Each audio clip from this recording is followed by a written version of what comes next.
Chapter 57. In the study of the Yen residence, a lean and elegant old man stared at the drawing on the table for a long time without saying a word. After a long time, the old man finally turned around and said to the young man in front of him, This drawing method and the ball bearing were invented by Li Zixuan?" Yen Xiaoning nodded. "Yes, father."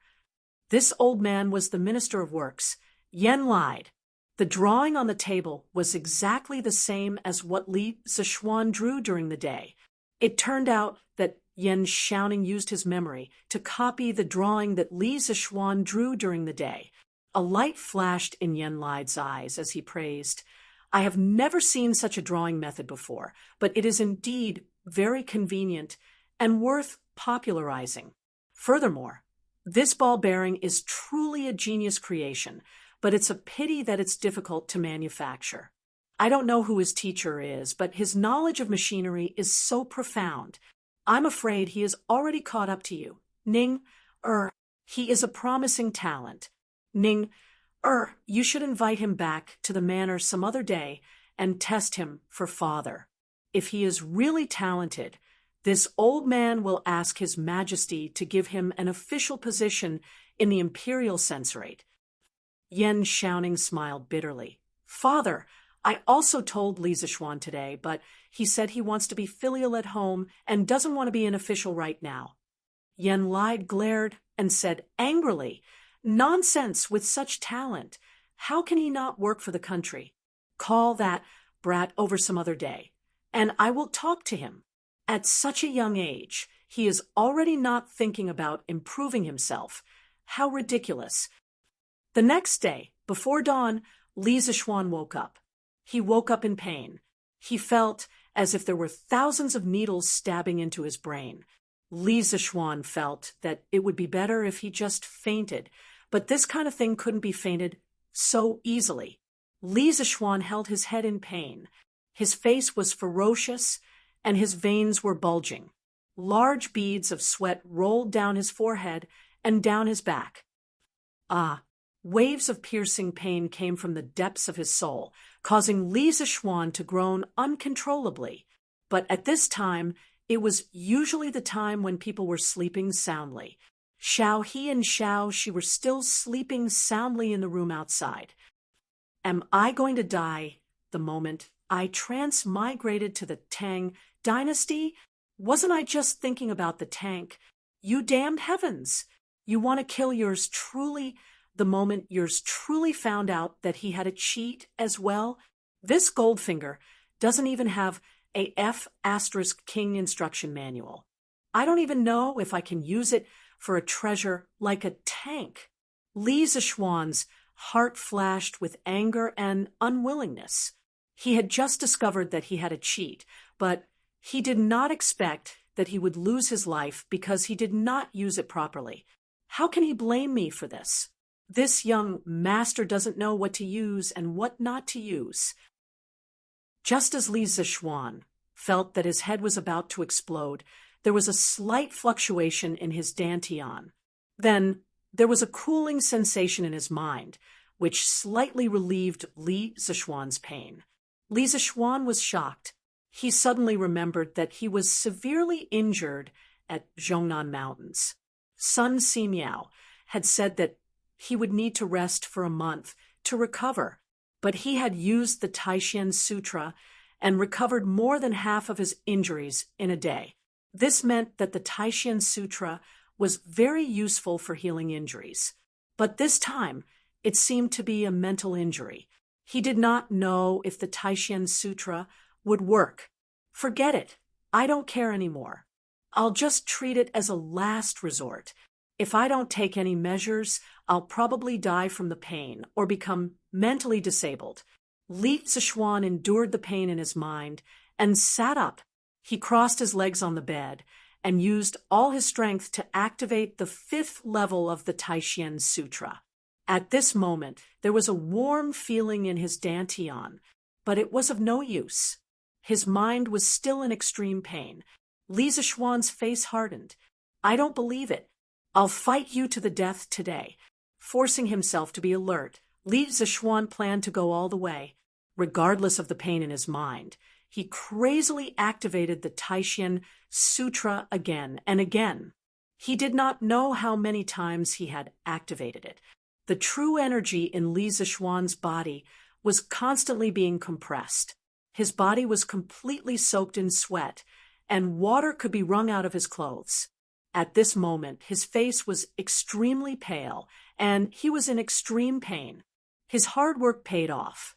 The quantitative change finally led to a qualitative change. Li Zixuan felt as if a trace of the compressed true qi had unexpectedly turned into a drop of liquid. He only heard a clear ding-dong sound.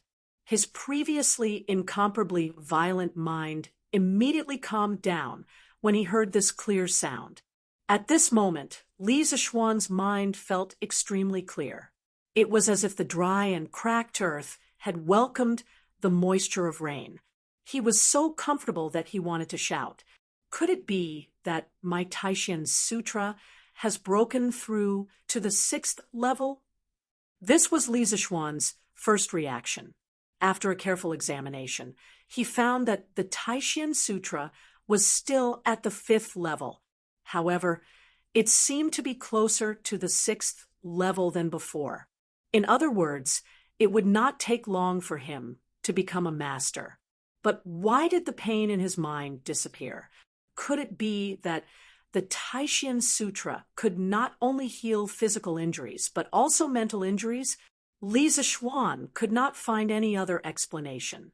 He could only think of it this way. But why did he almost kill himself when he experimented with the tank last night?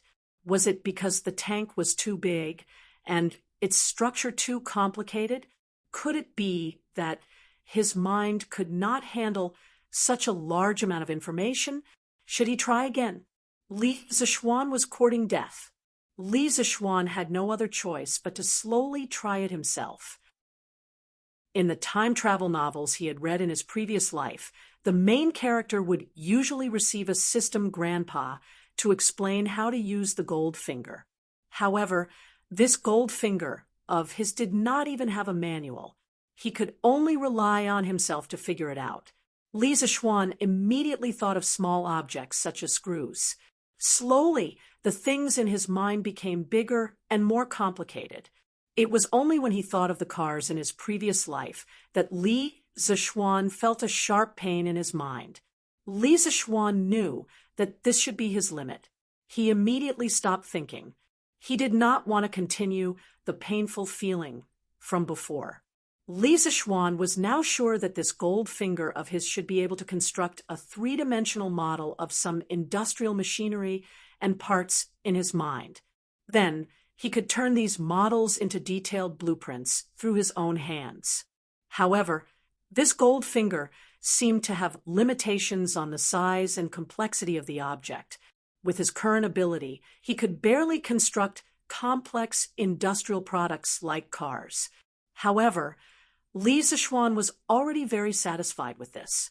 Although he had studied mechanical design in his previous life, it did not mean that he could draw a three-dimensional model of some of the mechanical structures in his previous life. He believed that no one would be so free as to memorize all the mechanical structures in their mind. Since this Taishan Sutra could heal mental injuries, would it be able to strengthen his mental strength? If his mental strength was strengthened, would he be able to construct more complex objects? Ever since he had transmigrated into this body, Li Zixuan clearly felt that his memory was much better than in his previous life. Previously, Li Zixuan had thought that this was a benefit that all transmigrators had. However, now that he thought about it, this did not seem to be the case. It should be that the Taishan Sutra could not only strengthen his body, but also his mental strength. The more Li Zixuan thought about it, the more he felt that his speculation was extremely close to the correct answer. If this was really the case, then when the Taishan Sutra broke through to a higher level in the future, would it not mean that he would be able to construct larger and more complex machine models in his mind? Thinking of this, Li Zixuan was a little excited. However, at the same time, he felt that this gold finger of his was a bit of a scam.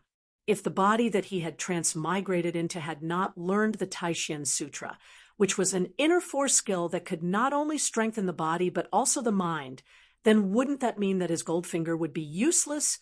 It would probably be difficult to even construct a screw model in his mind. Thinking of this gold finger was too much of a scam.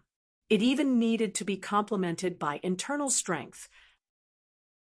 It seemed that in the future, other than improving his skills, there would be another purpose for training, and that would be to activate a more powerful gold finger. Since the sun is not up yet, let's train for a while more. The miserable Li Zixuan had turned into a training machine again. Chapter 58. Early in the morning, Li Zixuan heard the drums of dawn being beaten outside.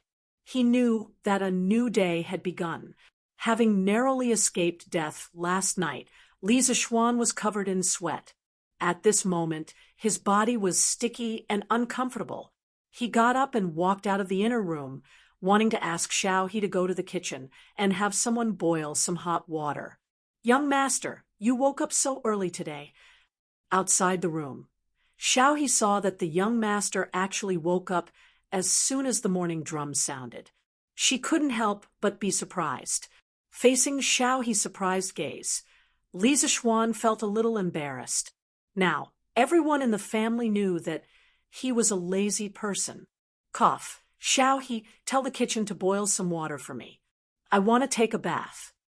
After saying that, he quickly went back to his room. "Yes, young master." Xiaohe was a little confused. Didn't the young master just take a bath last night? Why did he want to take a bath now? The young master really liked to be clean now. In the early Qin dynasty, the ancient people washed their hair every 3 days and took a bath every 5 days. In the Han dynasty, there was even a break. The officials worked 5 days and took a day off. In the Tang dynasty, it was changed from 5 days to 10 days. It was called a break day. After Li Zixuan transmigrated, he didn't care about those rules. He basically took a bath once a day. Mrs. Li naturally wouldn't say anything. It was just a waste of firewood money. The Li family had a big business and didn't care about these things. Xiaohe and Xiaoshi were already used to the young master's actions of taking a bath every day. Xiaohe didn't expect that the young master would take a bath every other night. Seeing that the young master went back to his room, she didn't ask and went straight to the kitchen to pass the order. After taking a bath, Li Zixuan felt refreshed and planned to go to the front hall.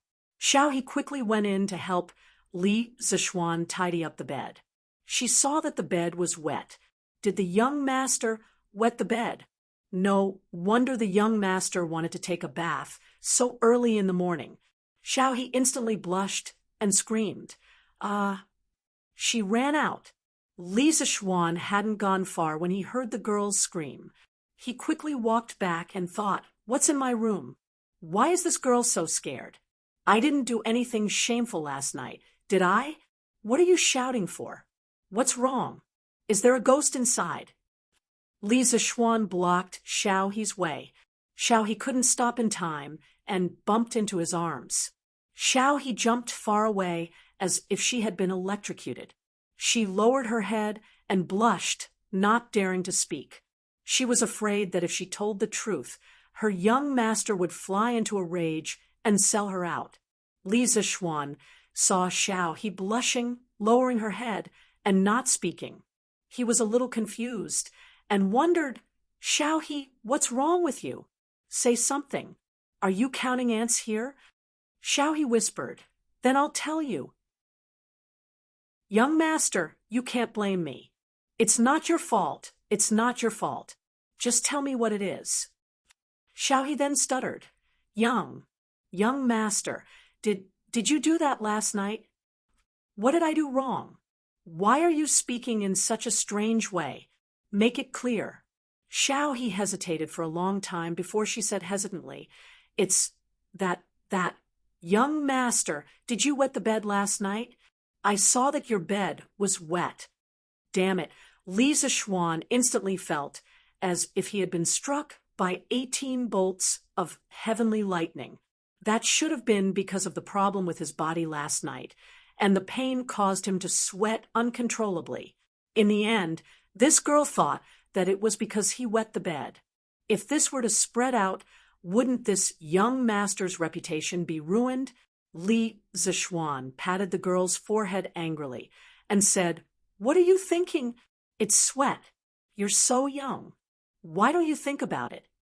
Xiaohe obviously didn't believe him. How could anyone sweat so much? The young master must be embarrassed and deliberately covered it up. So she said, "Young master, you're right. It's sweat. It's sweat. I will never tell anyone." Li Zishuan could see that the girl didn't mean what she said. He said angrily, "It's really sweat. Something went wrong during my practice last night. That's why I sweated so much. If you don't believe me, you can smell it. I'm so old. Can't you tell sweat from urine?" Xiaohe blushed when she heard the young master's straightforward and vulgar words. She quickly ran away and said, "I won't smell it. Young master, don't hit me. I won't tell anyone." Li Zishuan was speechless. He forcibly grabbed Xiaohe and took her into the bedroom.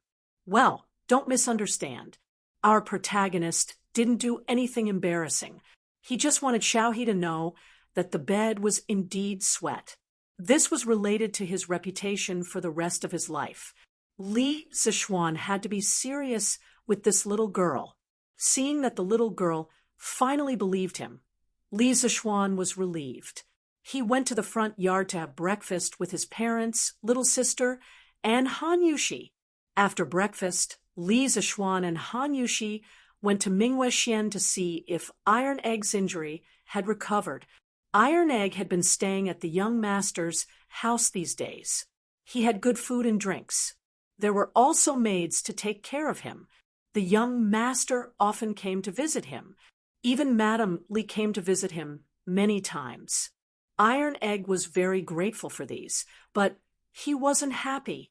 Since he was almost killed by Chao Xiaoyan last time, Iron Egg's desire to become stronger didn't disappear. Instead, it became stronger and stronger. He was like a tiger in his heart, ready to attack. Yesterday, when the young master came to visit him, Iron Egg wanted to tell the young master about it. But when the words came to his mouth, he didn't know how to say it. This morning, Iron Egg felt that his injury didn't hurt anymore. He tried to get out of bed. After a while, he felt that walking shouldn't be a problem. Iron Egg went to the back garden of Mingwei Xian alone. He looked at the koi fish in the pond and sat on a rock beside it in a daze. His mind kept replaying the scene of being bullied by Lu Haojian and being beaten by Chao Xiaoyun. The first time, if the young master didn't come in time, Lan would have been bullied. The second time, if he didn't make a prompt decision, his sister would have suffered misfortune. Even so, he was almost beaten to death. Fortunately, his sister was fine. Otherwise, Iron Egg would feel guilty for the rest of his life. Although the two incidents didn't cause any serious consequences, there was a lot of luck involved. Iron Egg didn't want to be so lucky for the rest of his life. Iron Egg used to be a mischievous brat in the Han village. Usually, he would dig out bird nests, play in mud, and fight grasshoppers with Daniel and the others. Children at this age were carefree because even if something happened, their parents would help them shoulder the burden. But these two incidents made Iron Egg realize that the outside world wasn't beautiful. His father couldn't be by his side all the time and shelter him from the wind and rain.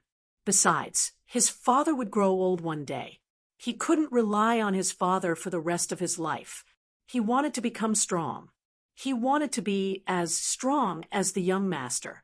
That way, he could protect his sister and the people who cared about him, such as Lan. He estimated that he and his sister would be leaving the young master's house in the next 2 days.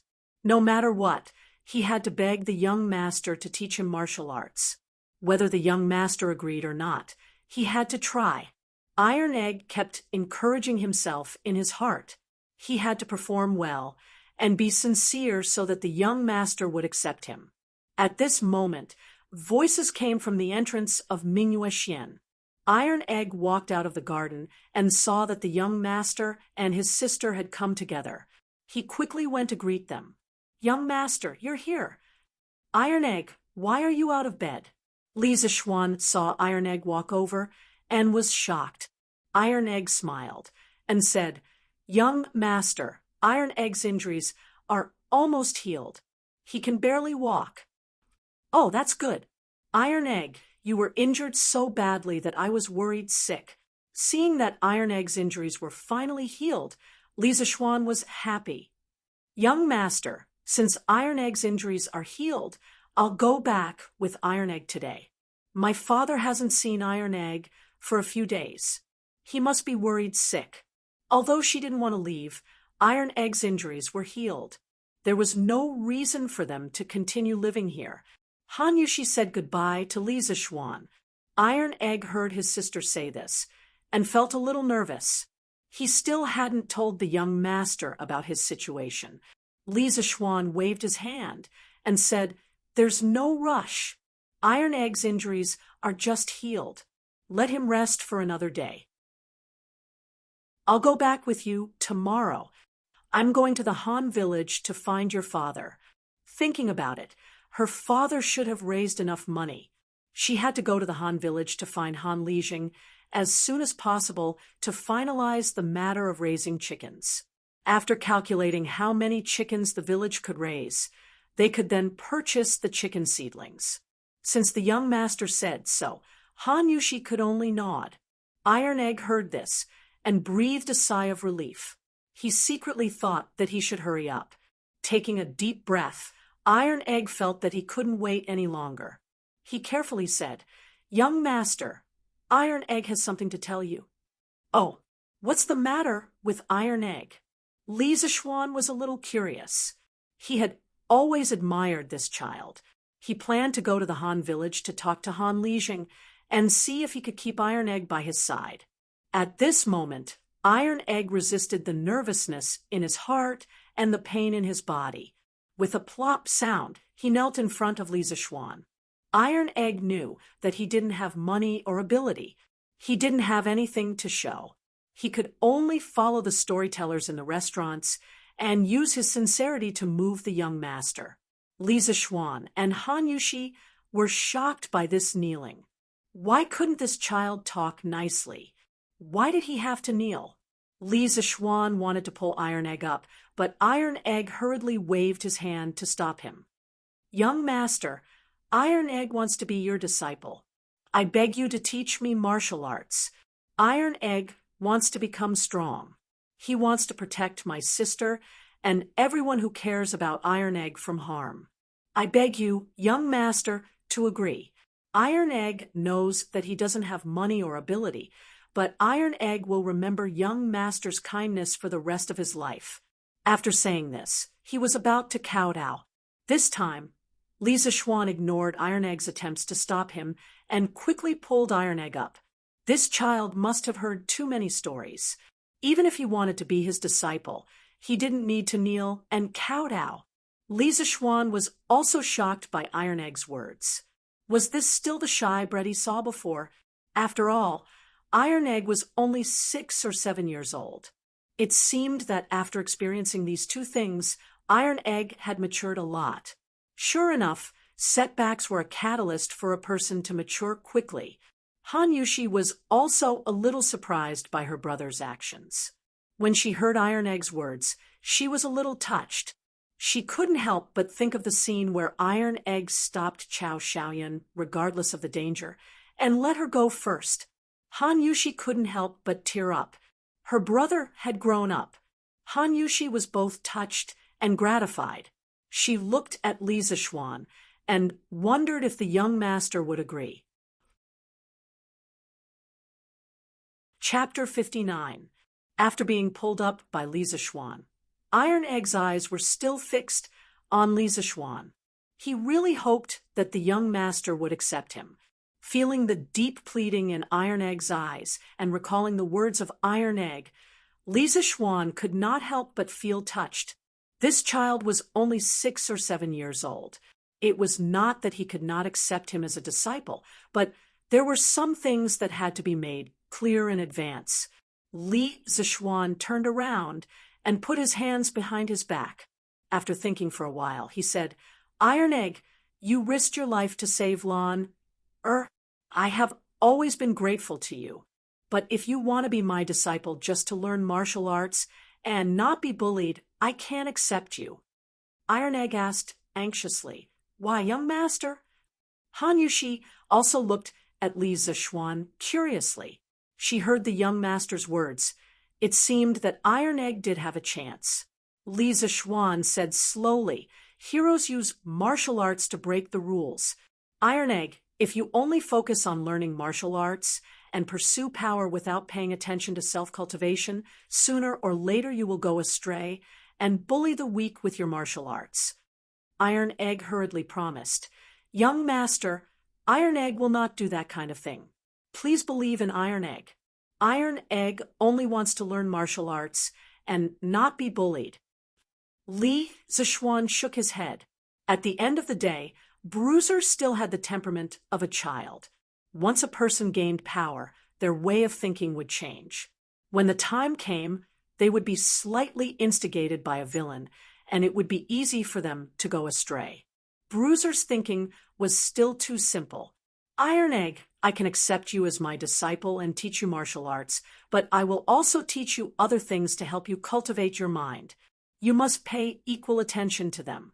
If your mind is not stable, how can you practice martial arts? Besides, I don't want you to become a brute who only knows martial arts. Many things can't be solved by martial arts alone. I hope you can become a useful person to the Tang Empire. If I find out that you only know how to practice martial arts and neglect the cultivation of the heart, then I will expel you from the sect. Are you still willing?" With the arrival of Zhen Guan's golden age, the world would gradually become peaceful. Most of the time, one could not rely only on martial strength and bravery to fight. In times of war, scholars were useless. However, in times of peace, a martial artist was of little use. Therefore, Li Zixuan didn't want Iron Egg to only learn martial arts. He wanted to teach Iron Egg some other things so that he could survive in peaceful times. As for how much Iron Egg could learn, that would depend on his luck. After hearing this, Han Yushi's eyes lit up. She didn't expect the young master to be so considerate and consider so much for Iron Egg. She hurriedly pushed Iron Egg, indicating that he should quickly accept her as his disciple. Iron Egg was overjoyed when he heard that Li Zixuan could accept him as his disciple. However, after Li Zixuan said those principles, he didn't fully understand them. However, when he saw his sister urging him, he no longer hesitated and knelt in front of Li Zixuan again. "Young master, Iron Egg agrees to cultivate the heart and practice martial arts with you. I beg you to accept Iron Egg as your disciple." Li Zixuan didn't stop him this time. He nodded and said, "Well, Iron Egg, go back and tell your father. If your father agrees, I will officially accept you as my disciple." "That's great. My father will definitely agree. Thank you, young master." Finally hearing a definite answer, Iron Egg jumped up excitedly. Li Zixuan found it a little funny that he was still a child. He originally wanted to keep Iron Egg by his side and let him learn something. This child's temperament wasn't bad at all. Now that he unexpectedly accepted Iron Egg as his disciple, it didn't seem too bad. He just didn't know how good this child's potential was. After this trip to the Han village, he would bring Iron Egg by his side and let him start learning. "Thank you, young master." Han Yushi was also happy for her brother. Iron Egg could learn something by the young master's side. It was better than playing in the mud in the countryside. Therefore, Han Yushi was very grateful to Li Zishuan. Li Zishuan waved his hand and said with a smile, "This is Iron Egg's own opportunity. Yushi, you don't have to thank me." After dinner, seeing that Han Yushi and Iron Egg had returned to Mingyue Xian and had also returned to the backyard, Li Zishuan told his parents about accepting Iron Egg as his disciple. "Very good. Iron Egg is a clever and brave child. I quite like him." When Madame Li heard this, she smiled and was the first to express her support. Housekeeper Wang had told her about how was almost bullied in the Han village. Madame Li, who had always been kind, was immediately furious when she heard that Han Lijing's son, Iron Egg, had risked his life to protect Lan. Madame Li was very surprised that this child was so brave at such a young age. When she heard that her son wanted to accept him as his disciple, she naturally agreed. Moreover, Madame Li had her own little plan. If her son accepted Iron Egg as his disciple, then his relationship with Han Yushi would naturally become closer. She might even be able to hold a grandson soon. Old Man Li frowned. He felt that his son couldn't even control himself. So how could he teach a disciple? He was simply leading the child astray. However, since his wife had already agreed, he couldn't say otherwise. He could only say, "Xian, since you've become Iron Egg's master now, then you have to act like a master in the future. Don't lead the child astray. Understand?" Li Zishuan could only agree gloomily. "That's right, Father. How's the nibbling chicken from the Drunken Immortal restaurant selling recently? Are there any other restaurants that imitate the nibbling chicken?" Old Man Li frowned and felt a little surprised. He asked, "Xian, how did you know that there are restaurants that imitate the nibbling chicken?" It seemed that he had guessed correctly. As expected, he still couldn't underestimate the wisdom of the ancients. Li Zishuan sighed and said, "I guessed, but I didn't expect it to be so. Father, then are the sales of our nibbling chicken not as good as before?" Li Jingma nodded and said, "A few days ago, the Yunshi restaurant in the East City also released their nibbling chicken. Although the taste is a little different from our Drunken Immortal restaurants, their price is cheaper. One serving is only 700 copper coins. Recently, the sales of our nibbling chicken have dropped by about 30%, and it's still continuing to drop. Then, Father, tell shopkeeper Lu to give some discounts to the Drunken Immortal restaurant's nibbling chicken. For example, every month they'll sell it at half price or something. In any case, our cost is low and the taste is good. We're not afraid of a price war with them." Old Man Li thought about it and nodded in agreement. "That's also a good idea. But Xian, why do you care so much about the sales of the nibbling chicken? Even if the Drunken Immortal restaurant doesn't have the nibbling chicken, their business has always been very good." Although the nibbling chicken was very profitable, Li Jingma's family business was big, so he didn't care too much about it. Li Zishuan said matter-of-factly, "Father, people fight for their dignity, and Buddha fights for an incense stick. This nibbling chicken was invented by us. Why should we let these imitators earn more than us? Father, first tell shopkeeper Lu to lower the price for a while. After I go to the Han village and settle the matter of raising chickens, I'll make something good for the Drunken Immortal restaurant. When the time comes, I'll see how the Yunshi restaurant will compete with us." Li Zishuan obviously couldn't bear to let a knockoff's nibbling chicken surpass the authentic one. His father didn't care about this bit of money, but he did. Hearing that his son was going to make something new, Li Jingma was curious and asked, "Xian, what are you going to make?" "Father will naturally find out in the future." "That's right. Father, how's the preparation of the 300,000 strings of string of money?"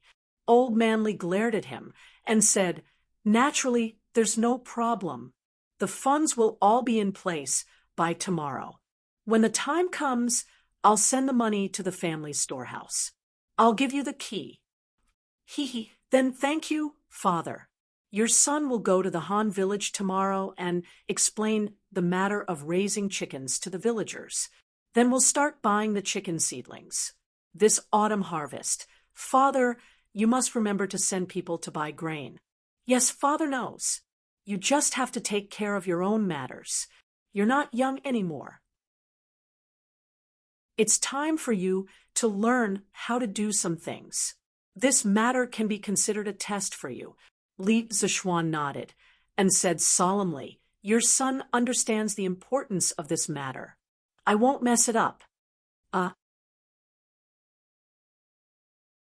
Chapter 60. The next day, after breakfast, when Li Zishuan saw that Tai Dan was walking more naturally and easily than yesterday, he knew that Tai Dan's injuries were more or less healed. He called Sanbao over and asked him to hire a carriage to head to the Han family manor. But in his heart, he thought, after Yan Xiaoning finished making the roller bearings, I have to make a luxurious carriage for my family first. Otherwise, I have to hire a carriage every time I go out. How troublesome it is. As a rich second generation, it was not too much to ask for a luxurious carriage, right? After letting Iron Egg and Han Yushi get on the carriage, Li Zishuan was embarrassed to go in the same carriage as Han Yushi. He could only ride the big white horse at home and follow the carriage to the Han village. Father, Iron Egg and I are back. As soon as they arrived at the door of the small courtyard of the Han family, Han Yushi jumped off the carriage, supported Iron Egg, and shouted into the courtyard. After being away from home for so many days, she was also a little homesick. Then she heard footsteps in the courtyard. Before the person arrived, the sound came first. Yushi, Iron Egg, you're back. Han Lijing walked out and saw that his son and daughter were back. There was a flash of surprise in his eyes. A few days ago, Li Zishuan asked someone to send a letter to him, saying that Iron Egg was injured in Chang and City and was recuperating in the Li family. He had been very worried these days. Although he usually ordered his son around and didn't care about him at all, when he heard that his son was injured, Han Lijing couldn't help but worry. He had been feeling uneasy for the past few days. Now that he finally saw that his son was fine, he felt relieved.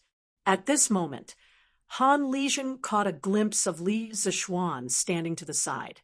He was shocked and interrupted his thoughts of talking to his son and daughter. He hurriedly went forward and said, Young master, you're here too. Li Zishuan said apologetically, Uncle Han, this time Iron Egg and Yushi came to the city. It's my fault that I did not take good care of them and let Iron Egg get injured. I'm really sorry, Uncle Han. Han Lijing quickly waved his hand. Although he didn't study much, he could still distinguish right from wrong. It was too far-fetched to blame Li Zishuan for this matter. Young master, please don't say that. You can't blame young master for this matter. Young master, thank you for taking care of Iron Egg after he was injured. Let's not just stand outside. Let's go in and talk. Uncle Han, other than sending Iron Egg Yushi home, I also have something to discuss with Uncle Han. They sat down in the room and chatted for a while before Li Zishuan cut to the chase. Young master, if there is anything you need, please tell me.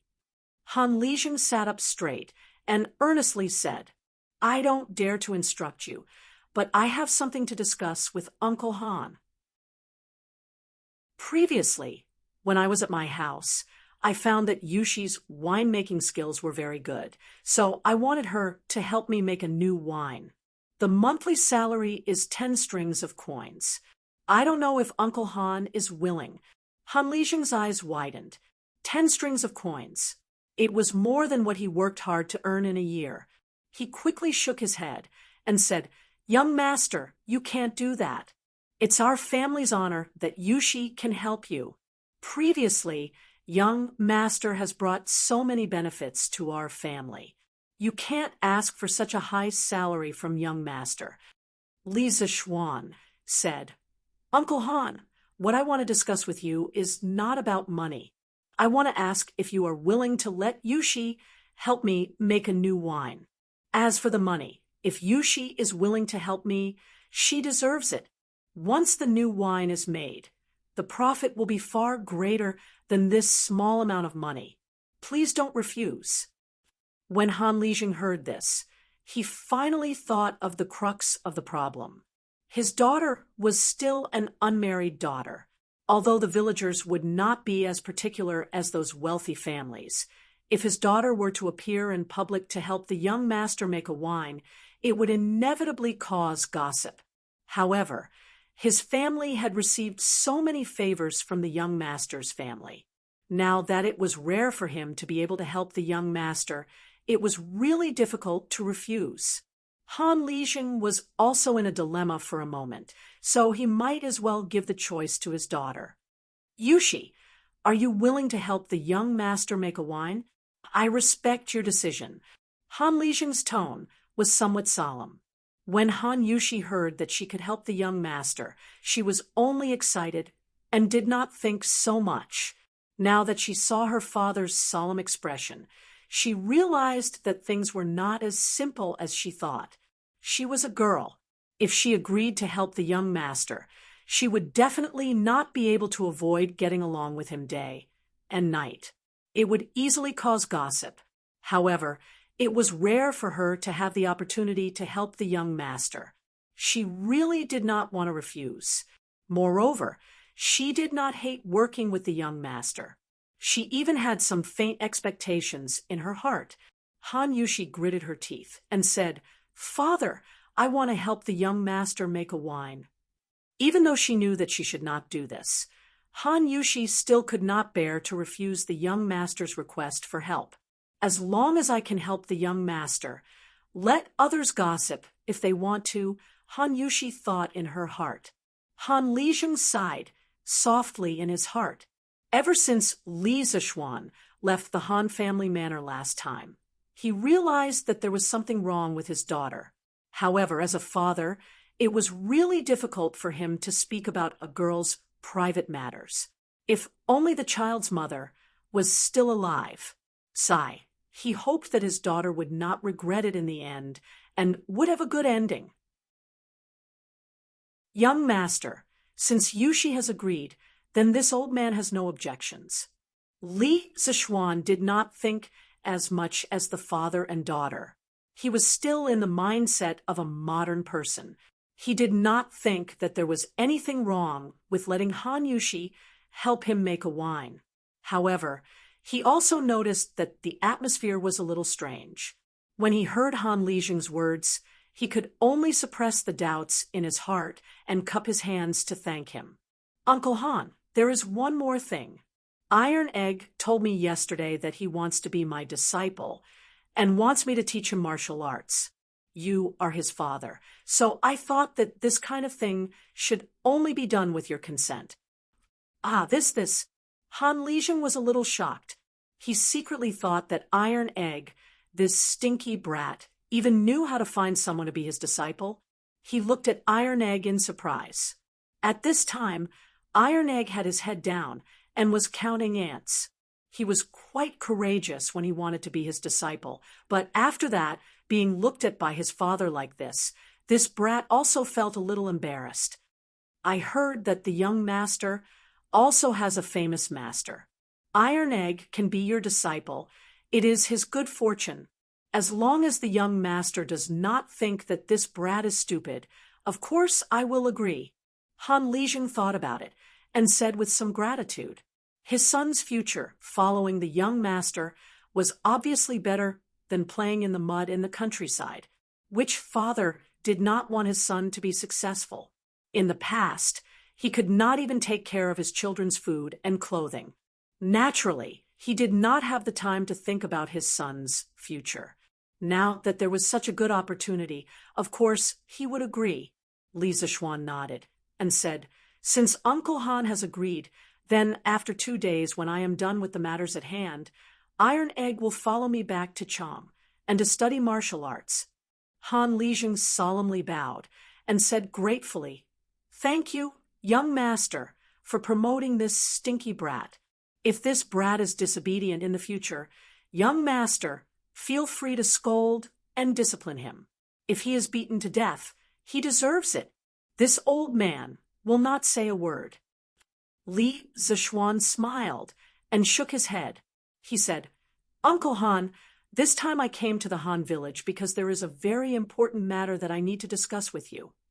Han Lijing saw that he was serious and asked in confusion, "Young master, what is it?" Chapter 61.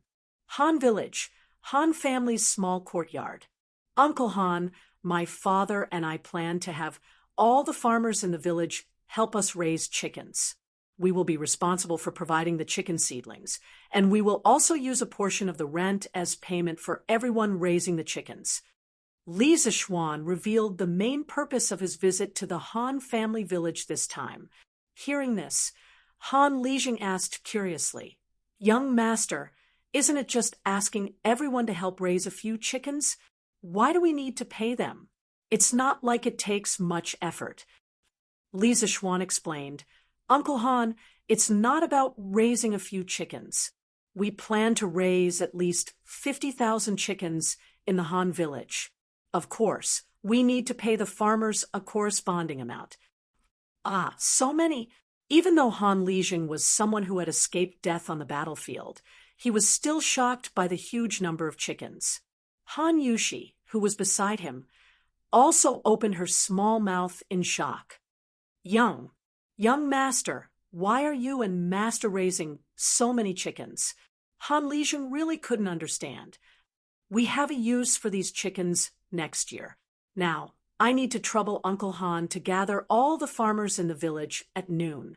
I will talk to them about this matter. If they are willing to raise them, I will do a count and immediately send the chicken seedlings over." Li Zichuan replied. Han Lijing swallowed his saliva and nodded, "That's fine. Young master, please sit here for a moment. I will inform the farmers to gather at the threshing field at the village entrance." Li Zichuan cupped his hands and thanked him. "Then I will have to trouble Uncle Han." 2 hours later, at the threshing field of the Han village. Why did Lijing call everyone here? Old who stared and said, "How would I know? But I heard that young master came to the village today. Hey, could it be that young master is here to give us business again? Last time, the people in our village picked fruits and earned quite a bit of money, right? This year, we might even be able to make new clothes for the children. Young master is really a good person. Of course, if anyone dares to say anything bad about young master, Lu Yue, will be the first to beat them to death." A chubby village woman beside them interrupted. I'm afraid you won't beat them to death. You will crush them to death, right?" "Ha ha." Another burst of laughter came from the side. Stop quarreling. Young master is here." When Li Zichuan arrived at the threshing field, he saw that there were already 200 to 300 villagers gathered here. At this time, Han Lijing came up to him and said, "Young master, all the villagers have gathered here. Including the women, there are a total of 348 people and 208 households. Young master, you can go up and talk to them now." Li Zichuan nodded. "Thank you, Uncle Han." Then he walked to the front of the crowd. Looking at these simple and adorable villagers, he thought about the locusts that were coming next year. If he did not do anything, most of these people would probably starve to death. At this moment, he felt a sense of urgency. As soon as he stood in front of the crowd, the noisy crowd immediately quieted down and waited for Li Zichuan to speak. "Uncles and aunties, I've come to the Han family manor today, mainly to discuss a business deal with all of you. If you're willing, we can cooperate. If you're not, I won't force you either. There's no need to worry." Li Zichuan loudly stated the purpose of his visit. His internal energy was strong, and everyone in the field could hear his voice clearly. Young master, if you have anything to say, just tell us. No matter what business it is, as long as I, old who, can do it, I'll be the first to support it. Yes, young master. If we can help, we'll definitely help. Young master, just tell us what it is. Yes, we'll definitely help. Li Zishuan gestured with his hand, and the crowd immediately quieted down. Then I'll say it. Just do what you can. This business deal is very simple. I want all of you to help my family raise chickens. My family will provide the chickens for free, and according to the number of chickens raised by each household, a portion of the rent will be reduced every year. For example, if a household raises 100 chickens, then this household's rent will be reduced by 10% this year. If they raise 200 chickens, then the rent will be reduced by 20%. And so on. Does everyone understand? As soon as Li Zishuan finished speaking, the crowd below burst into an uproar. There's actually such a good deal. Raise 100 chickens, and the rent will be reduced by 10%. Yes, aren't these conditions too generous? Why does young master want to raise so many chickens? Is what young master said true? Did I hear wrongly? Li Zishuan waited for them to talk privately for a while before asking them to quiet down. What's everyone's decision? If you're not willing to cooperate, you can leave now and do your own things. I won't hold any grudges. No one was willing to leave. The bearded man couldn't help but shout again, Young master, only a fool wouldn't agree to such generous conditions. My old Hu family is willing to help young master raise 500 chickens. Old Hu's words were shocking. He wanted to raise 500 chickens. According to his calculations, he wouldn't have to pay rent for a year. Young master, my family is willing to raise 800 chickens. With someone taking the lead, the people behind immediately began to fight with each other, fearing that they wouldn't be able to raise enough chickens. Li Zishuan coughed heavily, interrupting the noisy crowd, and said loudly, Each family can raise a maximum of 400 chickens, and you must ensure that the chickens have at least an 80% survival rate. Please consider the number of chickens in your family and do what you can. Don't simply give a number. If you've thought it through, go to Han Lijing's place to register and sign the agreement. After a few days, I will send the chickens over. Only then did the crowd quiet down, and each of them was thinking about how many chickens they could raise. Young master, these chickens, whose eggs do they belong to? The village woman who called herself Lu Yu asked embarrassedly, You woman, young master has already given us so many benefits. Why are you still so greedy? Of course, these eggs belong to young master's family. The bearded man immediately jumped over and scolded angrily. Husband, I'm just asking. I didn't say that I'm greedy for these eggs. Lu Yu retorted without any confidence. Li Zishuan coughed heavily to stop the couple's quarrel and said loudly, The chickens that each family raises and the eggs that they lay belong to each family. I know that everyone doesn't have much food to feed the chickens, but I can pay for a chicken farm in the back of the mountain. Everyone can raise the chickens in the back of the mountain and let them find their own food. You can leave a few children to take care of them. In addition, in order to prevent the chicken plague, I will pay to help you build a ventilated chicken house, but you must clean the chicken house every day. I will also provide you with quicklime, and you can sprinkle it around the chicken house. When everyone heard this, they were so excited that their faces turned red. This benefit was too good. They didn't have to do anything at all. At most, they would just have to clean the chicken house. Farmers were never afraid of work. Calculating this, throughout the year, not only would they be able to reduce the rent, but the eggs that the chickens laid could also be sold. This year's income was estimated to be comparable to that of farming. Thank you, young master, for your kindness. We will definitely raise the chickens well for young master. Not to mention an 80% survival rate. I can guarantee that 90% of the chickens will survive. Young master, my family has 5 children. Raising 400 chickens is no problem at all. Young master, my family also has 4 children. We can also raise 400 chickens. Seeing that everyone was so enthusiastic, Li Zishuan was also very gratified. His words were not in vain, so he shouted, "After everyone has thought about it, go to Han Lijing to report the number and press your fingerprint. In the next few days, I will send the chicken seedlings over one after another. According to the number that each of you reported, the chicken seedlings will be distributed. I hope that everyone will raise these chickens well." Han Lijing had already set up a table at the side. Han Yushi sat on the stool and held a brush, waiting for everyone to report the number. As soon as everyone heard Li Zishuan's words, they immediately scrambled to get to the table. Chapter 62.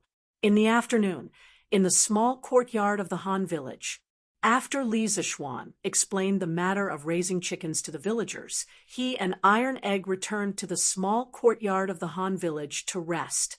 There were no extra stools there, and standing was tiring.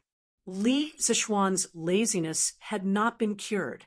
"Iron Egg, did you go to school before?" Since he had nothing to do, he wanted to chat with his new disciple. "Master, Iron Egg went to school in the village last year, but the village ran out of money to pay for the school, so the teacher ran away." Iron Egg no longer called Li Zishuan young master, but master.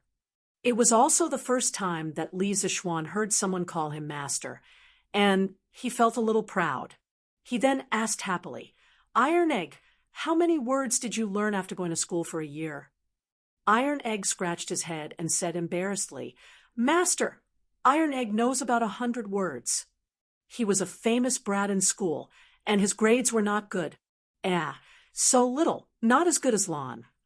Although Lan was young, her mother had taught her how to read and write when she was very young. Although Lan's writing skills were immature, it was almost the same as Li Zishuan's calligraphy." Li Zishuan patted Iron Egg's shoulder and said earnestly, "Iron Egg, you can't be illiterate. In the future, you have to learn from Lan every day. Even Lan knows more words than you. As a man, how can you be worse than a girl?" "Yes, master," Iron Egg answered with a bitter face. "Young master, we're back." Han Yushi's clear voice came from the door, followed by Han Lijing. Li Zishuan quickly got up and greeted them with a smile. "Uncle Han, Yushi, thank you for your hard work." Han Lijing waved his hand and said with a smile, "Young master, what are you talking about? With this livelihood, I'm afraid our Han manor will become the richest manor in the vicinity of Chang. And no matter how hard it is, Old Han, am willing to do it." "Ha ha." "Yes, Uncle Han, you have to believe me. As long as the farmers work hard, their days will only get better and better." "Oh, right. Have you calculated the number of chickens? How many chickens did the farmers register?" Han Lijing hurriedly handed the booklet in his hand to Li Zishuan and said, "Young master, the amount reported by each household in the Han village is recorded here. Yushi and I haven't had the time to calculate it yet." The main thing was that he had never been to school, so how could he know how to count? Li Zishuan flipped open the booklet and glanced at it. He found that almost every household had signed up for 400. Only about 20 households had signed up for 300 or 200. Han Lijing had also signed up for 400. After Li Zishuan practiced the Taishan Sutra, his brain's reaction was unusually fast. After he glanced at the booklet, he immediately calculated the total number in his mind. Closing the booklet, Li Zishuan smiled and said, "There's no need to trouble Uncle Han to calculate. I've calculated that the farmers have signed up for 78,600 chickens. I'll round it up. When the time comes, I'll purchase 80,000 chickens. Uncle Han, you can distribute the excess evenly to each household. Take it as a token of my appreciation to the farmers. The additional portion will not be included in the amount they have to pay me next year. Li Zishuan waved his hand and sent out an additional 1,400 chickens. Han Lijing saw that the young master calculated so quickly and secretly thought that the young master was really knowledgeable. Iron Egg was the young master's disciple. Even if he didn't learn martial arts, if he could learn 30% of the young master's knowledge, it would be enough to last him for a lifetime. When he heard that the young master wanted to send out an additional 1,000 chickens, Han Lijing was shocked. He hurriedly said, "Young master, you can't do that. This young master's conditions are already generous enough. If you do that, won't you lose money?" Li Zishuan smiled and said, "Uncle Han, this isn't worth much. If the farmers can live a better life, I'll be happy. If my mother knew, she would be happier than I am. Oh, right.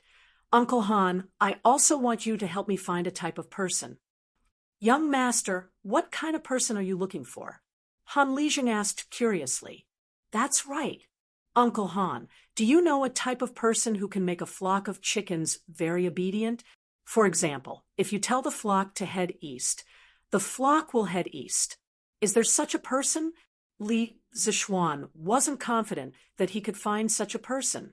If he really couldn't find such a person, then when the locust exterminating plan was implemented next year, he would have to hire a lot of people to chase the chickens down to the ground and eat the locusts.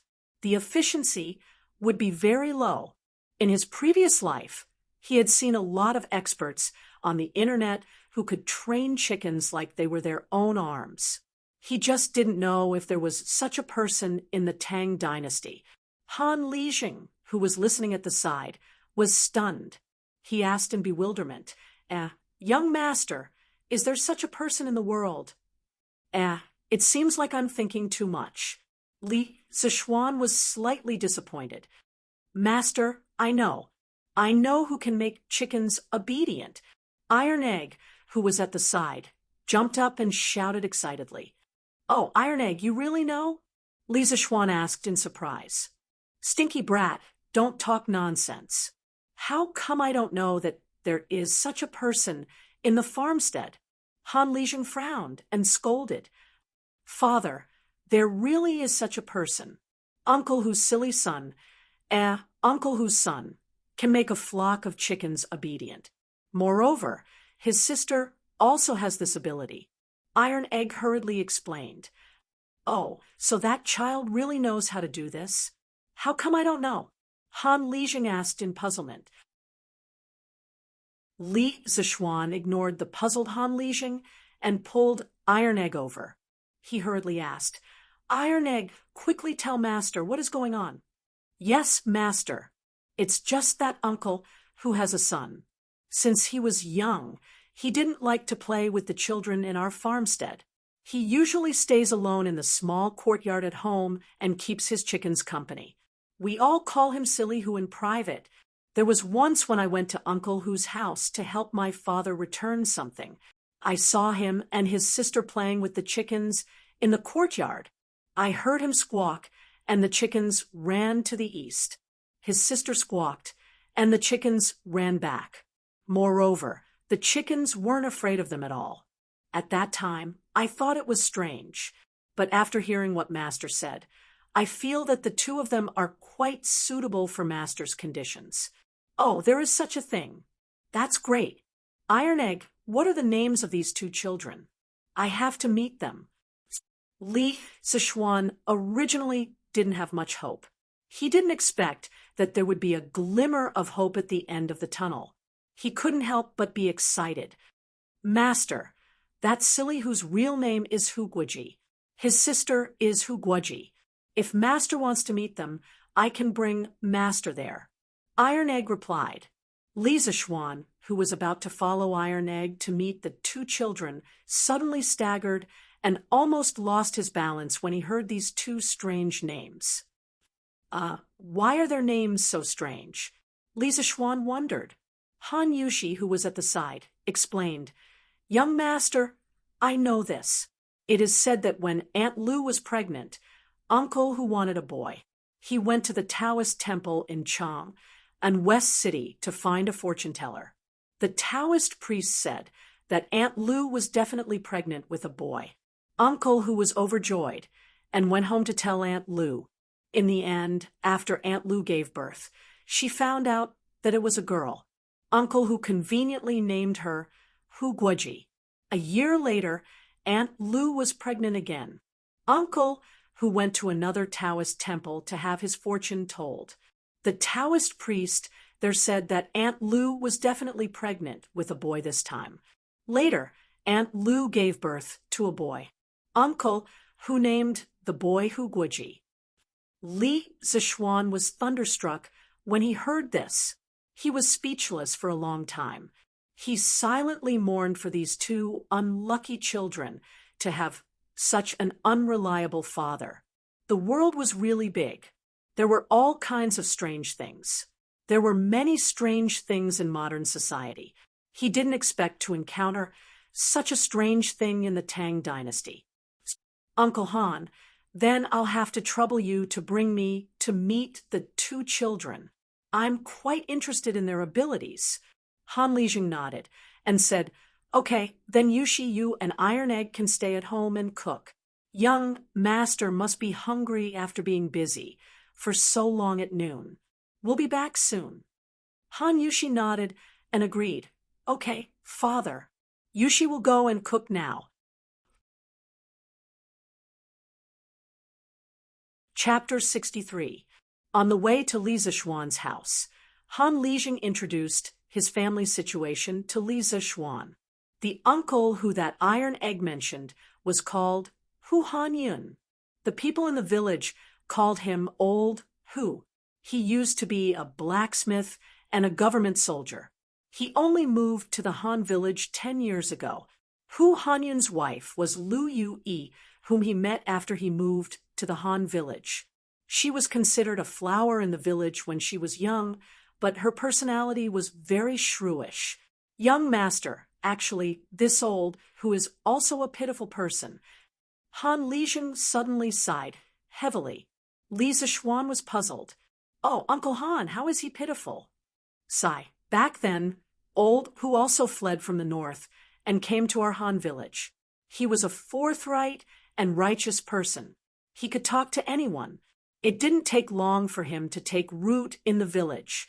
Later, he finally married Lu Yu-yi. Everyone thought that his good days were coming.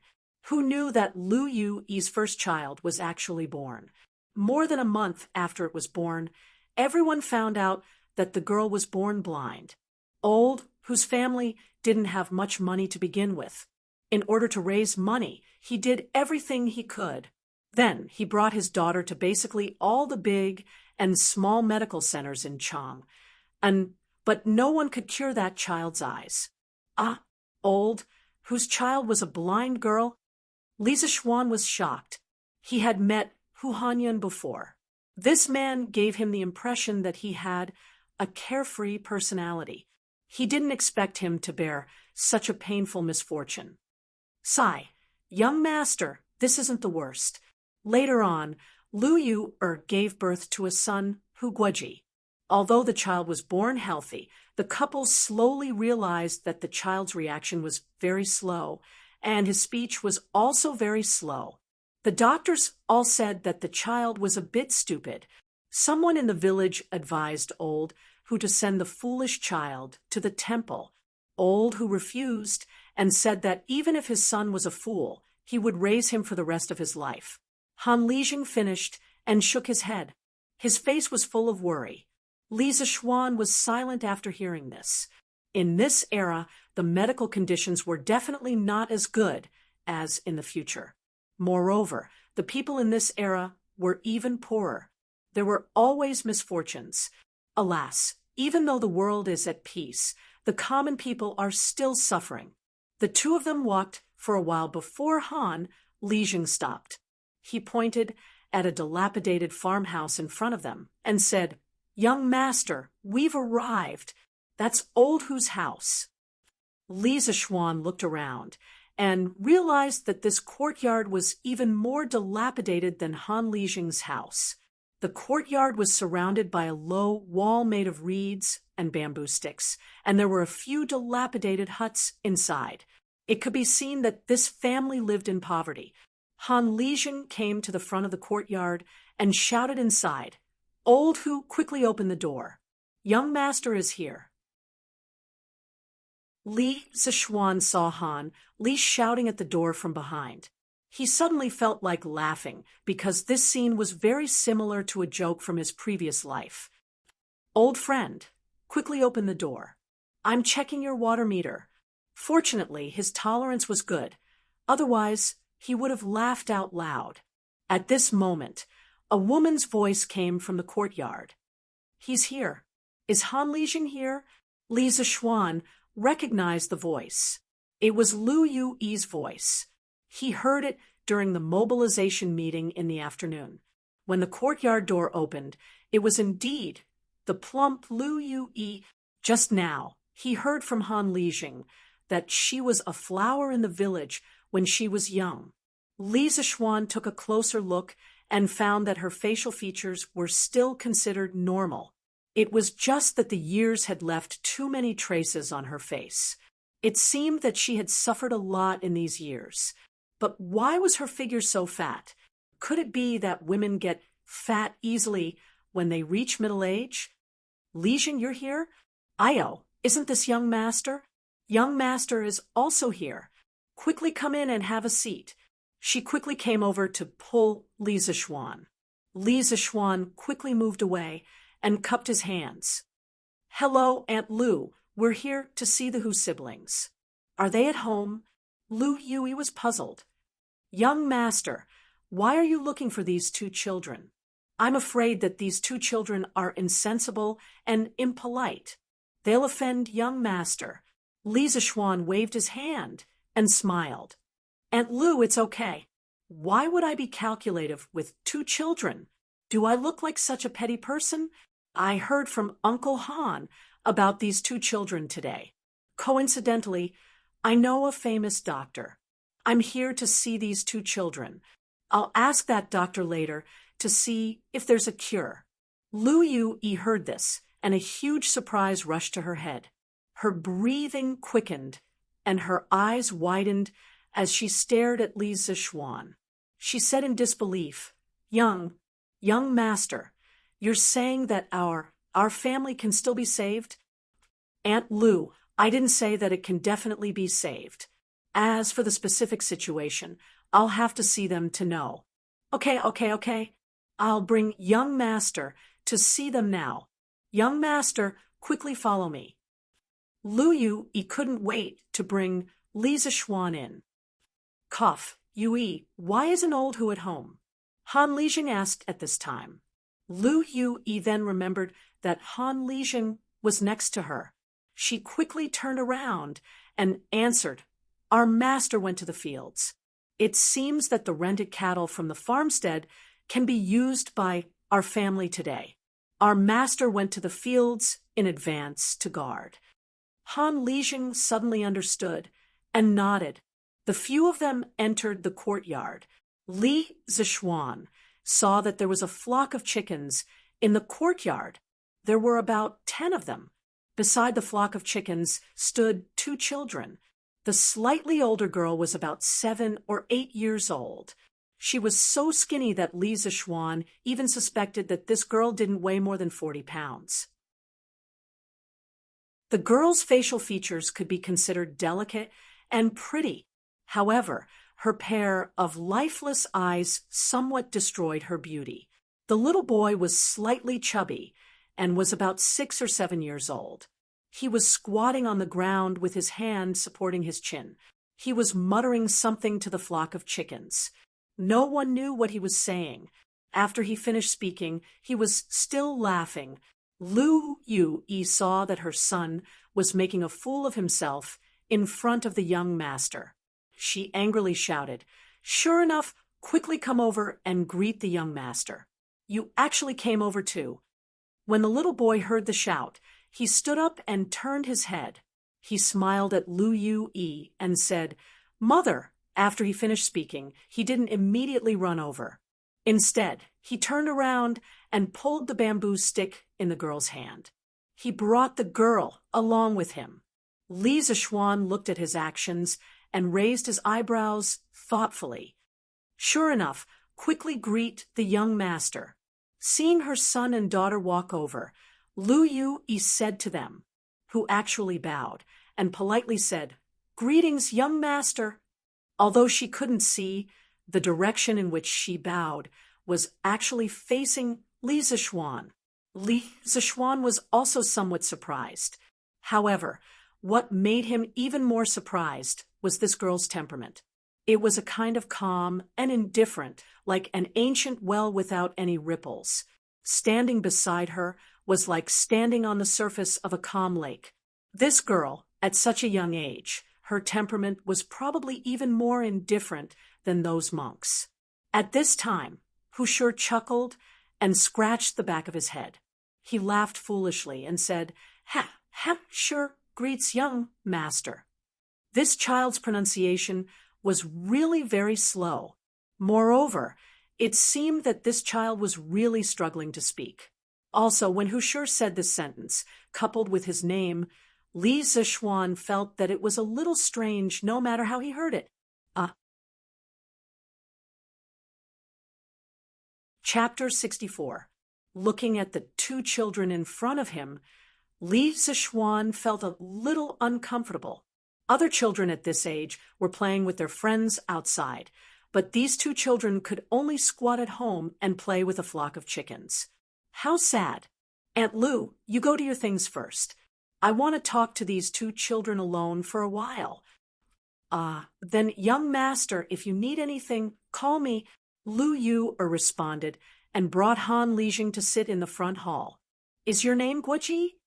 Li Zishuan bent down and tried to smile kindly, perhaps because he felt Li Zishuan's goodwill. Hu Zishuan said with a silly smile, "Young master, you already know my name. Why are you still asking for me?" It seemed that this child wasn't stupid. Previously, when Li Zishuan saw that he didn't forget to pull his sister along when he came over, Li Zishuan felt that this child wasn't as stupid as Han Lijing and the others said. Now that he saw Hu Guiyuan, although he spoke slowly, his thoughts were very clear and organized. Li Zishuan was even more certain of his judgment. "Sure enough, I heard that you can make chickens very obedient. Can you show it to your brother?" "Yes." Hearing Li Zishuan mention chickens, Hu Guoji suddenly became excited and quickly pulled his sister to the flock of chickens in the east corner of the yard. Li Zishuan crossed his arms with great interest as he stood to the side, watching the two siblings play out what kind of tricks they would play.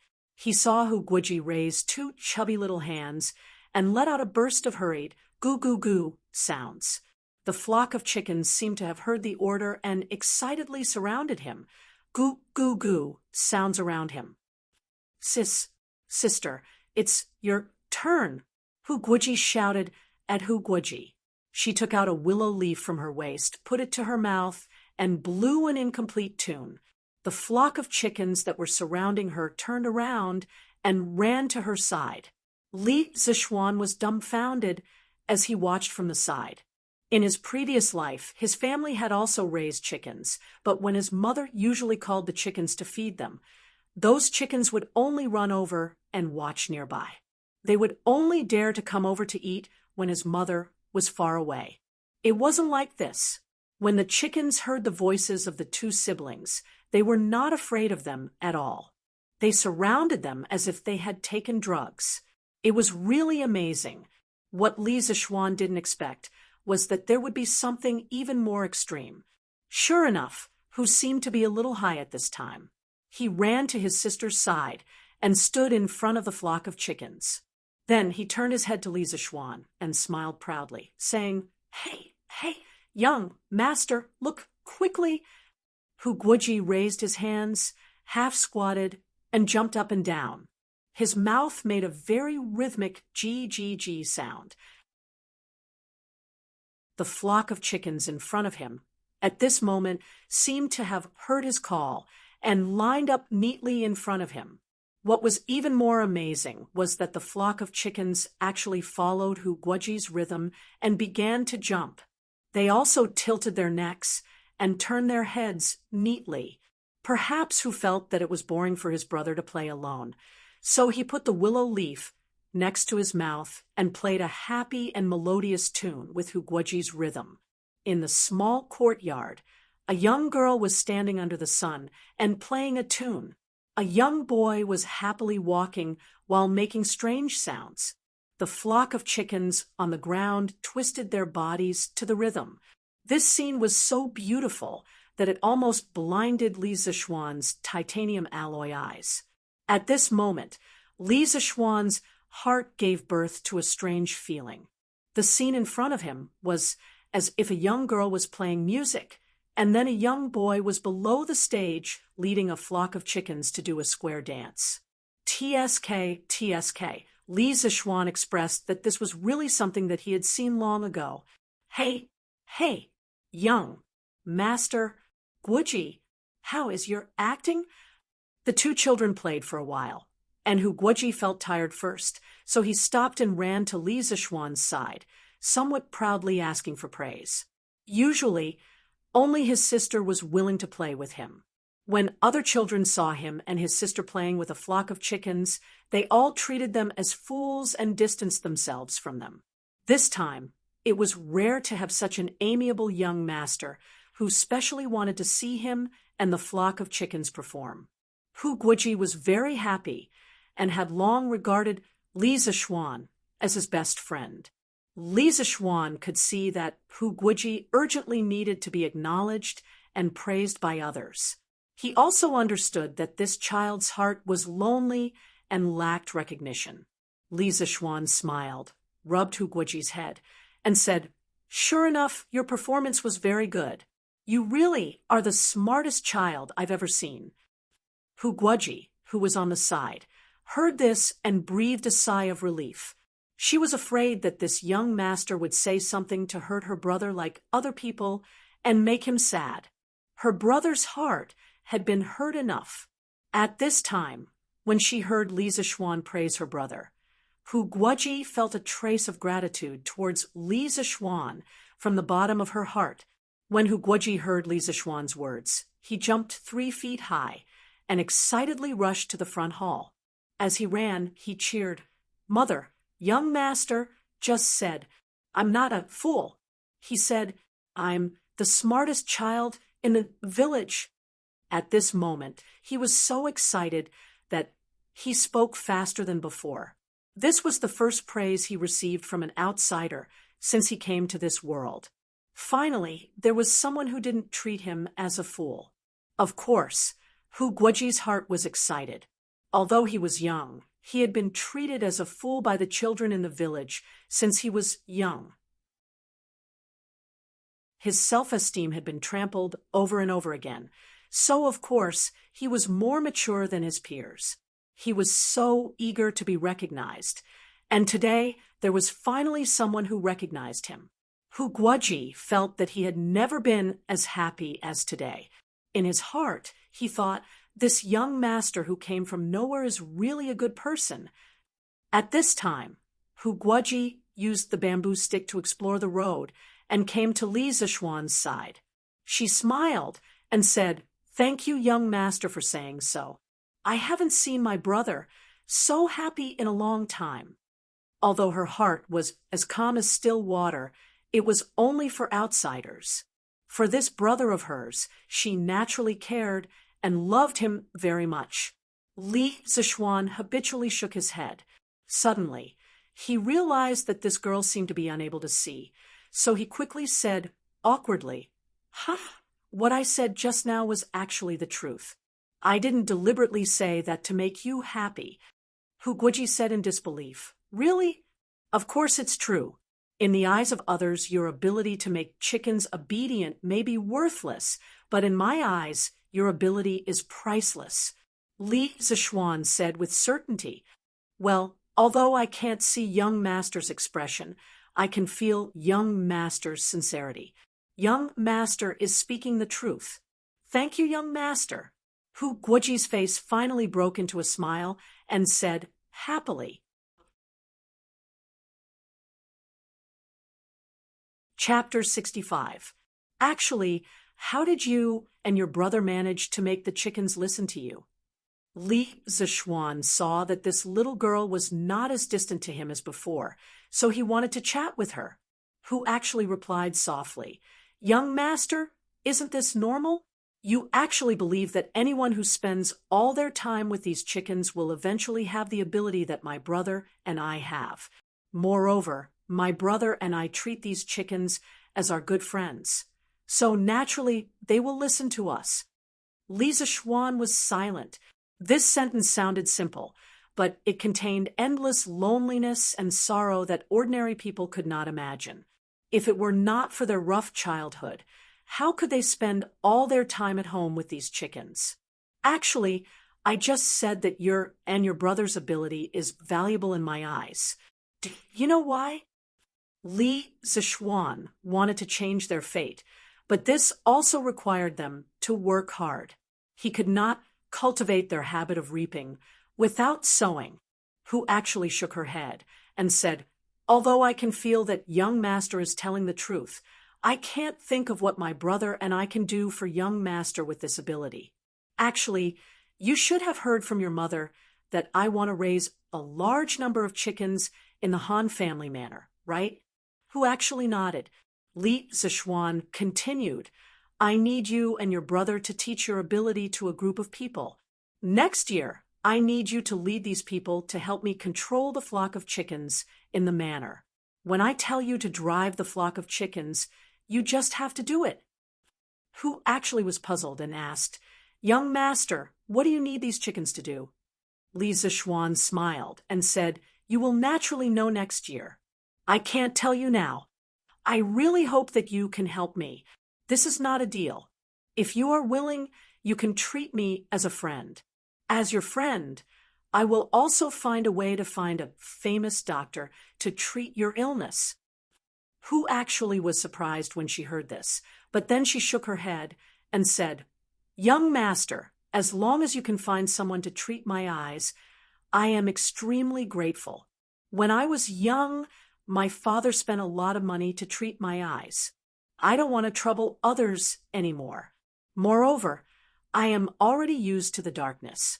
As for the matter that young master mentioned, he was actually very willing to help. This girl was so young, but she was so sensible. Li Zishuan was still lamenting how unfortunate old Hu was, but now it seemed that he was lucky to have such a sensible daughter. Li Zishuan smiled and said, Since we are friends, we don't need to care about these things. I will keep your eye disease in mind. If it can be cured, I will definitely find a way to cure it for you. In fact, there is more than darkness in this world. When you can see it one day, you will be fascinated by this colorful world. Hu actually looked forward to the world described by Li Zishuan. He said, In that case, thank you, young master. Aunt Lu, I've seen these two children. I'll talk to the famous doctor later and see if he can treat them.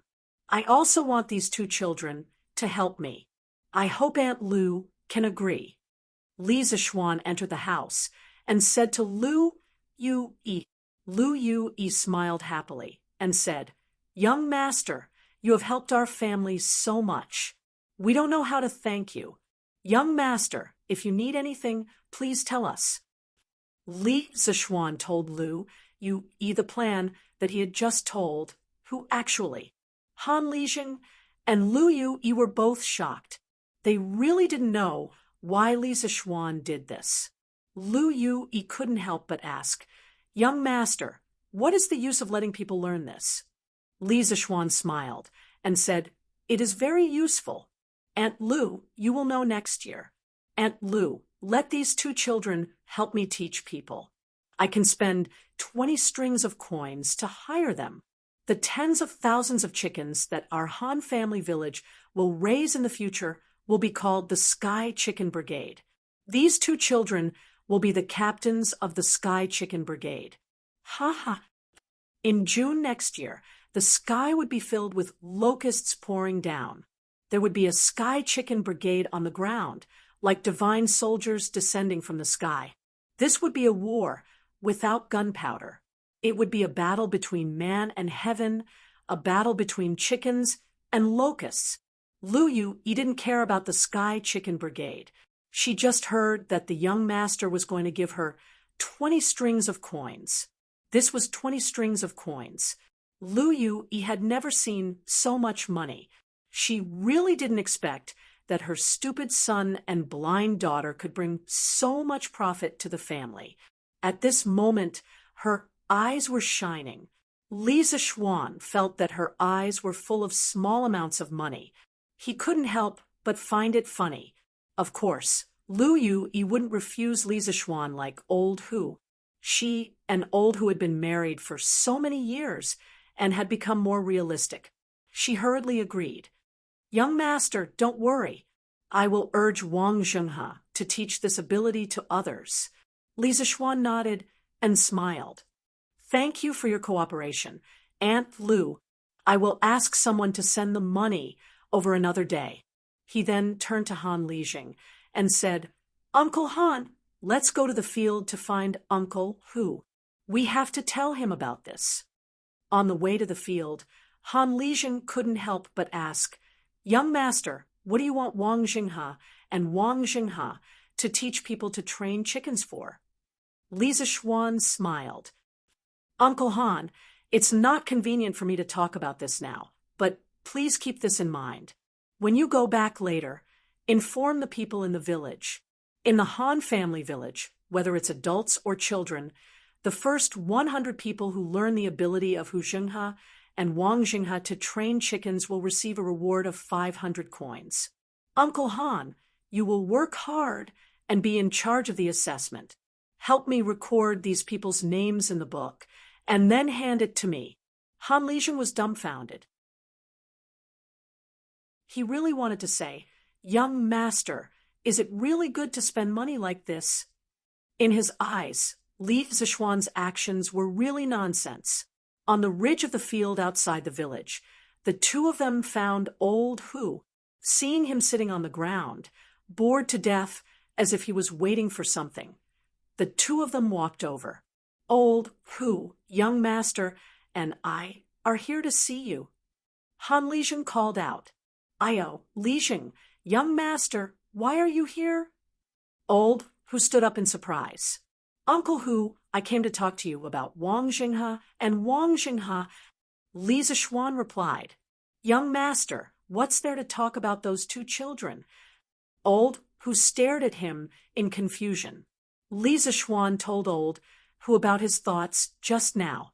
Old Hu immediately widened his eyes and said in disbelief, Young master, don't make fun of me. Old Hu, you only want my two children to teach people how to train chickens, and young master will find a famous doctor to treat the two children? Li Zishuan nodded and smiled. Uncle Hu, what I said is true. Why would I make fun of you? Hearing the affirmative answer, Old Hu suddenly became so emotional that his eyes turned red.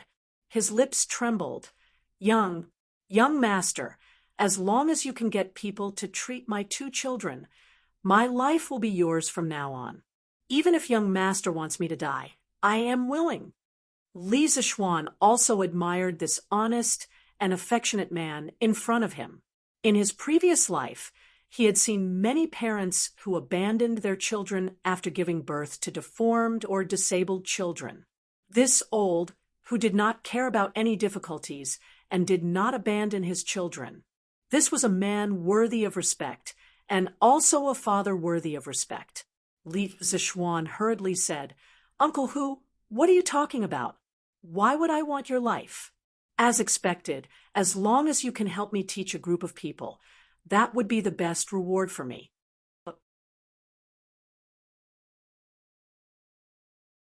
Chapter 66. Outside the Han village, in the fields. Old, who kept thanking the young master, but he was not good with words. In the end, he only said the same few sentences. Li Zishuan felt very awkward listening to him. Seeing this, Han Lijing interrupted him and said, "Old who, you've been waiting here for so long. You still haven't seen the cattle?" Old who heard this and shook his head dejectedly. He pointed at a middle-aged man who was plowing not far away and said, "Lijing, look, Old Wang's family hasn't used up all the cattle. There's not much rain this year, so the fields are hard to plow. I'm so worried."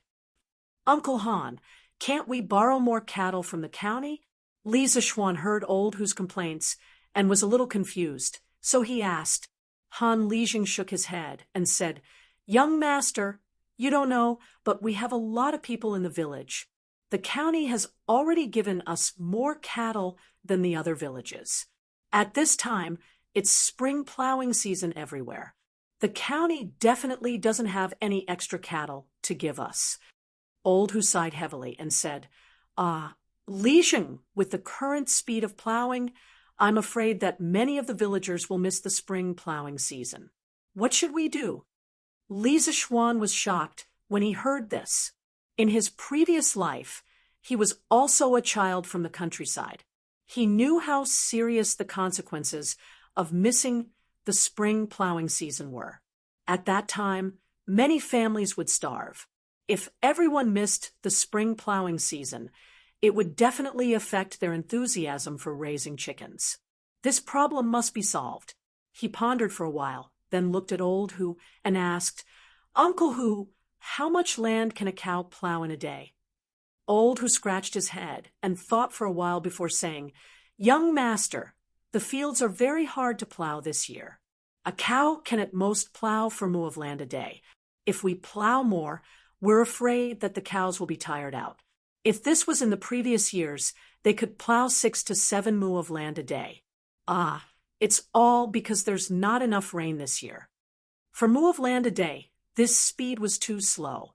Li Zishuan frowned and looked at Han Lijing and asked, "Uncle Han, how many cattle do we have in the village?"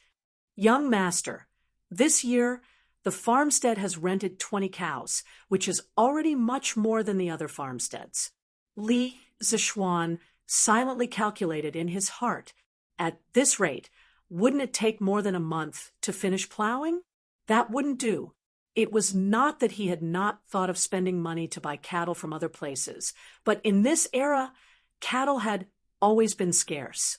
If he bought cattle from other places, what would happen to the people there?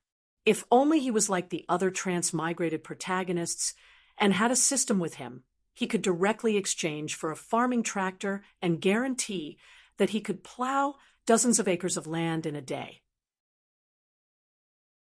Since we don't have a tractor and we can't increase the number of cattle, it seems like we have to think of other ways to increase the efficiency of farming.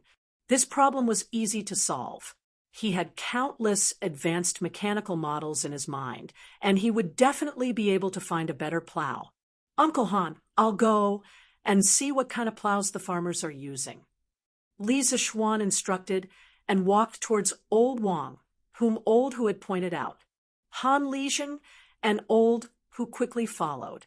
Li Zishuan came to the embankment beside Old Wang, and his eyes began to focus on the plow that Old Wang was using. Old Wang was concentrating on plowing and did not notice that someone was looking at him. In his previous life, Li Zishuan was very short-sighted. In this life, he did not know if it was because of his divine ability, but his eyesight was very good, and he could clearly see the structure of the plow from afar. He discovered that the structure of the plow was very strange. The shaft of the plow was actually straight, and it was actually about 9 feet long. With such a long shaft, it would probably be very difficult to turn around. Li Zishuan quickly constructed a 3-dimensional structure of the plow in his mind, and based on his knowledge of engineering mechanics, he analyzed the various parts of the plow. He discovered that the plow required a large amount of pulling force to plow the land, and its structure was clearly unreasonable. Li Zichuan furrowed his brows. He was thinking about which better plow should be used to replace the current one. Various plows from different eras flashed through his mind, and suddenly he stopped at a plow that was not very different from the current one. "I'll choose you." This should be called a curved plow, and it should not have appeared yet. The structure of this curved shaft plow should have been modified from the structure of the plow in front of us. Even though the modification is not very big, every modification is very crucial. Compared to the plow that Lao Wang is using, this curved shaft plow obviously saves more effort. It is very easy to see this by drawing an analysis of the force exerted. At this time, Li Zichuan not only had a three-dimensional model of the curved plow in his mind, but he also had a force analysis diagram. It was obvious that the curved plow was more labor-saving, and it was not just a little. The most important thing was that the plow was not difficult to manufacture, and it was easy to mass-produce. When he returned, he could immediately find a craftsman to start manufacturing. This way, he could ensure that the Han family village would not miss out on the spring plowing. In fact, the Tang Dynasty was currently using the long, straight plow that was passed down from the Han Dynasty. The curved plow that Li Zichuan imagined in his mind only appeared in the Jiangdong region in the later part of the Tang Dynasty, and thus it was also called the Jiangdong plow. Compared to the long, straight plow, the curved plow was more flexible and labor-saving. In the case where the soil was moist, even a strong young man would be able to pull it. "Uncle Han, you guys plow like this for now. I will think of a way for you guys in the next 2 days. I will definitely not let the villagers miss out on the spring plowing." Li Zichuan had a solution in his mind, so he turned around and said to Han Lijing. When Han Lijing and Old Who heard this, they were pleasantly surprised. The land was the life of the villagers. If they missed out on the spring plowing, the harvest would be greatly reduced, and it would not be rare for people to starve to death. They did not expect that the young master would actually help them think of a way. This was really too surprising. "Thank you, young master." All of the villagers in the Han family village will remember young master's kindness for the rest of their lives. But what method does young master plan to use? Are you going to Chang and to buy more cattle? Han Lijing solemnly bowed to express his thanks, but he was also very curious about what method Li Zichuan would use to help them. If he were to buy cattle for their village, then the price he would have to pay would be too expensive. Li Zichuan shook his head and said with a smile, "Of course, I'm not going to buy cattle. If I were to buy cattle, what would the villagers in other places use? Uncle Han, in 2 days, I will bring you a more labor-saving plow. At that time, your plowing speed will at least increase by 2 times. When Han Lijing and Old Who heard this, they were both shocked. Did such a plow exist in this world? Old, whose eyes widened exaggeratedly, and he cried out in disbelief, Young master, are you speaking the truth? How could there be such a godly plow in this world?" Li Zichuan nodded with certainty and said, "Uncle Hu, don't worry. Seeing is believing. In 2 days, you will naturally know."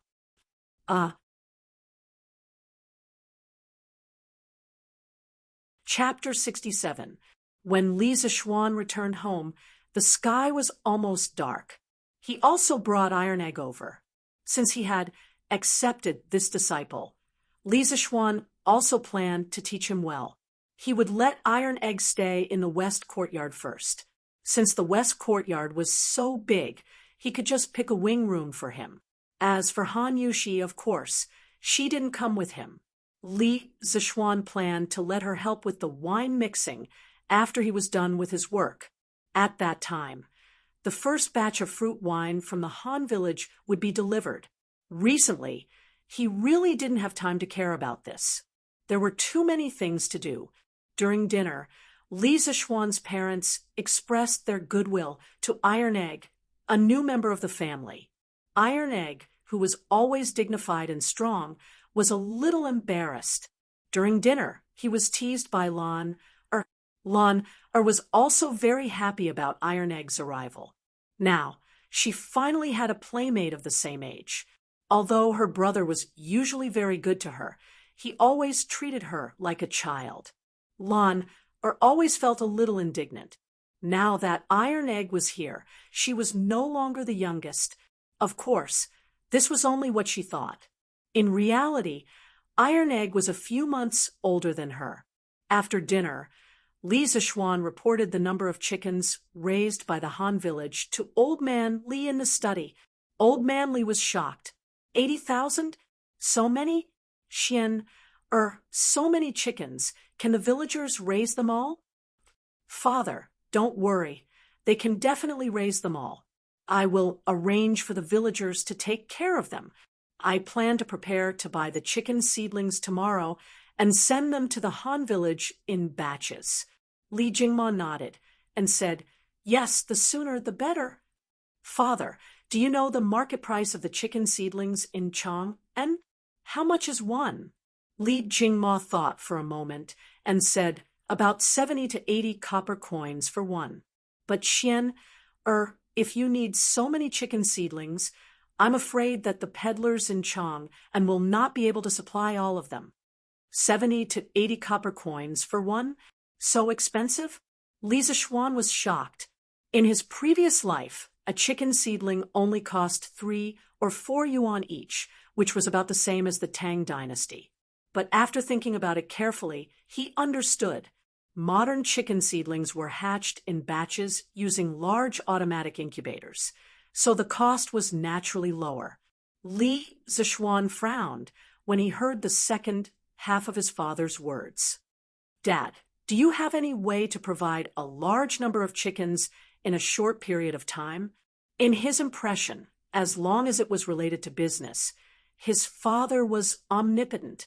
Unfortunately, he was disappointed this time. Old Man Li shook his head, showing an expression of helplessness.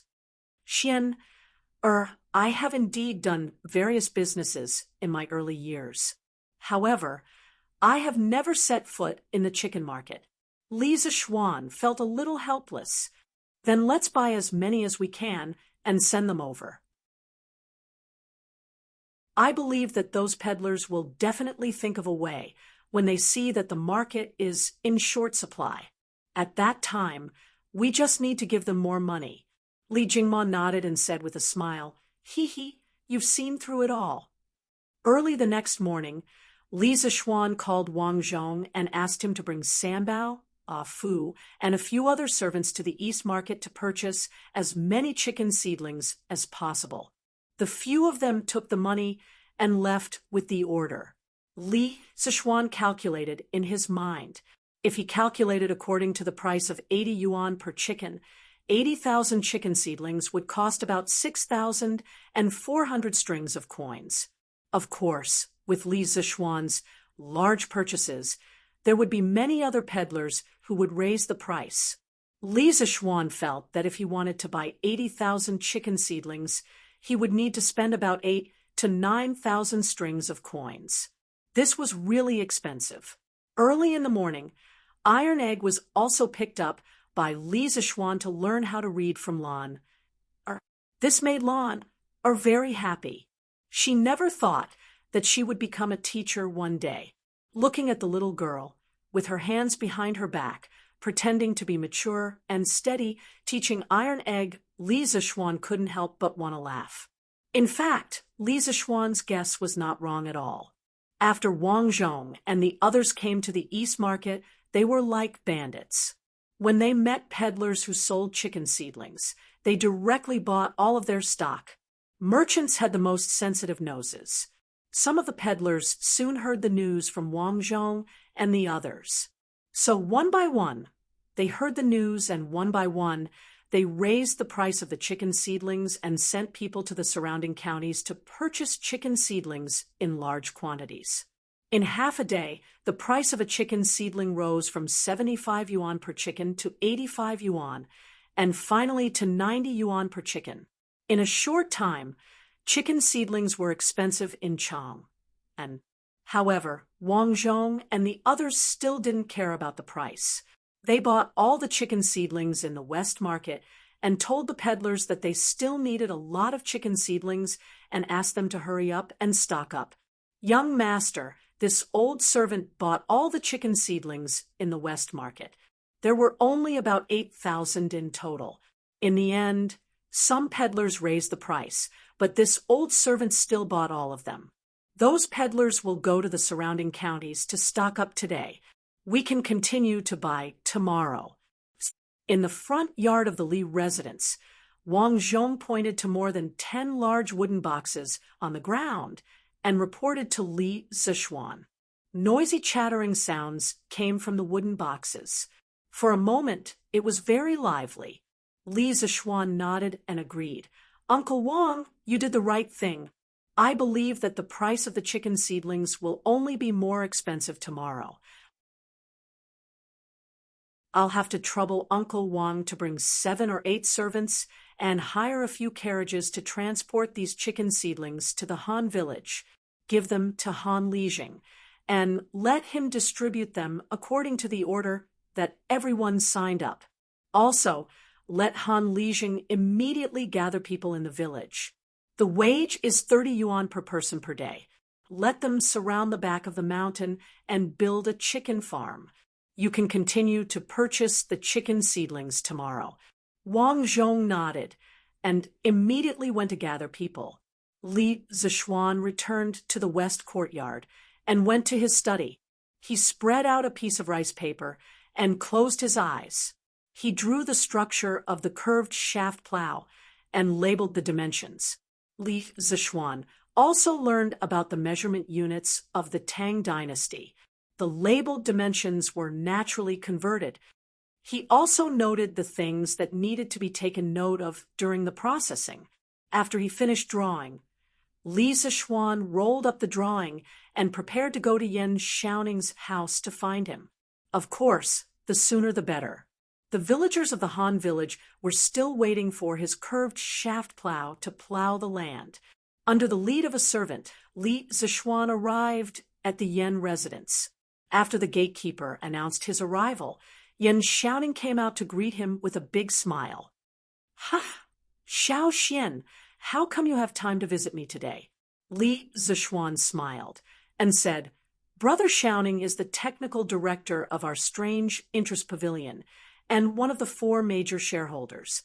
Of course I have to come and greet you." Ha ha! Yan Xiaoning's forehead was full of black lines. He hated the title of technical director, but Li Zishuan wouldn't agree to change it no matter what. Now that he heard these words, he felt a little disgusted. Yan Xiaoning coughed twice and said, "Xiao Xian, come with me to the front hall." "Why are you standing at the door?" Li Zishuan nodded and followed Yan Xiaoning into the residence.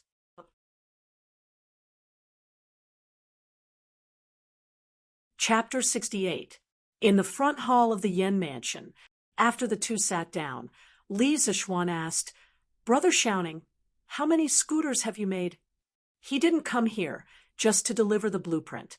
He was also very concerned about the opening of the strange interest pavilion. Yan Xiaoning smiled proudly and said, "Hee, Xiao Xian, you don't trust me? The first batch of 300 scooters was completed yesterday. We're just waiting for the opening of the strange interest pavilion."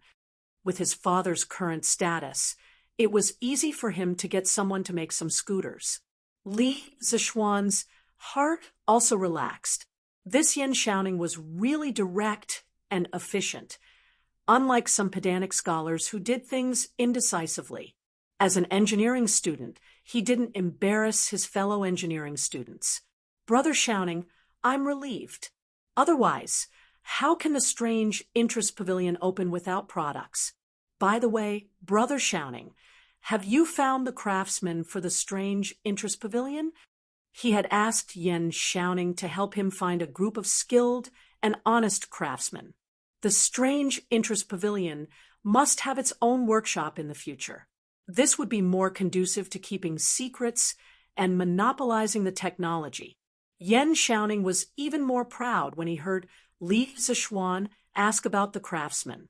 He smiled and said, "Hee, I wanted to give you a surprise, but since you asked, I'll tell you. After my father found out that I'm working with you on the Strange Interest Pavilion, he gave me one of our previous workshops. In the future, this workshop will be a part of the Strange Interest Pavilion. The craftsmen in the workshop used to work in the general's office. Their skills are excellent." Li Zishuan was really surprised when he heard Yen Xiaoning's words. He only asked Yen Xiaoning to help him find a few craftsmen. He didn't expect Yen Xiaoning to give him a workshop directly. This gift was really precious. Since Yen Xiaoning was so generous, Li Zishuan couldn't be stingy. He waved his hand and said generously, "Brother Xiaoning is really kind. I have to thank Uncle personally. I'll pay all the craftsmen's salaries in the future." Yen Xiaoning looked at him with a strange expression and couldn't help but say, "The craftsmen in the workshop work for Wonderful Interest Pavilion. Of course you should pay them. Little Xian, are you planning to let my father continue to pay them?" Li Zishuan felt that Yen Xiaoning's words made sense. He patted his head in annoyance and secretly scolded himself for being a fool. "Well, Brother Xiaoning is right. I've been so busy these 2 days that I've become muddle-headed. Where is the workshop? Shall we go and take a look?" Since he already had a workshop, wouldn't it be more convenient for him to let the craftsmen in the workshop make the curved shaft plows? The workshop is in Any Lane, which is very close to the East Market. It will be very convenient in the future. Li Zishuan said happily, "That's great. Brother Xiaoning, shall we go to the workshop to have a look? Since little Xian wants to go and take a look, then Big Brother will respectfully accept." He followed Yen Xiaoning to Any Lane. After making several turns and entering a small alley, he saw a relatively large group of courtyards. Although the houses were not luxurious, they occupied a large area. There was a sign hanging above them that read Strange Interest Pavilion Workshop. Li Zishuan looked at Yen Xiaoning in confusion. He didn't expect him to act so quickly. Yen Xiaoning seemed to see the confusion in his eyes. He smiled proudly and said, "My father said that since he gave the workshop to us, of course, he had to change the name. This plaque was personally inscribed by my father. What do you think? Many people in Chang and can't get my father's calligraphy." Although Li Zishuan didn't know much about calligraphy, he could see that the calligraphy was vigorous and powerful. It was hundreds of times better than his own doggy handwriting. He immediately exclaimed in admiration. He praised in admiration, "Uncle Yan's calligraphy is really good. I owe him such a big favor this time. I must thank him in person someday." Yen Xiaoning laughed in his heart. "This is the effect I want. When you fall into my father's hands one day, let's see how you can find an excuse to be lazy." "Ha ha." But then he said without changing his expression, "Well, little Xian, my father is very pleased that you have such good intentions. Let's go in and have a look." The two entered the workshop and saw that there were more than 20 rooms inside. There were some empty spaces outside with some wood and iron piled up. Li Zishuan even found a big iron furnace.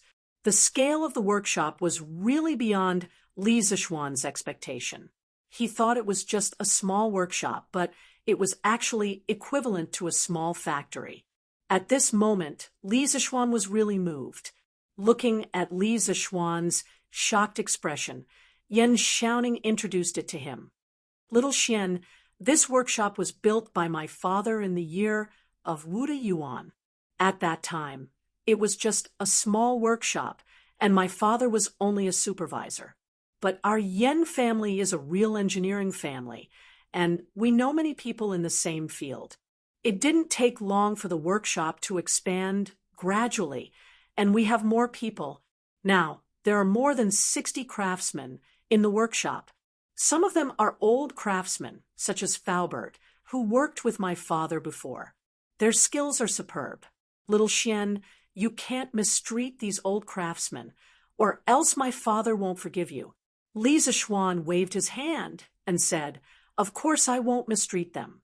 These people will be the foundation of our Strange Taste Pavilion in the future. In the future, their salaries will be increased by 50%. Yan Xiaoning raised his thumb and laughed. "Ha, brother, you're generous." The two of them entered a house and saw an old man dressed like a farmer drilling wood. He should be making a scooter. "Faubert, are you busy?" Yan Xiaoning called out. The old man turned around and saw Yan Xiaoning. He smiled and said, "Oh, young Master Yan, you're here. This is—" He pointed at Li Zishuan. When Li Zishuan heard Yan Xiaoning call this person Faubert, he remembered what Yan Xiaoning said just now. He knew that this person was an old man in the workshop and couldn't be neglected. He took the initiative to introduce himself. "Faubert, hello. I'm Li Zishuan, one of the owners of Strange Taste Pavilion. You can call me Little Xian." Faubert raised his eyebrows and said in surprise, "You're the one who invented the scooter and the roller bearing?" Li Zishuan smiled and nodded. Faubert said in surprise, "I didn't expect that you could come up with such a good idea at such a young age. It seems that we old guys are really old." "Ha ha. What are you talking about, Faubert? As the saying goes, having an old man in the house is like having a treasure. I have a lot of immature ideas in the future, and I need you to guide me." Li Zishuan valued these old craftsmen very much. Although their physical strength was not good, their experience was very valuable. Faubert felt warm in his heart when he heard Li Zishuan's words. This owner was young and talented, but not overbearing. Faubert also had a good impression of him. He stroked his beard and smiled. "Ha, you're too serious. We old guys just can't stay idle. We have no regrets if we can make one last contribution to the workshop. Faubert, you can call me Little Xian in the future. You're an elder, and I don't deserve it." "Ha, then I'll call you Little Xian. Come, Little Xian, you came at the right time. I was just about to talk to you about your scooter and the bearing.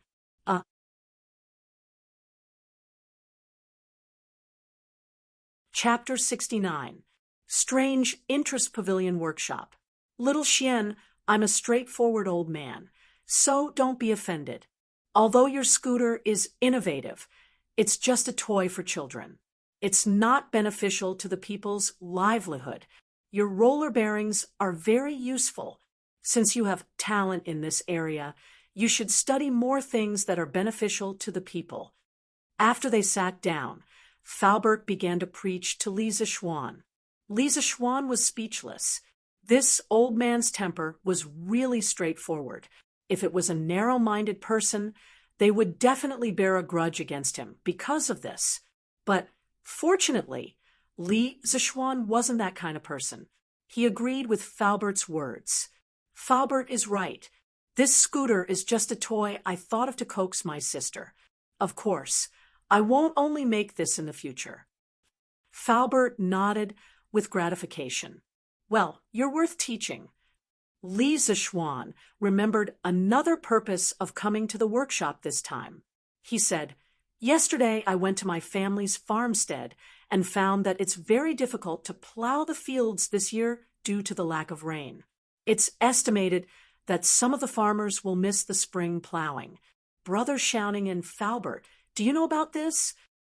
Yan Xiaoning's face turned solemn, and he said in a deep voice, "This situation doesn't only happen in your farmstead. It's more or less the same situation in the surrounding counties of Chang. And according to my father, this matter has alarmed the imperial court. His Majesty has also learned about it. He's ordering people to transfer a batch of cattle from the northern counties to Chang and distribute them to the farmers. He's trying his best not to let the farmers miss the spring plowing. Falbert also nodded and said, I've also heard about this. But, little Xian, why did you mention this? We can't help much with this kind of thing. We can only rely on the imperial court. Li Zishuan stood up and disagreed. Falbert's words are wrong. As the saying goes, if a worker wants to do a good job, he must first sharpen his tools. As a craftsman, you must have the spirit of a craftsman. You just taught me to study more things that are beneficial to the people's livelihood. Then why can't we make better farming tools for the people? Falbert raised his eyebrows. He had been in this field for so many years, but today he was being lectured by this little kid. He was proud and arrogant. He was a bit unhappy and frowned. It's easy for you to say. The straight plow used by the Tang Dynasty originated from the Han Dynasty. After several improvements, it's already the most advanced farming tool. How can there be better farming tools? I don't agree with Uncle Fu's words. How can craftsmen not seek innovation? How can they do things like planting trees for their predecessors and enjoying the shade for their descendants? If they don't try, how can they know that they can't make better farming tools? Falbert was not convinced. So, you can make better farming tools? Li Zishuan could also see that this old man was stubborn. It wasn't that he had a bad heart, but he didn't allow others to question him in the field he was best at. Li Zishuan had seen a lot of people like this in his previous life. Generally, all the big shots in various fields had this kind of bad habit. Li Zishuan didn't talk nonsense. He directly took out the drawing of the curved plow from his sleeve, spread it out on the table, and said to the two of them, This is a type of plow that I thought of when I saw the villagers using the straight plow in the Han village yesterday. It's a more labor-saving plow. Today, I'm looking for a workshop to make a batch as soon as possible. Brother Shouting, Falbert, come and take a look. Yen Shouting and Falbert couldn't wait to take a look at the drawing. It was the first time that Falbert saw this kind of drawing technique. He couldn't help but frown. He wanted to ask Li Zishuan, but he was a little embarrassed to do so. He had just quarreled with Li Zishuan, so he couldn't bring himself to ask. Yen Shouting, on the other hand, was very familiar with this kind of drawing technique. He read the contents of the drawing carefully, then closed his eyes and concentrated. He imagined the structure of the plow in his mind. After a few breaths, he opened his eyes. Little Xian, this plow of yours should be an evolution of the straight plow, right? I saw that you made some changes to the length and shape of the plow shaft. You even installed a wheel on the shaft. I've never seen this kind of structure before. I can't tell which one is more labor-saving between your plow and the straight plow we use. At this time, Falbert saw that Yen Shouting's words were clear and logical. It was obvious that he could understand this kind of drawing. Falbert couldn't help but feel depressed. He had been a craftsman all his life, and he had his own pride in this field. He didn't expect that today. It seemed that he wasn't as good as these two little kids. In fact, after Yen Shouting finished speaking, he noticed that Falbert was still staring at the drawing. He thought for a bit and understood what was going on. He patted his head and said embarrassedly, Falbert, I forgot to tell you. This kind of drawing technique was created by little Xian. These 3 drawings represent the shape of the object when seen from 3 directions. Yen Shouting began to teach Falbert about the 3-view view again. Falbert had studied this field for so many years, so he understood it all with just a little bit of explanation. Even though he didn't agree with Li Zishuan's point of view before, he now somewhat agreed with Li Zishuan's drawing method. He nodded and looked at the drawing again. Li Zishuan also explained at the side, Falbert, Brother Shouting, I call this kind of plow the curved shaft plow. It is made up of 11 parts, which are the plowshare, the plow wall, the plow bottom, the plow press, the plow head, the plow arrow, the plow shaft, the plow judge, the plow construction, the plow tip, and the plow disc. Li Zishuan pointed at the drawing and explained one by one as he spoke. The two listened to him seriously. Even if they could understand the drawing, they definitely couldn't compare to Li Zishuan in terms of understanding the curved shaft plow. Li Zishuan continued, I changed the long straight shaft into a short curved shaft and installed a plow disc that can rotate freely at the head of the shaft. Not only does this make the plow frame smaller and lighter, but it also makes it easier to turn and turn. It's more flexible to operate and saves more manpower and animal power. Also, I added the plow judge and plow arrow. If the plow judge is used, the plow arrow can be directed downwards and the plowshare will go deeper into the soil. If the plow judge is used, the plow arrow can be directed upwards and the plowshare will go deeper into the soil. By combining the plow judge, plow arrow, and plow arrow, it can adapt to the different requirements of deep plowing and plow. Not only can the plow wall break the soil, but it can also push the plowed soil to the side and reduce the resistance of the plow. With all these improvements, the curved shaft plow saves at least 50% of the effort compared to the straight shaft plow. Li Zishuan looked at the drawing and spoke with assurance. The two nodded as they listened. In the end, Faubert couldn't help but say, Your design is quite innovative, and it sounds reasonable. However, we are only talking about it on paper. No one knows if it will save more effort or be easier to use. Li Zishuan wanted to tell him that there was a theoretical basis for all of this. He just needed to draw a force analysis diagram and do some calculations according to the formula to know which one saved more effort. However, if he told them that, he would have to teach them about engineering mechanics. This was not something that could be explained in a few words. Li Zishuan could only say, Faubert, what you said is not unreasonable. However, practice is the only standard to test the truth. Instead of arguing here, why don't we make a batch of plows to test first? Won't we know which plow saves more effort? Faubert muttered, Practice is the only standard to test the truth. Little Xian, what you said is very reasonable. Then, let's make one to test. Li Zishuan cupped his hands and smiled. Then I'll have to trouble Faubert to make 20 curved shaft plows. My village needs them urgently. The day after tomorrow, I'll bring this batch of curved shaft plows to the village for an experiment. Faubert frowned. Little Xian, you're making so many on your first try? Li Zishuan smiled confidently. Faubert, I'm very confident in the curved shaft plows. The villagers of the Han village are waiting for spring plowing. I don't have time to test them one by one. I believe that the curved shaft plows can solve this urgent problem. Faubert hesitated for a moment and nodded. Okay, since Little Xian said so, then the workshop will work overtime to make 20 curved shaft plows. The day after tomorrow, I'll go with you to the Han village to see the results. I want to go too, Yan Shouting hurriedly added.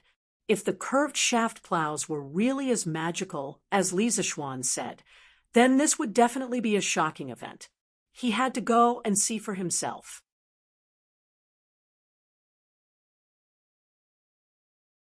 Chapter 70. When Li Zishuan left the workshop, he asked someone to send the 300 scooters that he had already made to the Strange Interest Pavilion.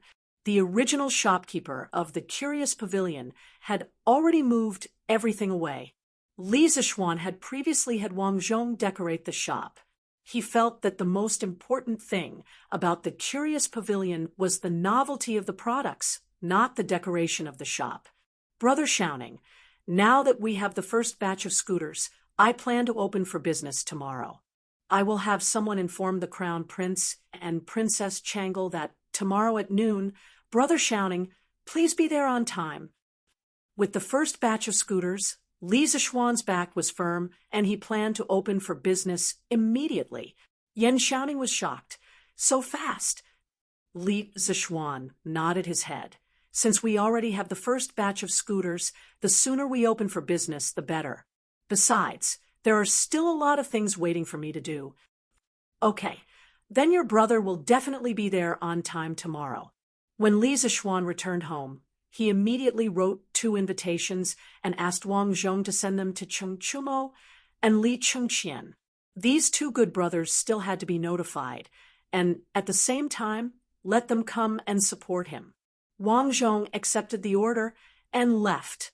Li Zixuan then called for San Bao, instructing San Bao, go to the Western Market and find 6 children from the vaudeville troupe. 6 or 7 years old will do.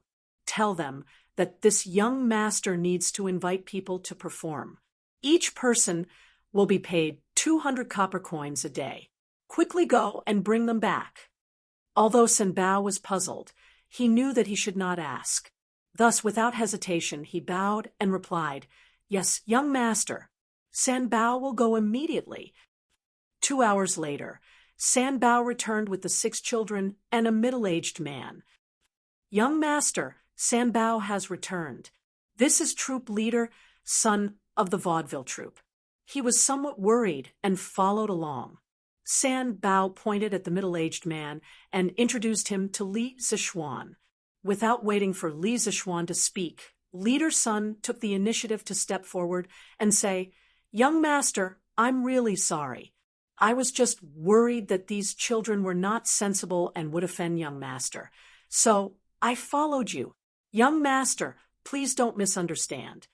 Li Zixuan knew in his heart that leader's son was probably afraid that something would happen to these children, such as encountering human traffickers or something. That was why he followed them.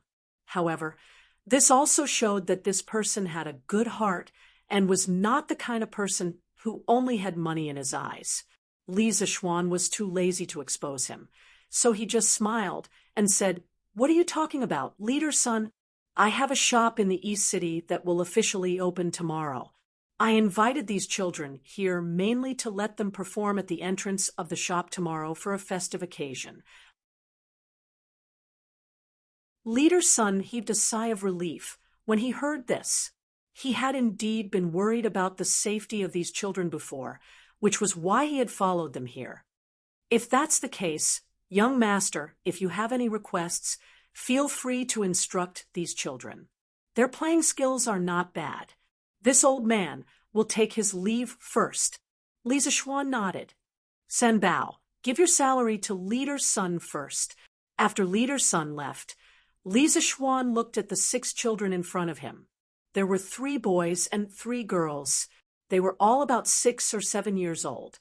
Although they looked thin and weak, each of them exuded a sense of cleverness.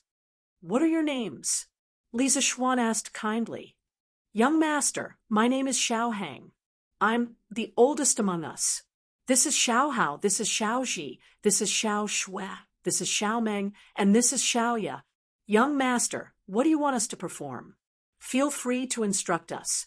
Although we are young, we can definitely do it well.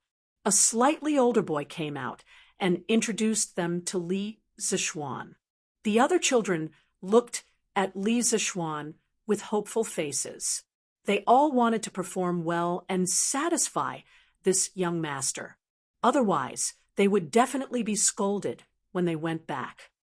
Well, don't be nervous. I didn't ask you to perform any difficult juggling. I just want you to play something very interesting. San Bao, go and bring all the scooters in our school. Yes, young master. Half an hour later, San Bao and 2 other servants brought 6 scooters over. The 6 children stared at the scooters curiously. Li Zixuan smiled and said, Your task is very simple. You must learn how to ride the scooters by today. When my shop opens tomorrow, you will split into 2 groups and ride the scooters. Make 2 lines of scooters at the entrance of the shop to attract the crowd. San Bao, come over and teach them how to ride. San Bao's face was bitter. This was something for children to play with. He was too embarrassed to play with it. Young master, Sanbao has never played with scooters before. Stop talking nonsense. If you haven't played with scooters before, then you haven't seen it before. How Lan usually plays with scooters is how you play with scooters. Quickly, go and teach them. I will reward you. Li Zishuan was, of course, unwilling to teach a group of children how to ride scooters. It was too degrading. He had no problem teaching his younger sister, but with so many children, it was better to let Sanbao teach them. Li Zishuan finished speaking and went back to the west courtyard. He planned to wait for 4 hours before coming back to check on the progress. Duke Lu's mansion. Young master, this is an invitation sent by Li Zishuan. The Chung mansion's housekeeper handed an invitation to Chung Chumo. Oh, an invitation from Xiao Xian? What does he want to do? Let me see. Chung Chumo took the invitation curiously. He opened it and looked at it carefully. He said, "Strange Interest Pavilion? What is it for?" Uncle Liang, do you know about the Strange Interest Pavilion? Housekeeper Liang thought for a while and replied, "I have never heard of this Strange Interest Pavilion. But looking at the location written on the invitation, it should be the shop where the East City's Heavenly Craft Pavilion used to be. I heard that the Heavenly Craft Pavilion was going to sell it, but I didn't expect it to be bought by the Li family." Chung Chumo nodded. He also didn't know what Li Zishuan was doing. But he suddenly remembered a rumor today and said, "Uncle Liang, I heard that Xiao Xian's family was wantonly purchasing chicken seedlings in the West City today. Is this true?" Housekeeper Liang nodded. "Young master, I also heard about this today. It is said that they bought at least 7,000 chicken seedlings today. They bought almost all the chicken seedlings in the East City today. I am also curious as to why they bought so many chicken seedlings." Although Chung Chumo was a bit fierce, he wasn't stupid. He stroked his stubbled chin, thought for a while, and said, "This brother of mine is very smart. This brother of mine is very smart. I don't believe that he would make a loss. There must be a deeper meaning behind this. I'll ask him tomorrow. If there's really a profit to be made, I'll ask my father to buy some chicken seedlings." He. East Palace. An eunuch hurried in and bowed to Li Chungqian. "Reporting to your highness, there is a person outside the palace with the East Palace token. He asked this servant to give this invitation to your highness." Li Chungqian curiously said, "Oh, give it to me." When he saw the contents of the invitation, Li Chungqian's eyes lit up. He said, "Oh, they open for business so soon? That's great. Come, set up the Changle Palace."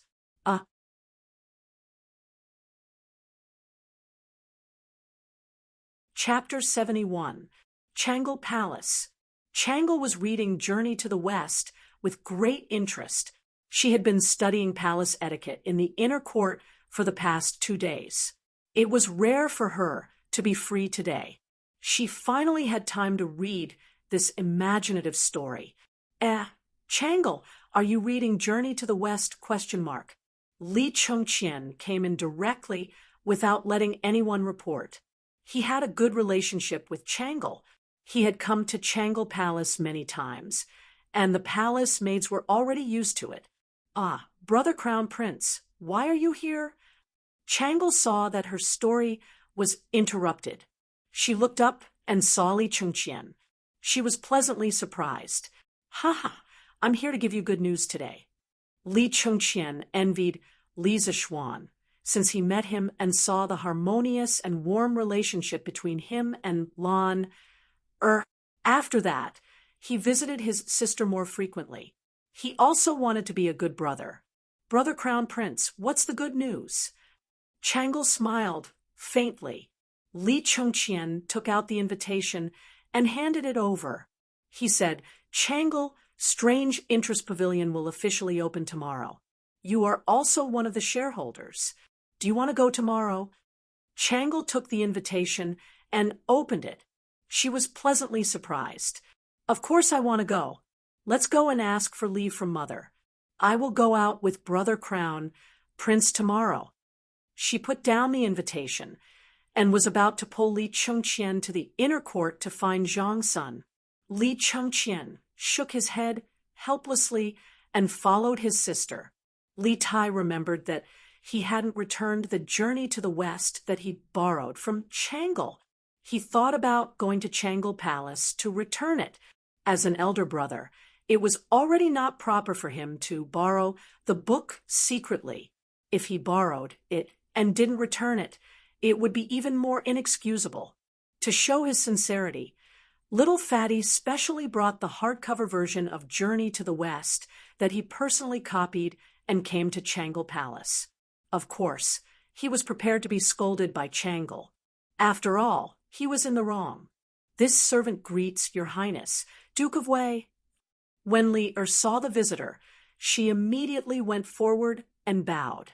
However, the way she looked at Li Tai was a little strange. Last time, Li Tai stole books and caused her to almost be punished. Of course, she didn't dare to blame Li Tai. She was just a little vigilant and thought to herself, could it be that Wei Wang is here to steal again? Li Tai pretended not to see her strange eyes. He waved his hand and coughed softly. Ahem, where is Changle? Reporting to Your Highness, the princess just went out with the crown prince. Oh, Li Tai's eyes lit up as he was secretly delighted. However, he did not show it on his face. He waved his hand and said, Then go busy yourself. This king is just taking a stroll. After saying that, he walked straight into the palace. Lear wanted to follow and take a look so that she wouldn't lose something again. However, Li Tai specifically forbade her from following. If she followed, she would definitely provoke Li Tai. After hesitating for a moment, Li still didn't dare to follow. She prayed that the princess would return soon. Li Tai came to the hall and quickly glanced around. After seeing that there was no one, he immediately sneakily put the hardcover edition of Journey to the West on the table and prepared to leave. He was also afraid that Changle would suddenly return. At this moment, he saw a red invitation on the table. After hesitating for a moment, he took it and opened it to take a look. East Market, strange interest pavilion opening. What is this?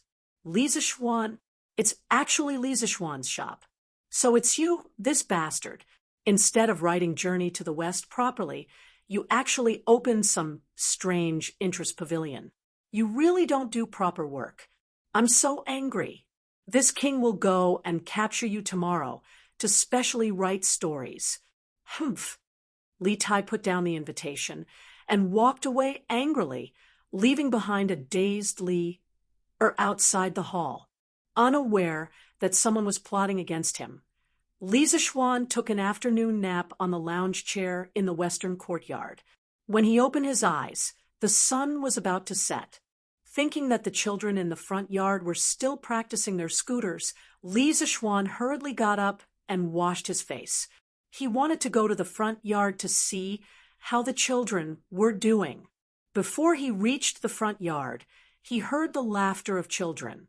Li Zixuan even heard Iron Egg and Lan Er's voices. Hence, he hurriedly walked over. Little Ji, pay attention to controlling your speed. Maintain the formation. Yes, got it, brother Little Hang. Little Shua, your team's speed should be faster. Keep up with Miss Lan Er's speed. Don't fall behind. Understood. When Li Zixuan came over, he saw Little Hang instructing a few people to practice their scooters.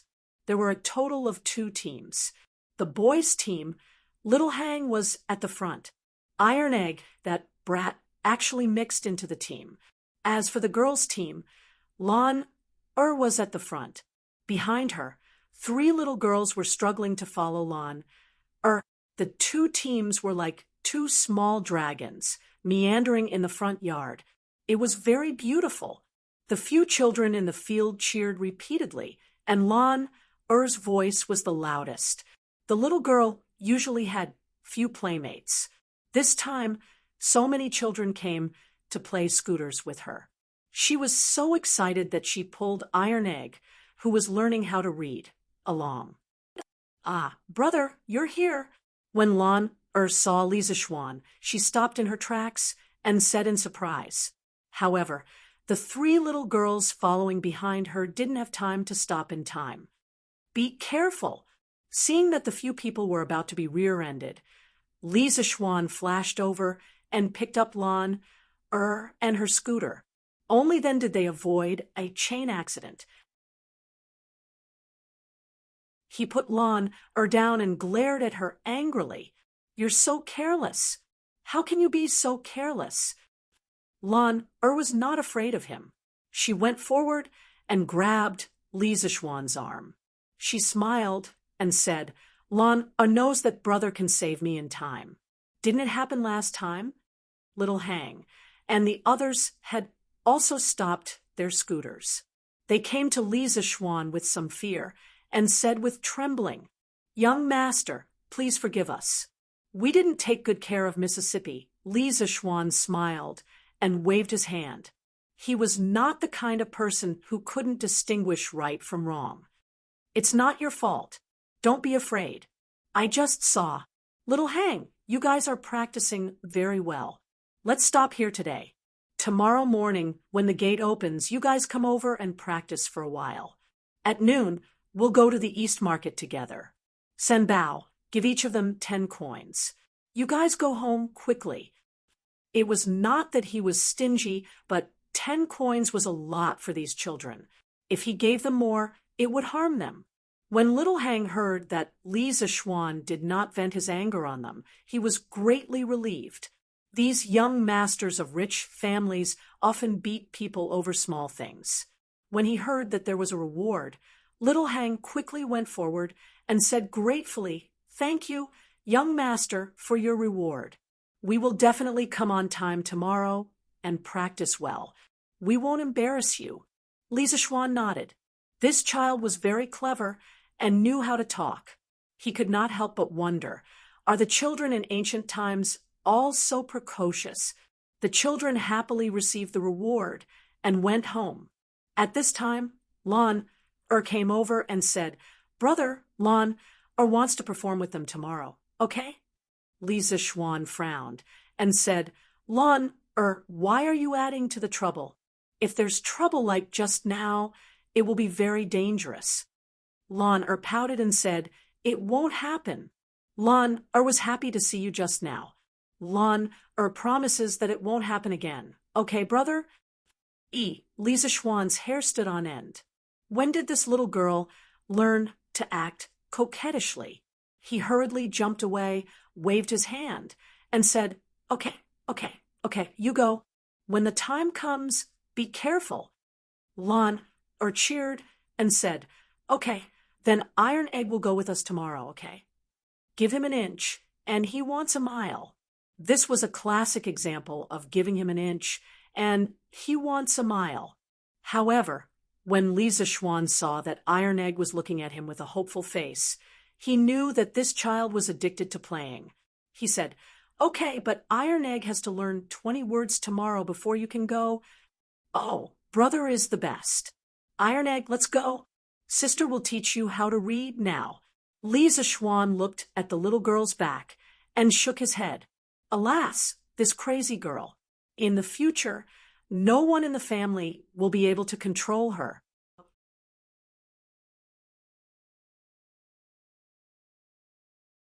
Chapter 72. The next morning, Lisa Schwan was woken up by Xiaoxi. Xiaoxi said that the children from yesterday were already waiting in the front yard. Lisa Schwan was still sleepy. He waved his hand and said, Xiaoxi, let them practice first. I'm going to sleep for a while. After saying that, he directly fell onto the bed and laid out the word big without any care for his image. Oh no, it should be the word too. Xiaoxi saw the tall tent below the young master and quickly ran out with a red face. She thought to herself, young master is such a hooligan. Late in the morning, Li Zixuan finished his breakfast and went to the front yard. He saw the 8 children playing in the front yard. Today, their formation was obviously more orderly than yesterday. They cooperated better with each other, and the distance between each pair was also smaller than yesterday. Li Zixuan felt that it was quite interesting as he watched from the side. He looked up and saw that it was about time. Li Zixuan walked over and interrupted. "All right, let's stop. It's about time. Xiao Shi, go to the kitchen and get some pastries. You guys should eat something to fill your stomachs. There's no time for lunch. After lunch, we'll go to the East Market." The children were surprised. They didn't expect that other than their salary, they would also be rewarded with food. After they thanked Li Zixuan, they quickly went to wash their hands and eat the pastries. After watching them eat the pastries, Li Zixuan waved his hand and shouted, "Let's go." Then, like a child king, he led the 8 children on the scooters and rushed to the East Market. As for Wang Zhong, he had already gone to the shop to prepare for the opening. This strange team attracted a lot of attention along the way. The people of the Tang Dynasty had never seen such a strange small car before. The pedestrians all made way and stood by the roadside to point at the scooters under the children's feet. However, this made the passers-by with children suffer. Children were very playful, seeing such a novel toy and seeing that other children were having so much fun while they were not.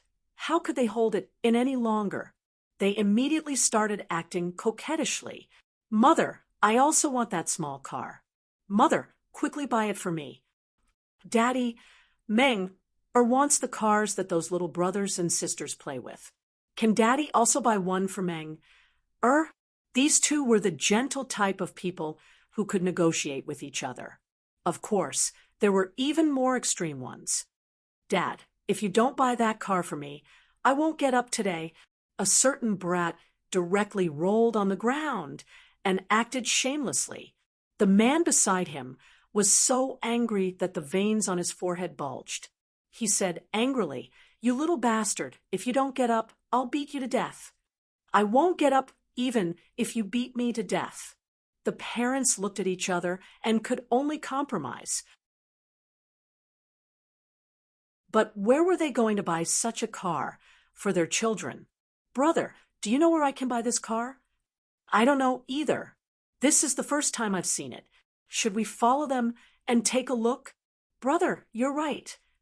Just like this, without any advertising, the scooter had its first group of followers. The line behind Li Zixuan was also getting longer and longer. After entering the East Market, the crowd was even denser. There were even more onlookers. Naturally, the line was also longer. Li Zixuan was also happy to have them follow. It would be a waste if he didn't want free publicity. Li Zixuan brought the team to the entrance of the strange interest pavilion. He found that Yan Xiaoning had already arrived. He was instructing people to lay out a red carpet and hang red ribbons around the shop. The entire strange interest pavilion was bustling with activity and was filled with joy.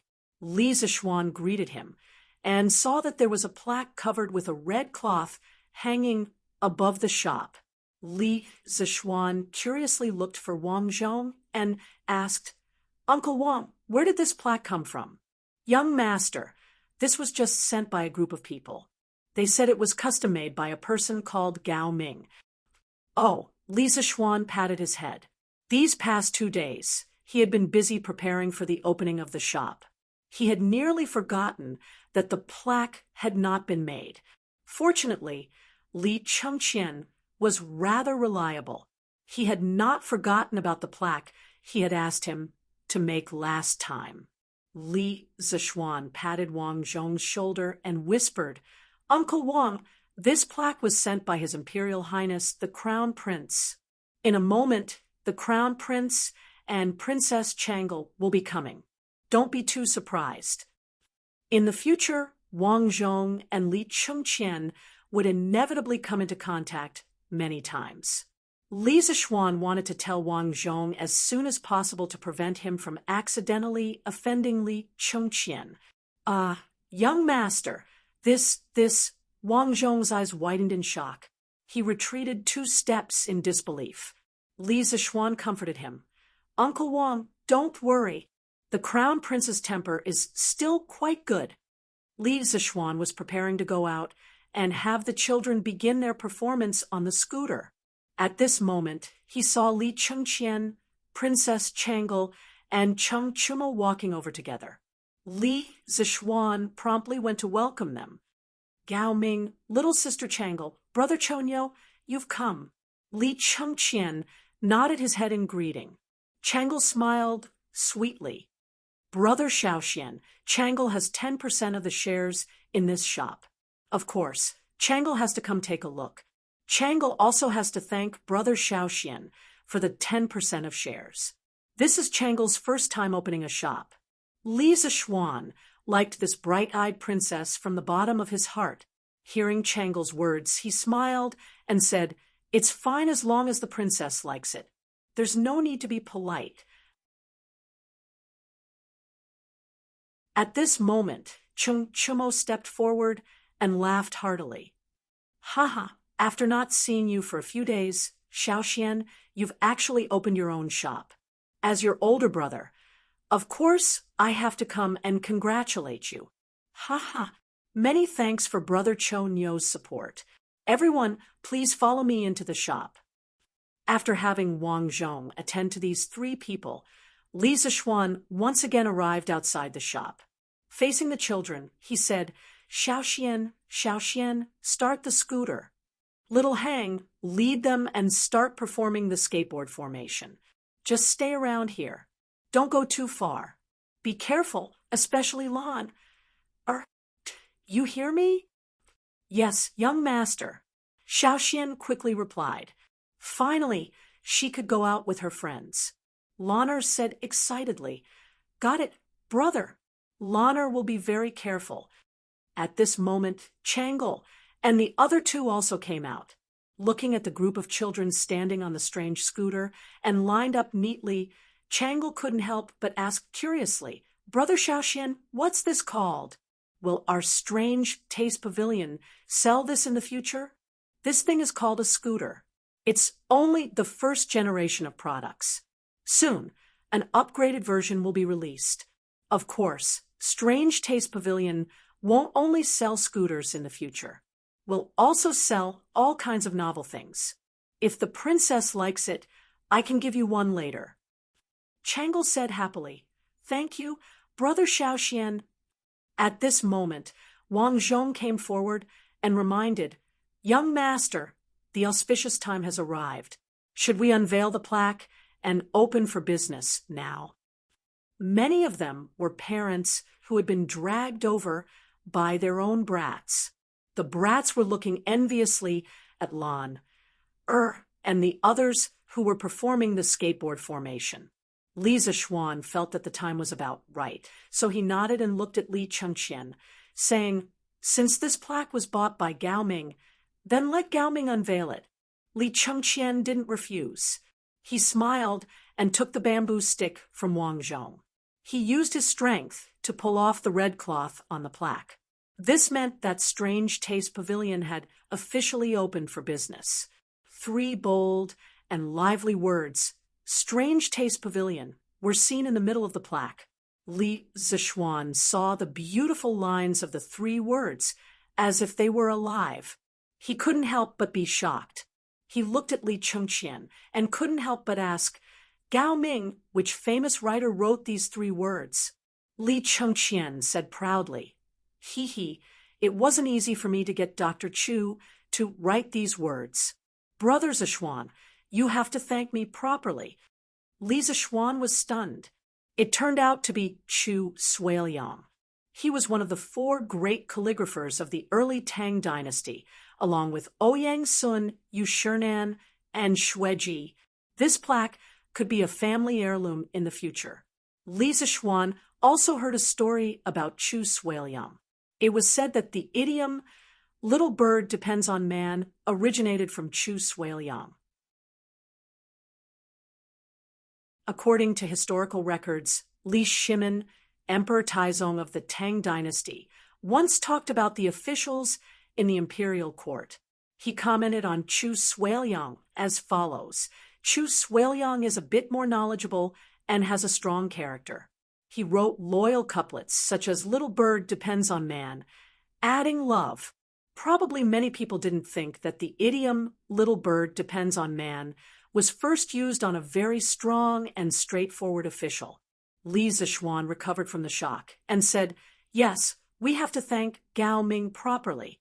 This Dr. Chu's calligraphy is rare. Well, Strange Taste Pavilion has officially opened for business. Hey, shopkeeper, is your shop selling this scooter?" After watching the scooter formation for so long, the crowd finally couldn't help but ask. They couldn't help but ask. Their little brats had been making a fuss. As soon as he finished asking, a group of people immediately followed behind him and echoed, "Yes, shopkeeper, are you selling it or not? How much? Give us a price. We are in a hurry." "Yes, yes. How much? I want to buy one."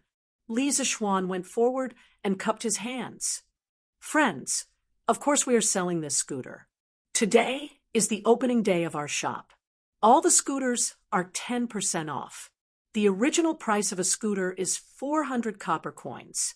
Today it is only 360 copper coins. We will also give you a white membership card. In the future, you can enjoy a 5% discount when you buy products in our shop with this card." The cost of a scooter was about 200 copper coins. Li Zishuan didn't want to sell it too expensive. 400 copper coins was about right. He would treat it as a gift for the Tang children. Hearing the price, the crowd started to talk about it. 360 copper coins? So expensive? Xiaohu, let's not buy it. Dad will make one for you when we go back. No, I want to buy this. Mom, I want to buy it too. Li Zishuan added at this time. If you want to buy, hurry up and line up. Today, there are only 300 scooters in the shop. First come, first serve. If you want to buy, hurry up. Now, the crowd didn't have the chance to hesitate. They all joined the line. Although 360 copper coins was a little expensive, most people could still afford it. If they didn't buy it today, they would be annoyed to death by their little brats. Li Zishuan saw that the scene was starting to become popular. He waved his hand and called Xiaohang over. "Xiaohang, take them on the scooters and walk around the entire East Market. Be careful, okay?" The shop didn't need to advertise anymore. Li Zishuan asked Xiaohang and the others to go to the East Market to attract more people. "Yes, young master," Xiaohang answered and rushed into the East Market with the two scooter teams.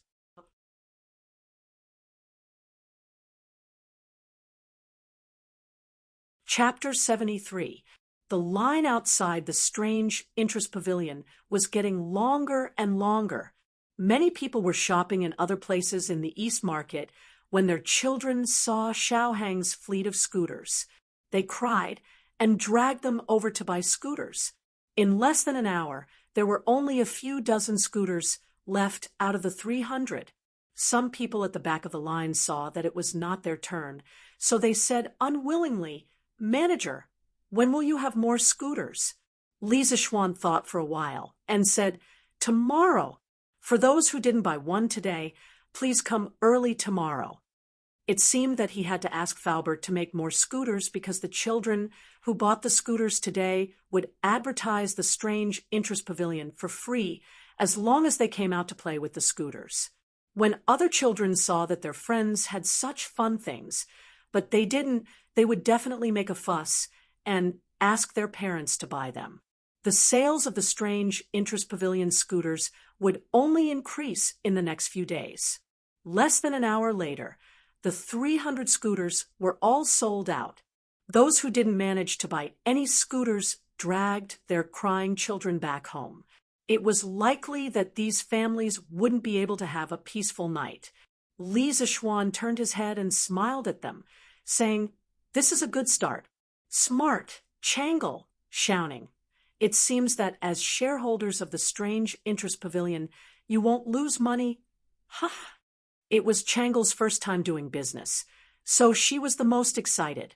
She smiled and said, "Not only won't we not lose money, not only will we not suffer a loss, but at this rate, Strange Taste Pavilion's monthly income will be at least 1,000 strings of coins. By then, Changle will be able to save money to buy beautiful jewelry for Mother. Thank you, Brother Xiaoxian." What a filial little girl. Li Chengqian couldn't help but rub her little head. Yan Xiaoning didn't care much about money. Although his family wasn't rich, they didn't lack money. Cheng Chumo was a little depressed. When Li Zixuan was going to open the store, he wasn't in Chang and didn't catch the bus.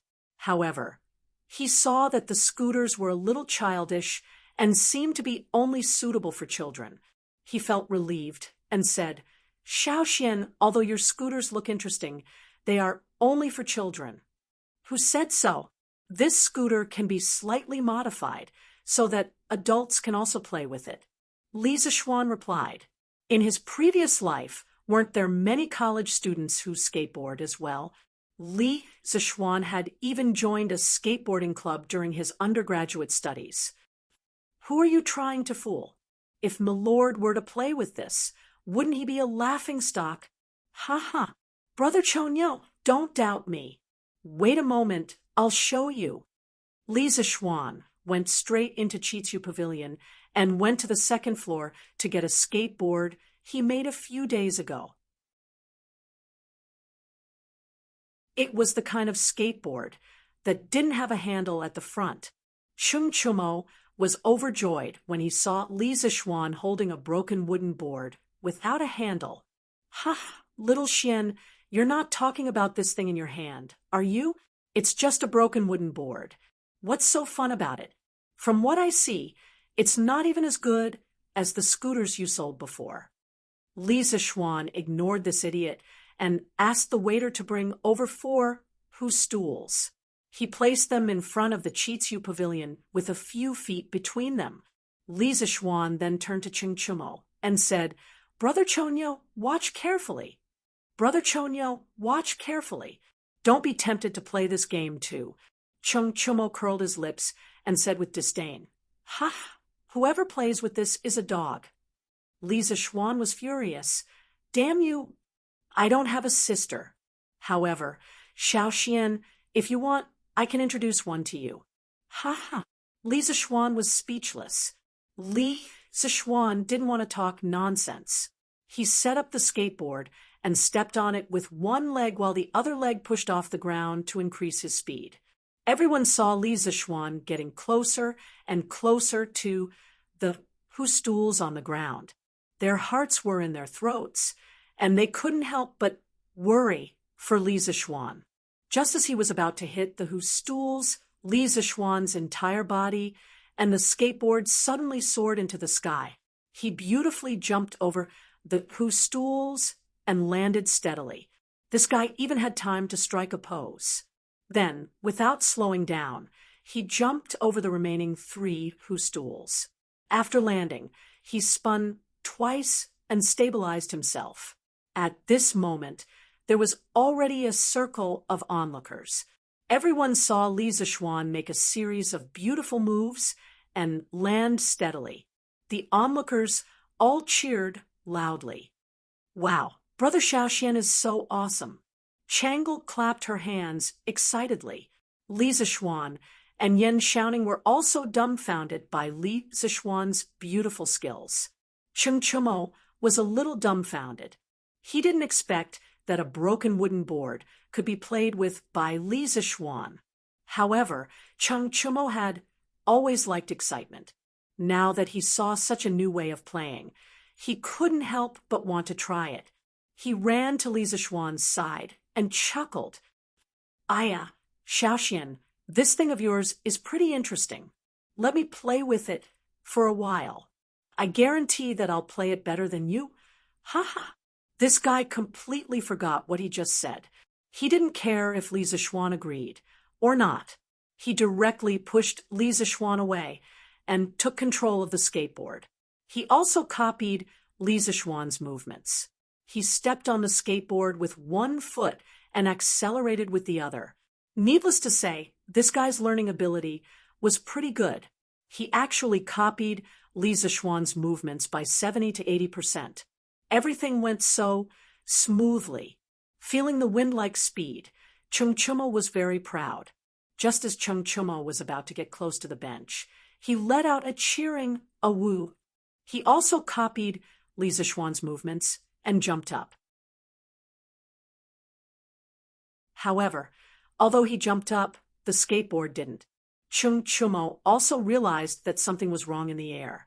He quickly wanted to use his left foot to hook the skateboard up. However, at this time, he had already touched the bench. His whole body was tripped by the bench. With a bang, he beautifully fell down like a wild goose landing on the sand. He fell flat on his face, causing smoke and dust to rise around him. The field suddenly went silent for a few breaths of time. Then, there was a burst of laughter. Ha ha ha! Li Zixuan was the first one who couldn't hold it in. He pointed at Chung Chumo, who was sprawled on the ground, and laughed loudly. After a while, he laughed so hard that his stomach hurt. He couldn't help but bend down. Li Chungqian and Yan Xiaoning reacted and also laughed loudly. Changle covered her mouth and turned her head away to giggle. She laughed so hard that her eyes narrowed into slits. The crowd was still cheering for Li Zixuan's wonderful performance. In the blink of an eye, Chung Chumo, this funny guy, came up. The atmosphere changed too quickly. Everyone was stunned for a while before they couldn't help but burst into laughter. Chung Chumo was so embarrassed that he wanted to die. He didn't dare to raise his head and let others see his face. He wanted to find a hole to hide in so that he wouldn't embarrass the Chung family. However, there was someone who didn't let him do as he wished. At this time, a little girl's voice came from beside him. "Hey, isn't this Big Brother Chonyo? Big Brother Chonyo, what are you doing lying on the ground?" Lan Er brought her previous friends back to the strange interest pavilion. When she saw Chung Chumo lying on the ground, the little girl thought that there was something fun on the ground. She hurriedly stepped on the skateboard and ran over to ask curiously. At this moment, Chung Chumo only wanted to dig a hole and bury himself so that no one could see him.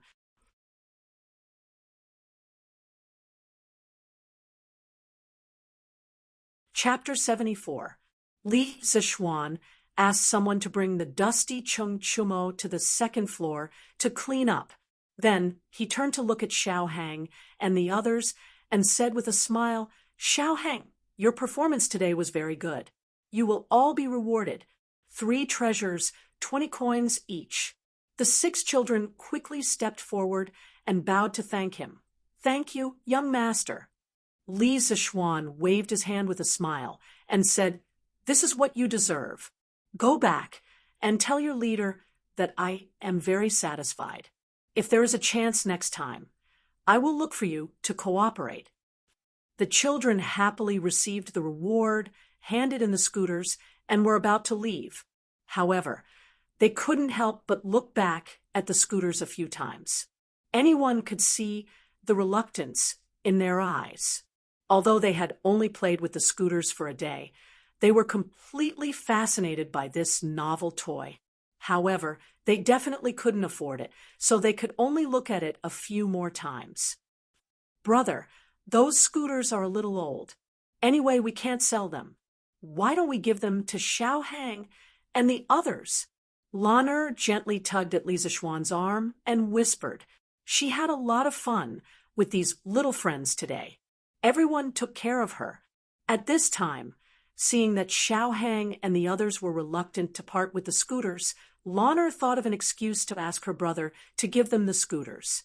However, how could Li Zixuan not see through this little trick. However, he didn't care about this small amount of money. If he gave it to them, then so be it. So he rubbed Lanner's little head and called Xiao Hang and the others back. He smiled and said, "Xiao Hang, this scooter is already old. It definitely can't be sold. I'll give it to you." The children were surprised, but Xiao Hang was more mature. He quickly bowed and said, "Young master, this is too expensive." Xiao Hang doesn't dare to accept it. "Aya, my brother already said that he would give it to you. Take it quickly. My brother doesn't lack this little money." Lanner finally persuaded her brother. Seeing that Xiao Hang refused again, the little girl quickly ran over and pushed the scooter to Xiao Hang's feet. Li Zixuan smiled and shook his head. In fact, he felt quite good. It felt good to be thanked by others. It was still good to be a tycoon. When Xiao Hang and the others saw that Li Zixuan did not object to Lanner's words, they hesitated for a moment before taking the scooter. Xiao Hang happily bowed and thanked them. "Thank you, young master. Thank you, Miss Lan. The next time young master opens the shop, we will perform for young master for free." Okay. The others nodded in agreement. Li Zixuan smiled and waved his hand. "Go back quickly. Be careful on the road." The children rode their scooters and left happily under the setting sun. Li Chengqian and the others saw that there was nothing else to do here, so they left. When Changle left, Li Zixuan specially gave her a pink scooter, which made the girl very happy. Yunxi Restaurant, in a private room on the 3rd floor. "Your Imperial Highness, the crowd surrounding the Pavilion of Wonders has dispersed. The Crown Prince and Princess Changle have already left."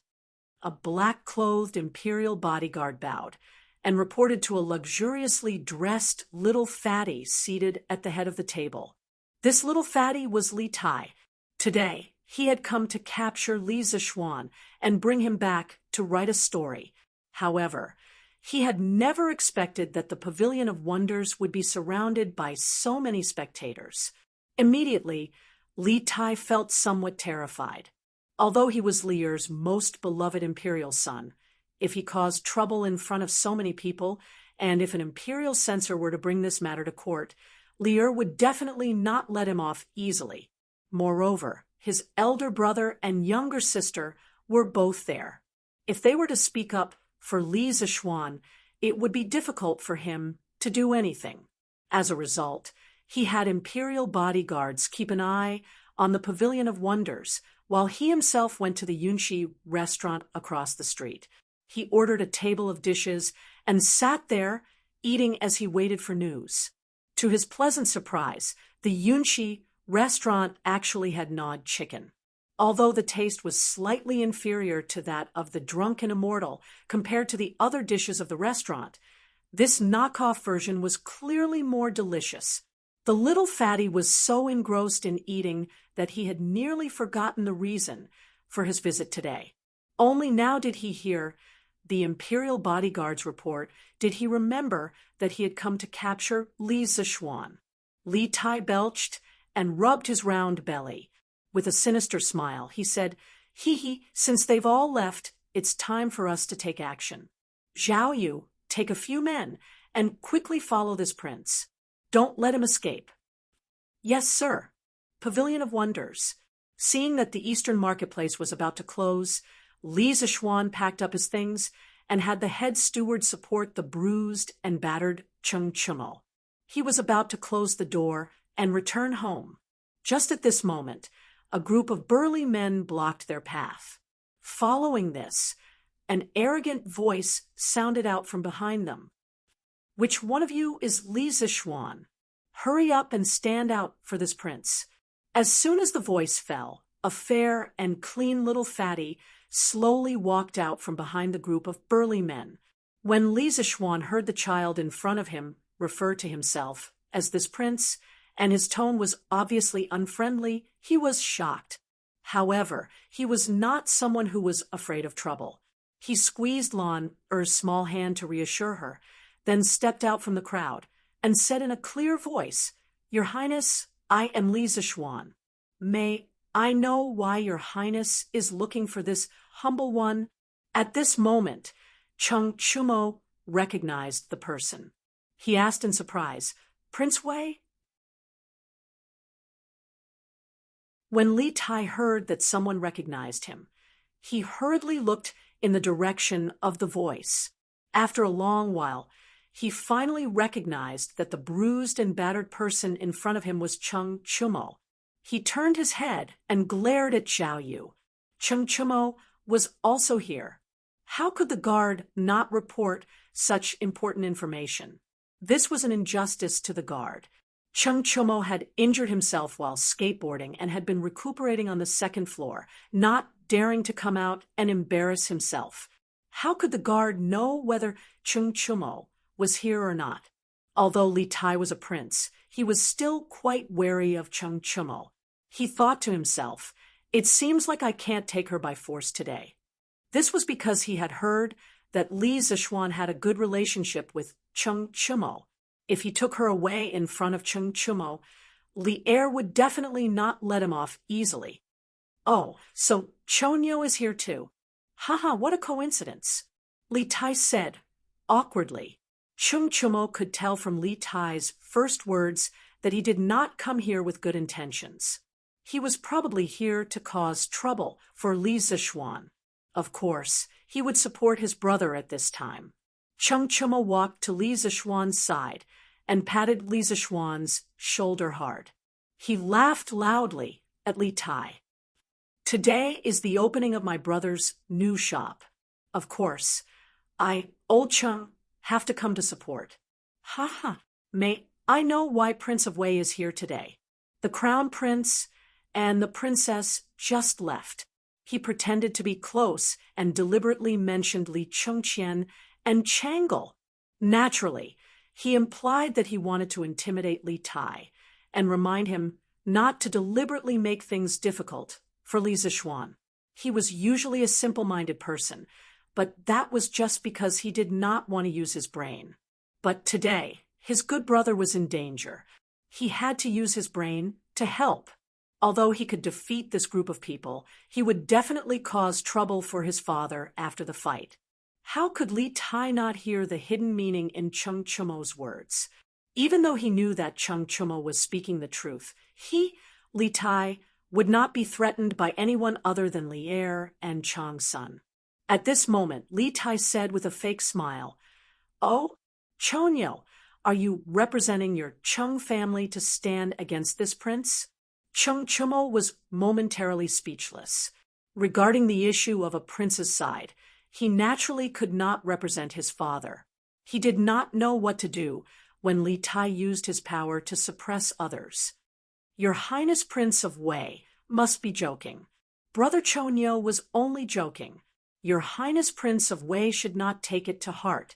May I know why your Highness is looking for this commoner today?" Li Zishuan could not sit still when he saw his good brother stand up for him. Thus, he stepped forward to help Chung Chumo out of his predicament.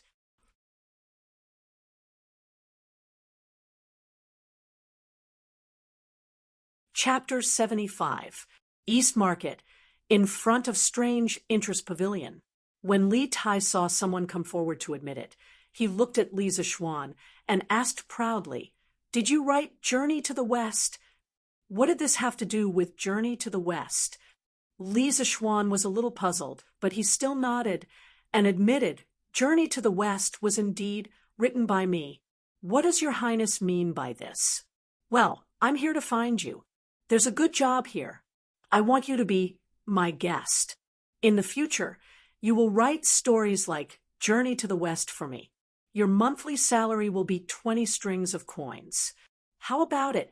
This is much more promising than your shabby shop." Li Tai said with a look of superiority and pride. In his opinion, the shabby shop in front of him could at most earn 10 strings of coins a month. How could it be as good as writing stories for him? He was not like that poor Li Chongqian. Li Er and Zhang's son had always doted on him and gave him a lot of rewards every month. Therefore, he had the money to keep a guest. Chung Chumo was speechless. Although he did not directly participate in the operation today, he saw everything. The daily turnover of Strange Interest Pavilion was more than 100 strings of coins. After deducting the cost, the profit was at least 40 to 50 strings of coins. He really did not know where Li Tai's confidence came from. Li Zishuan looked at the little fatty who was flaunting his wealth and superiority in front of him, and the corner of his mouth twitched. He wanted to tell Li Tai that he would give him 40 strings of coins a month as long as he stopped bothering him. But after thinking about it, he felt that this would be too hurtful. Li Tai would probably be angry, so he did not say it. Li Zishuan could only say tactfully, "I'm afraid I'll have to disappoint your highness. This humble one is undisciplined and only wants to stay at home and open a shop. I have no intention of becoming a guest of the prince's residence." Li Tai was standing there waiting for Li Zishuan to agree, but he did not expect Li Zishuan to reject him without hesitation. He was very angry and secretly thought that this brat really did not know how to appreciate favors. Li Tai, who had been living a smooth life since he was young, was a little embarrassed at this moment. He said with an ugly expression, "Are you sure?" Li Zishuan knew that this little fatty was going to get angry, but he was sure that Li Tai did not dare to do anything to him. He was doing legal business and did not do anything to steal chickens and dogs. Tang Chu's governance was relatively clear, so he was not afraid that he would use his identity to avenge private wrongs. Moreover, Chung Chumo was still standing next to him, so his heart was not afraid. Li Zishuan nodded affirmatively. "I'm sure." When Li Tai heard this, he was so angry that he laughed. "Good, very good. Do you think this king can't do anything to you? This prince heard that you and Yen Xiaoning, the son of Minister Yen, have a workshop. The craftsmen in the workshop were all from the General Works Directorate. Tell me, if this prince were to ask Imperial Father to bestow those craftsmen to me, do you think Imperial Father will agree? You?" Chung Chumo was angry when he heard this, and was about to step forward to argue, but Li Zishuan quickly pulled him back. Chung Chumo had already helped him enough, so he could not drag Chung Chumo down with the rest of the matter. What Li Tai had just said was indeed the weakness of Strange Taste Pavilion. The status of craftsmen in this era was very low, so Li Er would not refuse Li Tai's pleas for a group of craftsmen. If that happened, the foundation of Strange Taste Pavilion would be shaken. Even if Li Zishuan had countless inventions that could make money without craftsmen, he could not make them. Everything would be in vain. Strange Taste Pavilion was very important in the future, so Li Zishuan absolutely would not allow this to happen. This little fatty's move was really ruthless. Li Zishuan's mind raced. Since force did not work, then he could only use soft methods. This Prince of Wei was actually making things difficult for him today, just because of a book, Journey to the West. It was clear that he was still somewhat of a child. Moreover, it was said that Li Tai was full of talent and was extremely arrogant. Li Zishuan suddenly thought of a plan and smiled. "I can write a book for your highness, but I have heard that your highness is very knowledgeable. You are proficient in calligraphy, painting, the classics, and arithmetic. I wonder if your highness can answer a few questions of this commoner." When Li Tai heard Li Zishuan praise him like a flower, a trace of pride flashed across his face. This was where he, Li Tai, was more awesome than the crown prince. He was full of talent, so Li Tai doted on him. When he heard that Li Zishuan wanted him to answer a question, Li Tai frowned. Even though he was very talented, who knew what questions Li Zishuan would ask? He was not stupid. Why would he agree? Now that he had the absolute advantage, there was no need to complicate matters. Why should this prince answer your question? Li Tai's face was full of arrogance. This little fatty was not old, but he was quite smart. Li Zishuan had already guessed that he would not agree so easily. He clasped his hands behind his back and smiled. If your highness insists on forcing me to write a story, even if I write one, it will definitely not be as exciting as Journey to the West. Your highness will not be satisfied with it. How about this? I will ask 10 questions. As long as your highness can answer one of them, I am willing to write for your highness for 3 years without any salary. Furthermore, the story I write will be even more exciting than Journey to the West. However, if your highness cannot answer a single question, then please do not make things difficult for Strange Taste Pavilion in the future. How about it? Disdain. This was blatant disdain. Even though Li Tai knew that Li Zishuan's questions would be extremely difficult, he was proud of his talent. How could he not be able to answer even one question out of 10? Li Zishuan had successfully angered him. Furthermore, Li Zishuan's first half of the sentence was reasonable. Even if he used his power to force Li Zishuan to write a story for him, if Li Zishuan was unwilling, then the story he wrote would definitely not be good. Then everything he did would be meaningless. All right, then it's a deal. If you lose, then you have to write a story for this prince for 3 years. But your question must have an answer, otherwise it won't count. Although Li Tai was enraged, he still retained his rationality. If Li Zishuan asked questions that he had no answer to, such as how many hairs a person had on his head, how could he answer? Ha! This little fatty doesn't know that, as the saying goes, virtue is 1 foot tall, the devil is 10 feet tall. He was still too inexperienced. Li Zishuan simply nodded and agreed. Of course, how would this humble one dare to maliciously make things difficult for your highness? At this time, Lan pulled Li Zishuan's arm worriedly. Li Zishuan smiled at her and shook his head, indicating that he was fine and not to worry. He was someone who had experienced the information explosion of the 21st century. He didn't believe that this little fatty would be able to answer a few random questions. Li Tai nodded his head in satisfaction and called for the guards behind him to bring him a stool.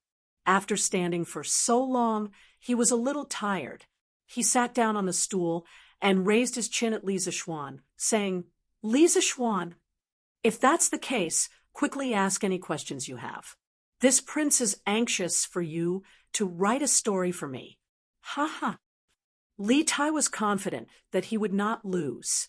Just thinking that he would be able to read a story better than Journey to the West made him happy. However, he never expected that he would soon be tortured to the point of doubting his life.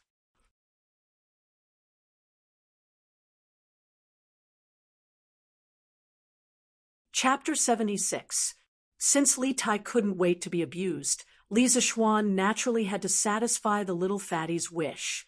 Li Zishuan walked 2 steps with his hands behind his back and slowly said, Then, Your Highness, please listen to the first question.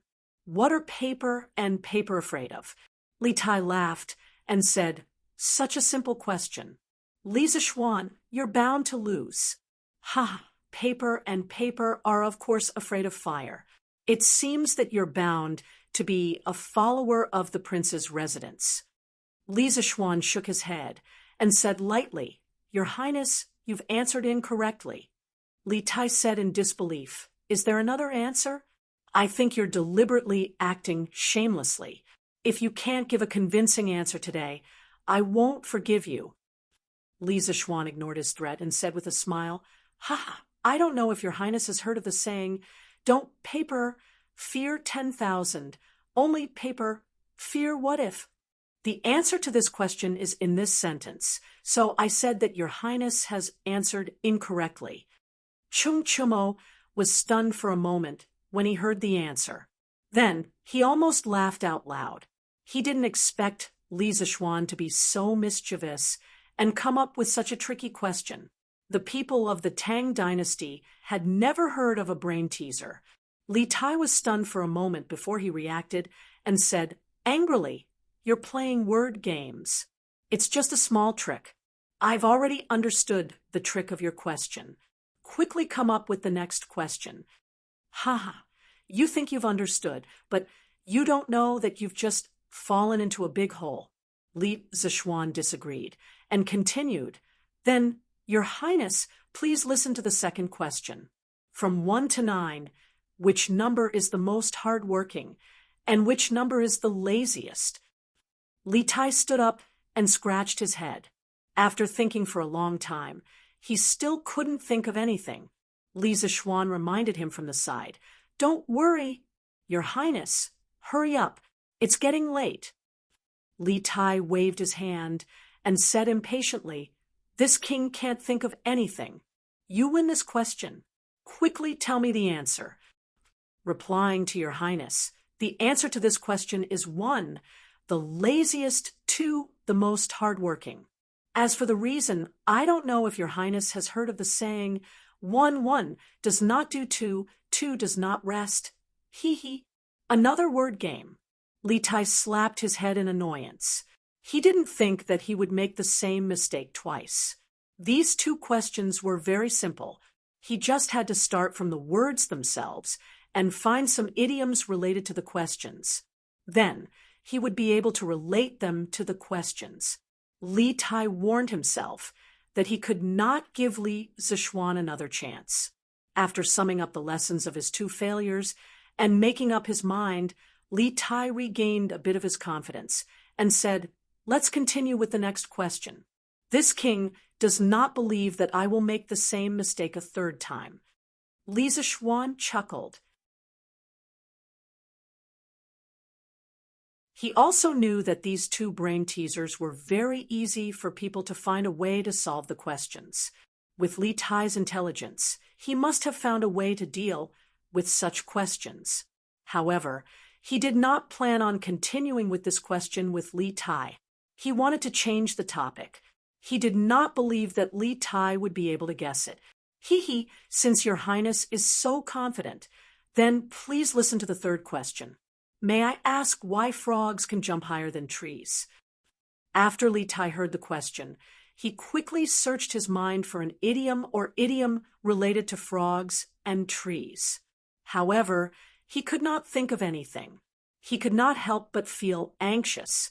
Seeing that Li Zixuan was about to rush him again, he said angrily, "This king does not know. Quickly tell me the answer." Seeing the little fatty in front of him, so anxious, Li Zixuan found it quite interesting. He chuckled and said, "Hee hee, why can frogs jump higher than trees?" "That's because frogs can jump. Trees can't jump." "Of course, they can jump higher than trees." "Ha ha!" Chung Chumo's face turned red. He could not hold it in any longer and finally laughed out loud. Li Tai was furious. "You are twisting words. You are clearly asking why frogs can jump higher than trees." Li Zixuan spread his hands and said with a smile, "Yes, that's what I asked. Is there a problem with the answer?" Li Tai carefully thought over Li Zixuan's question twice. Only then did he realize that there were actually 2 ways to understand the question.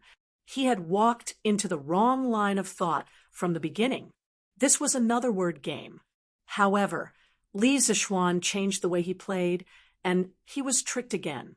However, he could not say that there was a problem with Li Zixuan's answer. If you agree to bet, you must accept defeat. He, Li Tai, still had gambling morals. At this moment, Li Tai was somewhat like a gambler. He said unwillingly, "You win this question. Continue to the next question." Li Zixuan originally thought that this little fatty was going to act shamelessly. He did not expect him to admit defeat so straightforwardly. He could not help but look at him in a higher light. He continued, "Well then, Your Highness, please listen to the 4th question. May I ask what part of a person's body is hard to lick and hard to not lick?" If you want to sleep comfortably, you must first rub it. When Chung Chumo heard this, he staggered and almost fell to the ground. The first thing he thought of was a man's little brother. He really did not expect Li Zixuan to be so dirty. However, Lan was still here. Was it really appropriate for Li Zixuan to ask such a question? Chung Chumo looked at Lan worriedly. Li Tai's first thought was also a man's little brother. Although he was not even 10 years old, he was a member of the royal family. At this age, what did he not know? At that moment, he wanted to blurt out the answer. However, when he saw Lan beside Li Zixuan, he could not bring himself to say it. He could not help but curse Li Zixuan's shamelessness in his heart. In order to win, he actually came up with such a dirty question. If there were only the few of them here, Li Tai would definitely not have any scruples. However, there was also a delicate little girl like Lan. He really could not bear to say it out loud. Li Tai's face turned red. In the end, he could only say angrily, "You are shameless." "I can't answer, but I don't believe that you dare to say the answer." Looking at Li Tai's and Chung Chumo's reactions, Li Zixuan knew that these two fellows had misunderstood. The thoughts of these ancient people were not pure. Li Zixuan thought in his heart, Your Highness, what are you saying? Why would I not dare to say it? The answer to this question is teeth. Looking at Your Highness and Cho Ox's reactions, could it be that you have misunderstood? Lan asked curiously, "Brother Cho Ox, what answer were you thinking of?" Chung Chumo's face turned red as he said, awkwardly, "I didn't misunderstand. The answer I was thinking of was teeth." "Yes, teeth." Lan looked curiously at Li Tai. Li Tai hurriedly waved his hand and said, "This king did not think of an answer. This question is my loss." Li Zixuan quickly come up with the next question. This made it seem like he was trying to hide something. Lan's gaze turned even more suspicious, but she did not dare to ask. The impression Li Tai gave her previously was too fierce. Li Zixuan said with a smile, "Your Highness has already lost 4 questions. Do you really want to continue?" He was afraid that if this carried on, Li Tai would fly into a rage out of humiliation. That would not be good. The best outcome would be for Li Tai to take the initiative to end the bet, allowing everyone to reconcile. However, he had underestimated the persistence of a gambler. Li Tai said with reddened eyes, "Continue. Why? Are you afraid that this king will go back on his word?" Li Tai, had never suffered such a huge loss. He had to turn the tables. Otherwise, it would be too embarrassing. "All right, in that case, let's continue," Li Zixuan said helplessly.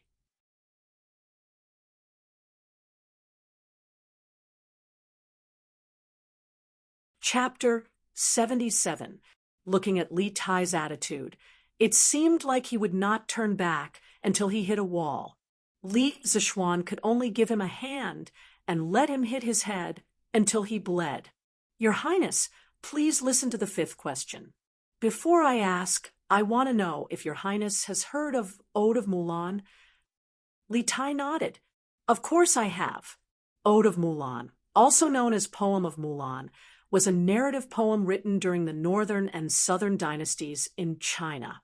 It told the folk story of the heroine Hua Mulan, who replaced her father in the army. The poem was written in the Northern Wei dynasty. It was originally recorded in the Southern Qin dynasty's ancient and modern music records. It was about 300 words long and was later embellished by scholars in the Sui and Tang dynasties. Li Tai was well-read, so of course, he had seen this poem before. It's good that Your Highness has heard of it. The 5th question is, why was Hua Mulan, who had been in the army for 18 years, so surprised when she changed into women's clothing? Li Tai replied matter-of-factly, Wasn't it because her companions had never seen her in women's clothing before? Li Zichuan shook his head. Wrong.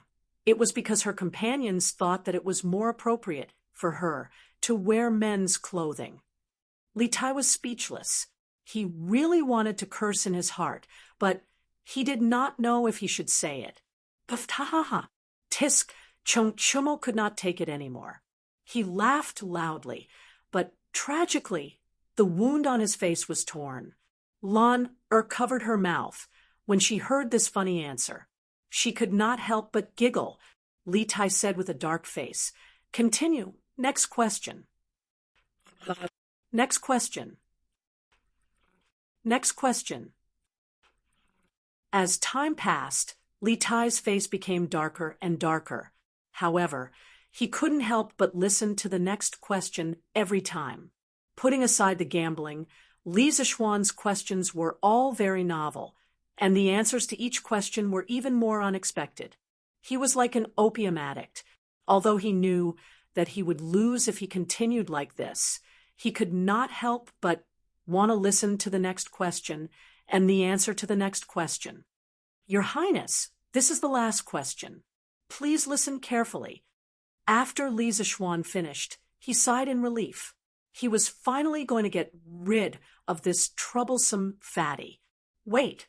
Hearing that this was the last question, Li Tai was startled and quickly interrupted. He frowned, thought for a moment, and said, "That's right. For the last question, you are not allowed to come up with such a crooked question. You must come up with a proper question. If he really couldn't answer a single question, then wouldn't his reputation be ruined?" Although Li Tai liked those strange questions, it didn't mean that he was willing to lose the bet. Li Zichuan looked at Li Tai's face, which was as black as the bottom of a pot. He didn't want to push this little fatty too far.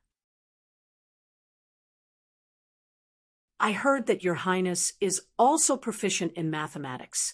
How about I give you an arithmetic question for the last question? Hey, since this little fatty is looking for a beating, then don't blame me. I can also play you to death with a proper question. Li Zichuan thought insidiously. Li Tai was energized. He was quite confident in mathematics. He didn't believe that Li Zichuan would be able to stump him. Okay, then it's an arithmetic question. Quickly give me the question. Your Highness, please listen to the 10th question. Let's say that our Tang Empire wants to attack the Turks. We need to transport 100,000 dan of grain from Qin province to the front line of Feng province. If we travel by water, we will lose 300 dan of grain for every 100 li. If we travel by land, we will lose 500 dan of grain for every 100 li. If the grain transport army travels a total of 1,000 li by water and land, they will have 95,800 dan of grain left. May I ask Your Highness, how many li did the grain transport army travel by water and land? Li Zichuan casually came up with a two-variable linear equation.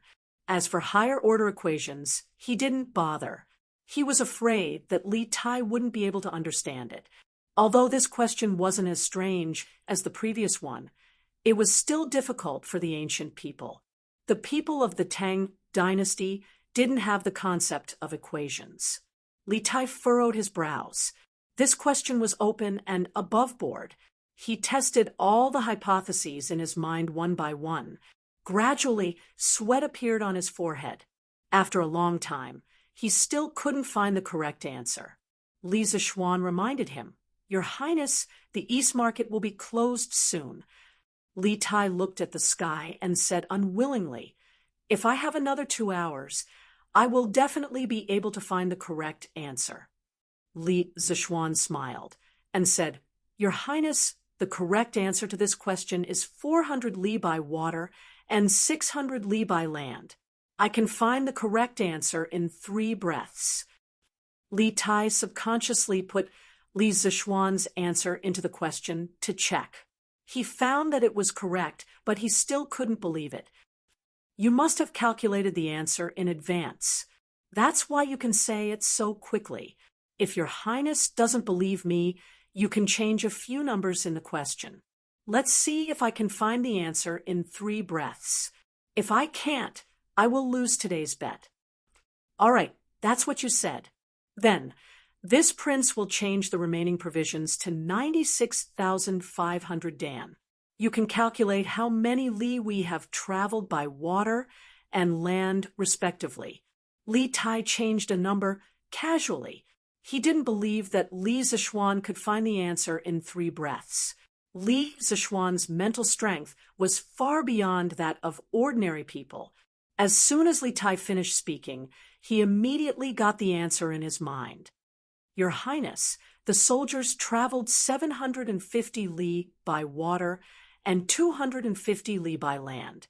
So fast, it didn't even take a breath. Li Tai was shocked.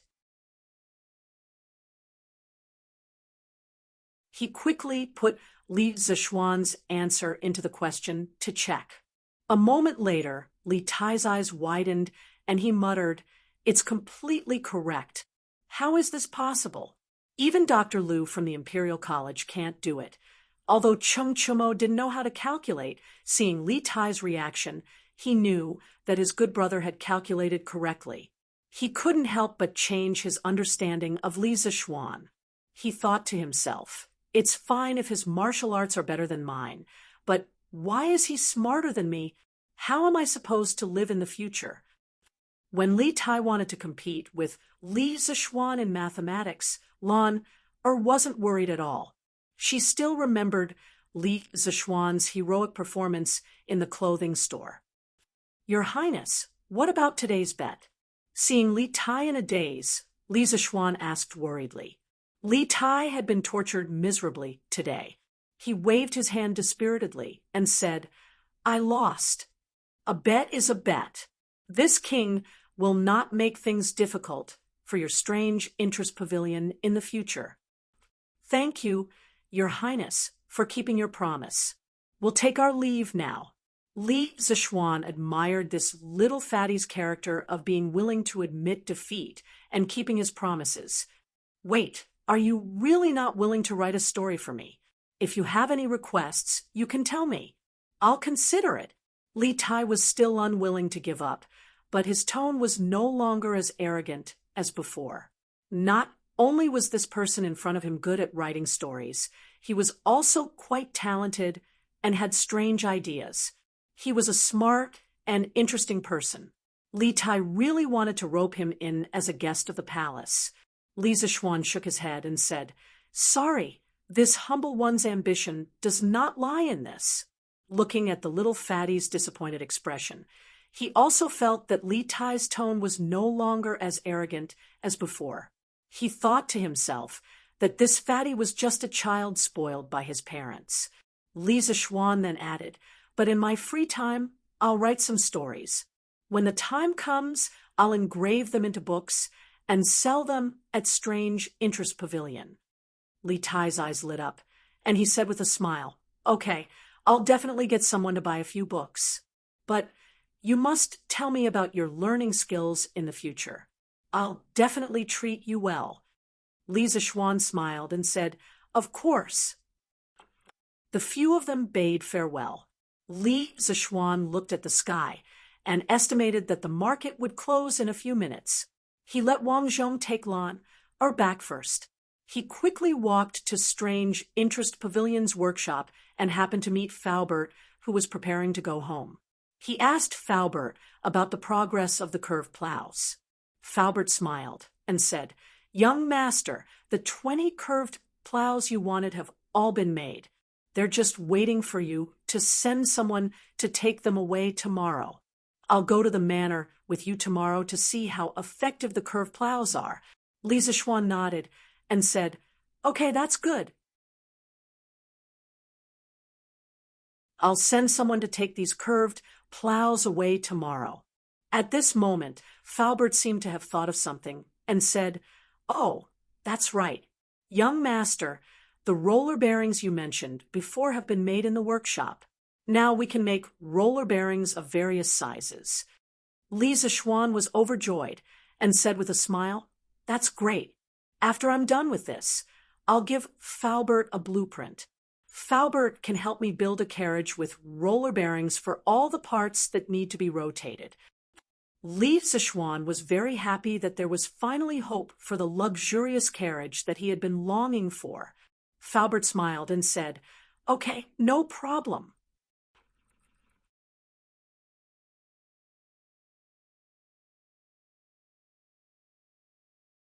Chapter 78. As night fell, all of Chang'an was shrouded in darkness. Because of the curfew, all the streets were dark except for the brothels. After dinner, the people of Chang'an went to bed. The entire city seemed to have fallen asleep, but some people were still awake. The Taiji Palace in the Imperial Palace was still brightly lit. Since the dynasty had just been established, there were many things that Li Er needed to decide. He would read memorials until very late every night. But what he was holding now was a memorial written by a courtier. Not afraid of 10,000, but just in case. Why does this kid have so many strange things in his head? Li Er looked at the secret report in his hand and shook his head with a smile. Li Zichuan would never have thought that he would enter Li Er's sight again after the nibbled chicken incident. Qingke has been talented since she was a child. I didn't expect that she would suffer such a big loss today. But it's good for her to suffer some setbacks. But Li Zichuan is really interesting. Of course, Li Er wouldn't hold a grudge against Li Zichuan for his son's humiliation outside. His daughter was raised in a rich family, while his son was raised in a poor family. Li Er had always adopted a let nature take its course attitude towards his sons. They could compete with each other, they could fight each other, but they couldn't cross that red line. Even if one of his sons was bullied, they could find a way to get back at him. Li Er would never stand up for him. Looking at the novel questions and unexpected answers on the secret report, the smile on Li Er's face grew wider and wider. However, when he read the last question, the smile on Li Er's face suddenly froze, and his face gradually became solemn. Li Er's face darkened, and he asked the guard in black in front of him. Li Zichuan really calculated the answer in one breath. The guard quickly bowed and said, "Your Majesty, it's absolutely true." Li Er waved his hand and asked the guard to leave. He turned around and clenched the secret report in his hand. The last question had touched the ambition that had been hidden in his heart for a long time. After the incident at the Xuanwu Gate last year, the great Tang was in a state of turmoil. The Turkic Khaganate sent out an army of 100,000 and took advantage of the situation to invade. Like a hot knife through butter, the Turkic Khaganate actually managed to reach Jingyang, which was only 40 li away from Chang, and shaking the entire capital. At that time, the enemy was strong, and we were weak. Li Er was forced to set up a deceptive tactic. He personally led Gao Shilian, Fang Xianling, and the other 6 riders to the Wei River and spoke with Xieli across the Wei River. In the end, the Turks retreated. Not only did they take away 30,000 Han slaves, they also received the promise of non-aggression from Emperor Li Er. All the treasures in Chang'an's treasury were emptied. These smug bandits left Yuanzhou state and fled into the vast grassland from Huaiyuan. Perhaps later generations would praise Li Er for not being afraid in the face of danger and crafting a clever plan to set up the Wei River Alliance, winning a chance for the great Tang to breathe. But in Li Er's view, the so-called Wei River Alliance was the shame of his life. All those years ago, he, Li Er, had followed his father to Taiyuan County and experienced 100 battles before finally conquering the world. When had he ever suffered such humiliation? Li Er still remembered that after the Turks retreated, Cheng Yaojin held his handwritten letter and knelt on the ground like a child, wailing loudly. Tens of thousands of soldiers put on their armor and knelt in front of the commander's tent. Several valiant generals requested to go to war, determined to wash away the humiliation brought by the Wei River alliance with blood. Although the great Tang had just been established from the emperor to the people, there was a pride in their bones, a pride of being a Tang person. If the emperor was humiliated, the officials would die. If the emperor was humiliated, the people would die. In an instant, the entire country, from the generals to the people, was filled with fighting spirit. They all swore to take revenge for their emperor. But at that time, the great Tang army was weak. Their equipment was not complete, their provisions were not sufficient, and there were many rebellions. Tufan and Tuyuhan were eyeing them covetously. Li Er could only grit his teeth and swallow it down. For a gentleman to take revenge, 10 years was not too late. He swore in his heart that once the rebels in the country were wiped out and the soldiers were strong enough, he would hunt the grassland with everyone and fight to the death with the Turks. Today, seeing Li Zishuan give the last question to Li Tai, Li Er's heart was unable to calm down for a long time. Speaking of Li Zishuan, Li Er could not help but think of the conversation he had with Cheng Yaojin 2 days ago in Taiji Palace. Jijia, how has second brother Qin been recently? Li Er sat on the dragon throne, his face full of concern. Qin Shubao had followed him on many bloody campaigns, and had saved his life several times. Thus, Li Er had always been very grateful to Qin Shubao. Even after he became the emperor, he still called Qin Shubao second brother Qin in private. Your Majesty, second brother Qin had many hidden injuries in his early years. Now that he is old, the injuries have flared up and his body is getting worse by the day. A few years ago, second brother could still beat me in martial arts, but a few days ago, I went to the Qin residence to see second brother. Second brother, Your Majesty, I am heartbroken. As Cheng Yaojin spoke, he could not help but beat his chest and cry. This old general of the great Tang had once faced countless powerful enemies without batting an eyelid. Now that he saw his best brother's body getting worse, he could not help but cry. Men did not cry easily, but they had not yet been deeply hurt. Li Er's eyes were also moist. He was silent for a while, then said in a low voice, Jijia, do not be sad. I will have Dao's son go to the Qin residence to take a look at second brother Qin. As long as it can alleviate second brother Qin's pain, I am willing to have people find it, no matter how precious the medicine is. Cheng Yaojin hurriedly expressed his gratitude. I thank your Majesty on behalf of second brother. Li Er sighed and said, time flies. Sigh, time is unforgiving. Seeing all of you brothers who had followed me to conquer the world grow old day by day, I don't feel good in my heart. When our generation is old, who can help Chengqian protect the great Tang? Your Majesty, there are talented people in every generation. The children and grandchildren have their own fortune. There are also many loyal and brave people in the younger generation. Cheng Yaojin spoke a rare literary sentence. Li Er shook his head and said, Jijia, the younger generation is relying on their parents' influence. How many of them are successful? Cheng Yaojin thought for a while, then suddenly smiled and said, Your Majesty, I met a young man a few days ago. I sparred with him and found that his martial arts were on par with mine. Li Er's eyes lit up and he asked with interest, Oh, how old is that young man? He should only be 14. What? Li Er was truly shocked. Although martial arts depended on talent, it could not be without the accumulation of time. Cheng Yaojin had been through hundreds of battles, and his martial arts were at least in the top 10 of the generals of the great Tang. Now that Cheng Yaojin said that a 14-year-old young man was on par with him, how could Li Er not be shocked? How can a 14-year-old young man be on par with Jijia in martial arts?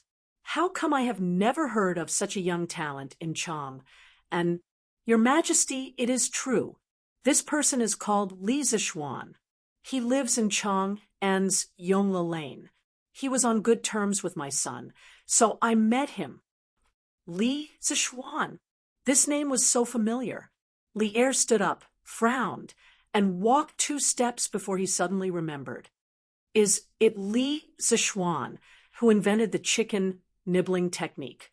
Hearing about the chicken nibbling technique, Cheng Yaojin subconsciously licked his lips and said, Yes, it is him. Your Majesty, do you know him before? Li Er did not answer him, and said, I only heard that he went to Mount Longhu to learn martial arts for 8 years, but I did not expect his martial arts to be so strong. Cheng Yaojin explained, Your Majesty, Li Zixuan was spiritual master Lingshu's disciple, so it is not strange that his martial arts are so outstanding. Li Er was a little absent-minded and muttered, I see. Your Majesty, it is late. I beg Your Majesty to rest early. The old eunuch Zhao Song cautiously came forward to persuade him. Li Er collected his thoughts, nodded, and was about to leave when he suddenly turned his head and ordered, Zhao Song, ask Bai Qi to pay more attention to Li Zixuan. I want to know more about him. Yes, Your Majesty. This young man's martial arts were strong, but he was also very smart. He was quite accomplished in mathematics. If he was a talented general, then he should be nurtured. The younger generation of the empire needed a leader. Even if he was not a talented general, he could be transferred to the army as a clerk. If he was in charge of the allocation of provisions, it would probably reduce a lot of losses on the journey. It was time to find an opportunity to transfer this young man into the army and train him well. Li Er thought so.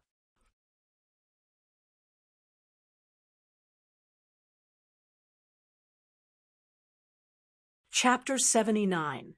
The next day, Li Zixuan didn't laze around in bed. He got up early. He still had to go to the Han village to deliver the plow today. As for the business of Chitsu Pavilion, Li Zixuan had already told his father last night to send a reliable shopkeeper to take care of it today. Chitsu Pavilion's reputation had already spread yesterday, so the rest of the work just had to be done step by step. Li Zixuan didn't need to stay there every day. It was best for him to be a shopkeeper who didn't do anything. Before Li Zixuan ate breakfast, he asked San Bao to quickly go to the carriage house to hire 4 carriages that were specially used to transport goods. San Bao didn't go with Steward Wang to buy chicken seedlings today. Li Zixuan asked Wang Zhong to take Fu with him. He wanted San Bao to go with him to the village today. After breakfast, he went to the door to see if San Bao had returned. In the end, he didn't see San Bao. Instead, he saw Cheng Chumo. Hey, Chonyo, why are you here? After Cheng Chumo went back with a bloody nose and a swollen face last night, he naturally couldn't avoid being interrogated by Cheng Yaojin. When old Cheng saw him like that, he thought that he had run out to fight with someone again. Cheng Chumo explained for a long time before Cheng Yaojin reluctantly believed him. He glared at him angrily. Useless thing. How can you fall like this from playing with a lousy carriage? You're really embarrassing me. Cheng Chumo also knew that he had lost a lot of face this time, so he stood there silently and didn't dare to talk back.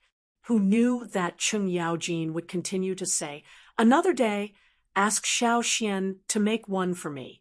I want to see what kind of carriage can make you fall like this. Cheng Chumo cursed in his heart. I'm afraid that when the time comes, you'll fall even more miserably than me. Cheng Chumo suddenly remembered something this morning. Yesterday, he had planned to ask Li Zixuan why his family was buying so many chicken seedlings. However, he fell down and forgot about it. Therefore, he came to look for Li Zixuan right after breakfast. At this time, he saw Li Zixuan at the door. Cheng Chumo wanted to pull him to a corner and ask him about it. What are you doing? What are you doing? pulling and pulling in broad daylight. What kind of scandal is this? Li Zishuan saw that Chung Chumo didn't say anything and came to pull him. Suddenly, his chrysanthemum tightened. He was not gay.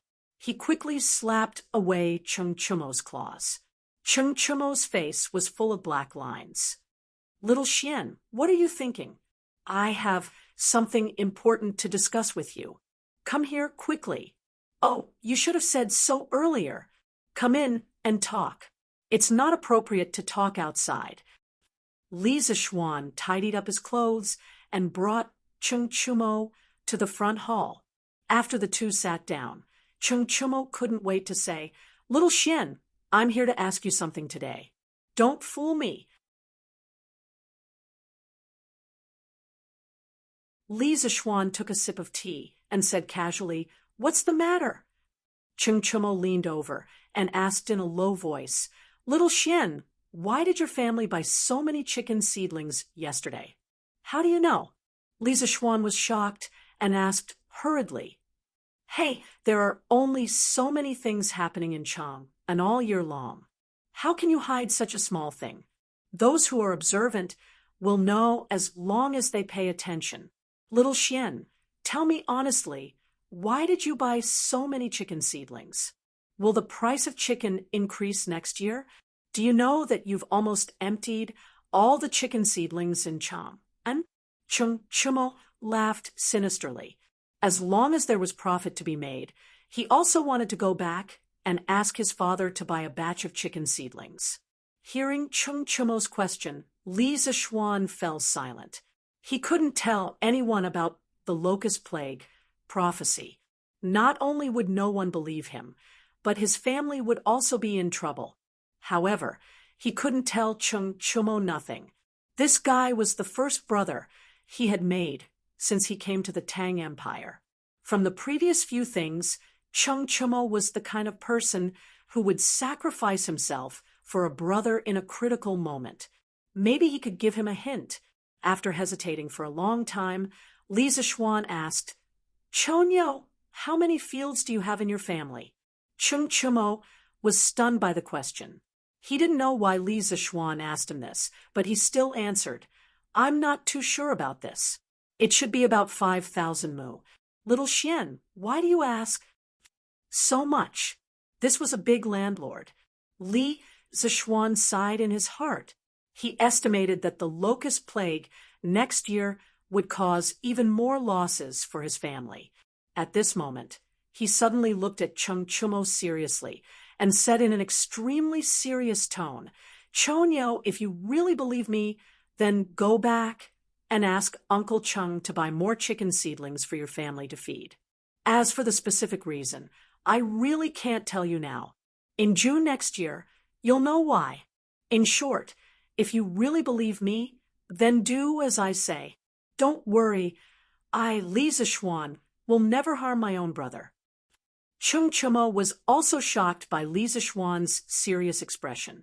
After Li Zishuan finished speaking, he carefully pondered over Li Zishuan's words in his heart, but still couldn't figure out the reason. However, the second half of Li Zishuan's words did make sense. Chung Chumo also firmly believed that Li Zishuan wouldn't harm him.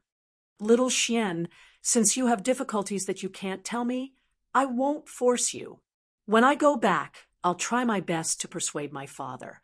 I believe that you won't harm your own brother. Chung Chumo, may not be as smart as those literati, but I'm quite good at judging people. Li Zishuan smiled.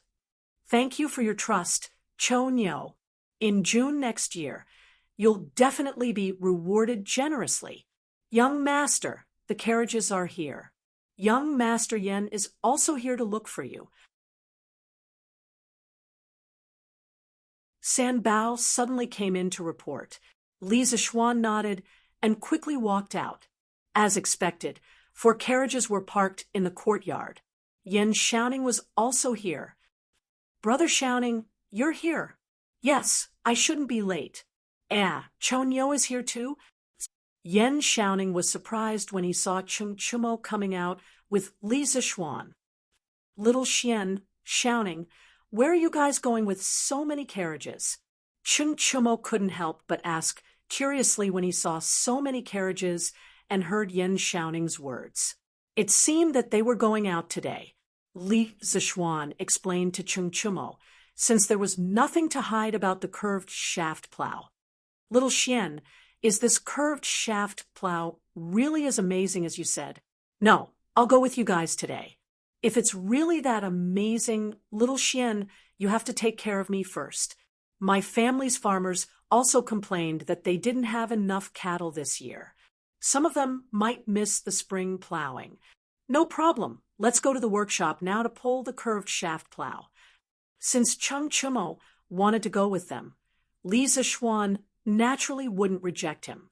Li Zishuan let the 4 coachmen drive the carriages while he, Chung Chumo, and Yen Xiaoning rode behind them. The group rushed to the workshop. What surprised Li Zishuan was that he actually saw a few naughty kids on the road. They were riding on scooters and racing with each other. The other naughty kids around them were looking at them enviously. Li Zishuan smiled knowingly.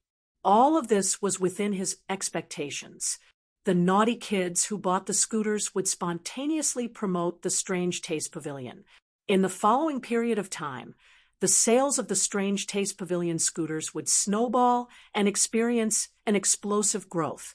The title should be persuading people to buy chickens. I'm too lazy to change it now. It should be more interesting this way. I don't care if you guys believe it or not. I believe it. This isn't a clickbait, right?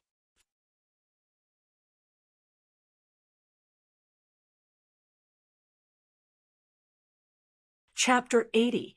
After Li Zishuan and the others got the plows from the workshop, they brought Faubert to the Han village. Han Lijing remembered that Li Zishuan said that he was going to give them a new type of plows 2 days ago. Early in the morning, he brought Old Hu to the village entrance. The 2 men stood there and looked forward to it. A villager passed by and asked Old Hu what they were waiting for. Old Hu said that the young master was going to give them a batch of better plows today. When the villager heard this, although they didn't believe that there was a better plow in the world than the current straight plows, they thought that the young master had brought a series of benefits to the village recently. There was no reason for him to lie to them. Therefore, the villager, who had nothing to do in the morning, accompanied Han Lijing and Old Hu to wait at the village entrance. They looked forward to the stars and the moon, and they were about to turn into amethyst stones. Finally, a group of carriages came into their sight. The person in the lead was Li Zishuan. Han Lijing quickly led the others to welcome them. "Young master, you must have had a hard journey." Li Zishuan smiled and said, "Uncle Han, it's okay. You guys came at the right time. I brought a total of 20 new plows. Help me move them to Uncle Han's house first."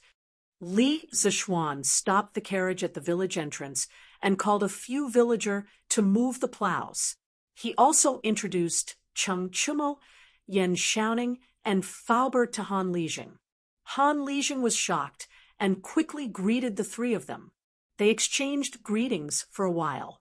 When Li Zishuan saw the eagerness in Yen Xiaoning and the other's eyes, he said, "Uncle Han, leave one of the plows. We'll go to the field now and see if the new plows are good or not. Uncle Hu, let's go to your family's field and try it out." Old Hu grinned and said, "All right, young master. Old Hu, used to be a blacksmith. Old Hu, will be able to use your plow after studying it for a while. I'll try using this new plow later." Everyone followed Old Hu to the edge of the field. At this time, a farmer had already brought over an ox. Li Zishuan gave Old Hu a brief introduction of the use of the curved plow. Old Hu had been a blacksmith before, and he was also good at farming, so it didn't take him long to understand. He couldn't wait to tell Li Zishuan, and then he took the curved plow and led the cattle to the field. Old Hu tied the reins of the curved plow to the ox. He held the plow with one hand and drove the ox with the other. Old, who was taken aback the moment he started the plow. It was obviously more effortless than before. It was completely different from the previous plow, which had to plow the land with a lot of potholes. If it weren't for the fact that it was his own field, Old who would have suspected that someone had filled the field with water before. It was too easy to plow. When he reached the end of the field and was about to turn, Old who experienced another benefit of the curved plow. At this moment, Old who gently turned the shaft of the plow, and the entire plow easily turned around. It was not like the long and straight plow in the past, which had to be tilted and expended a lot of effort to turn around. It was obvious that the curved plow was more flexible, effortless, and time-efficient. Old, who was so excited that his hands were trembling. He had lived for more than half of his life, but he had never used such a good plow. The Han village was saved, and no one would miss the spring plowing. At this time, there were already many farmers surrounding the embankment. When they saw how fast Old who was plowing, they couldn't help but be shocked. The farmers who had some experience quickly understood the superiority of this new plow. Everyone couldn't help but discuss spiritedly. This plow seems to be more effortless. Look at the ox leading the plow. Why does it seem effortless? It seems to be true. At this speed, won't they be able to plow 6 or 7 mu of land in a day? It's not just 6 or 7 mu. Han Xiaodong, you're already an adult, but you still don't have any eyesight. Can't you see that the plow is more than twice as fast as the previous plow? In my opinion, this new plow should be able to plow 10 mu of land in a day, and it doesn't even use the ox. A slightly older villager analyzed. 10 mu? So much? Old who increased the speed of the ox and quickly plowed a round trip. At this time, he pushed the plow to a place slightly closer to Li Zishuan and the others. He shouted excitedly, "Young master, Li Zhang, this plow is really good. The plow is more than twice as fast as before. I, Old who, even feel that a slightly stronger adult can pull this plow." Hearing Old who's words, everyone on the ridge was shocked. They all thought that Old who was bragging. Who could pull a plow? Han Lijing also said suspiciously, "Old who, it's not as exaggerated as you say, right?" Old who anxiously said, "Li Zhang, if you don't believe me, come down and help me hold the plow. I, Old who, will pull it." Han Lijing also wanted to experience it. He excused himself from the people on the ridge, rolled up his trousers, and went down. Old who pulled the ox to the side and let a farmer lead it. He hung the rope of the plow on his shoulder, leaned forward, and pulled one end of the rope.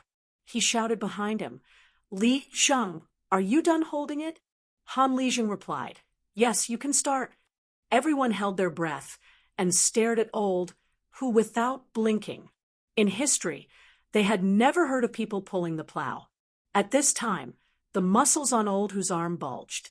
Old who shouted, and the plow began to move slowly. It moved. Look, the plow actually moved. It's true, it's actually true. God, what kind of plow did young master bring us? An old farmer trembled as he knelt on the ground and muttered, "A divine plow, a divine plow. This is the divine plow of our Tang Empire." Faubert was also trembling with excitement. 2 days ago, when Li Zishuan explained the advantages of the plow to him, although Li Zishuan's words were clear and logical, he still had some doubts. But today, the facts were in front of him. He had no choice but to believe.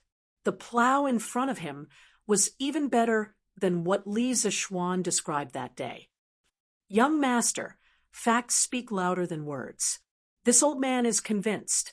This plow can really be called the divine plow of our Tang Empire. In the future, millions of people will be grateful for young master's kindness." Faubert looked at the excited farmer in front of him and couldn't help but say. Li Zishuan smiled and said, This is also thanks to Falbert's help. Without Falbert's exquisite skills, how could we make such an efficient plow? Yan Xiaoning was breathing rapidly as if he had taken drugs. He grabbed Li Zixuan's arm and said incoherently, "Xiao Xian, this is a divine plow. This plow must be widely promoted. When I go back, I must tell my father to let the Ministry of Works purchase this plow.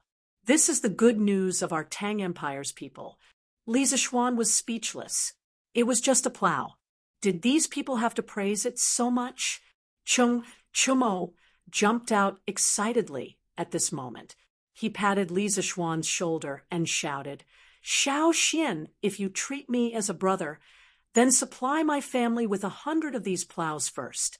My farmer needs them urgently." 100? Why don't you go rob a bank?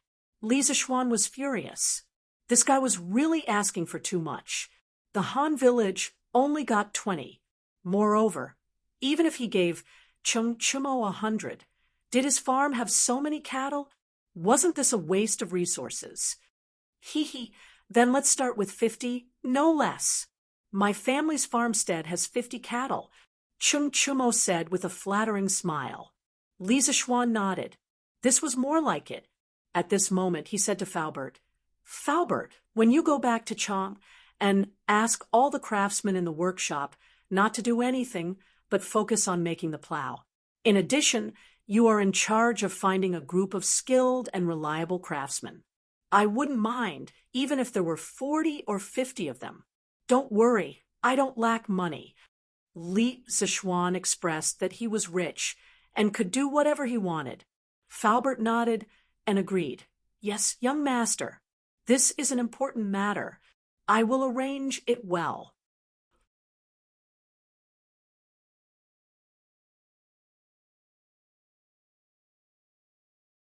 Chapter 81. After the villagers on the ridge saw the magic of the curved plow, some of them quickly spread the news back to the village. One person spread to 10, 10 spread to 100, and then the entire Han village was in an uproar.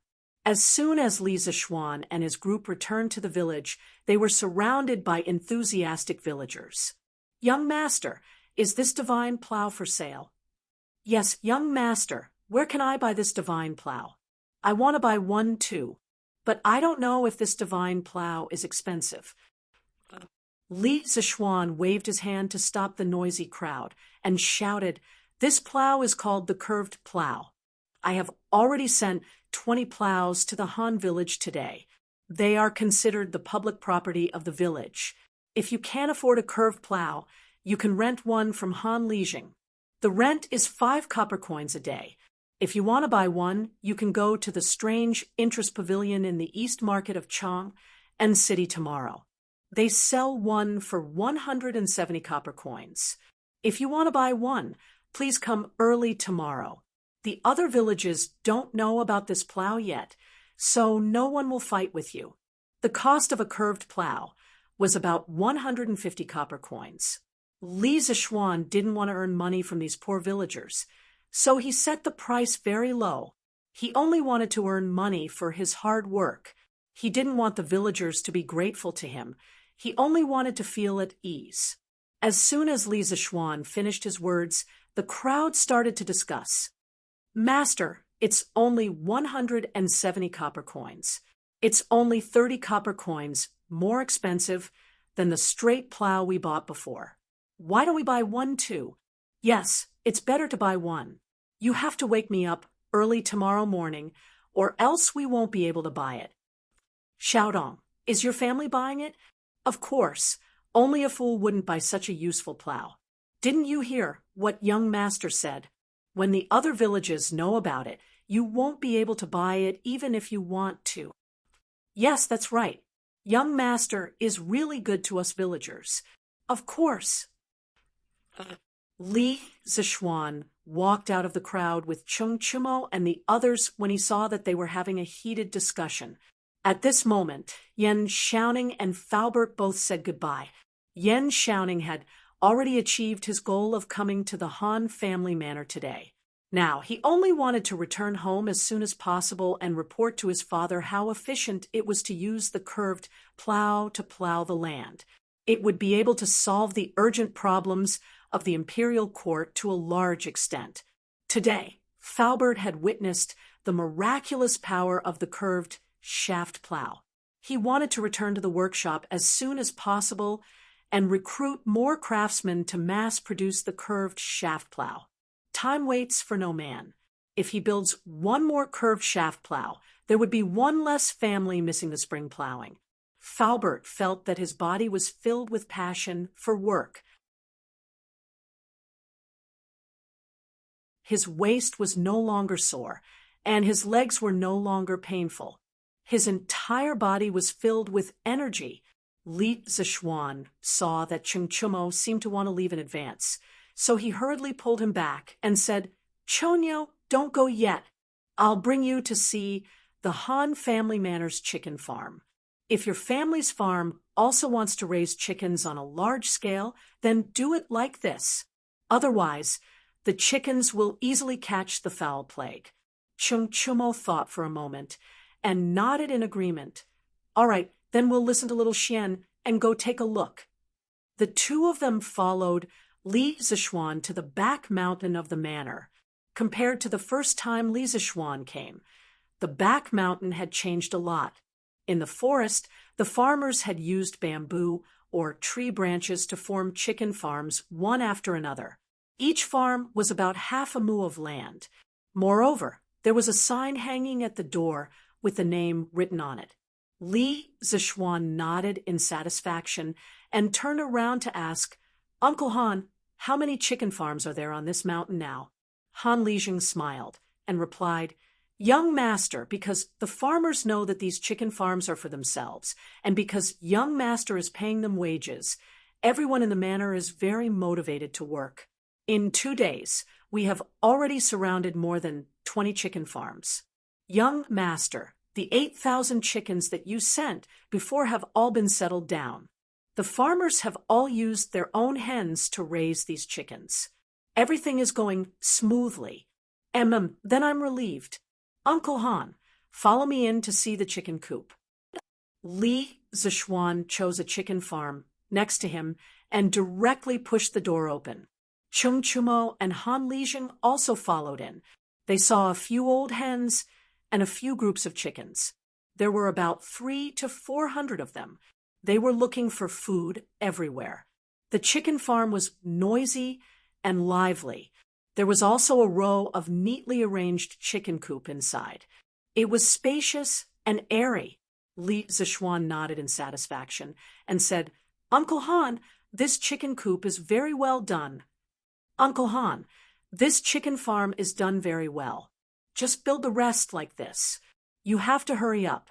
Now, we've only delivered 8,000 chickens to you. There are still 72,000 left. Steward Wang will continue to deliver more to you in the next few days. Uncle Han, I suggest that you pick some people to manage the farm. It's best if you pick those who have learned the ability to control chickens. Let them get familiar with the chickens as soon as possible. These chickens are very important to me. Nothing must go wrong. Later, I will give you another 1,000 strings of cash. Go to Chang and City and buy more quicklime.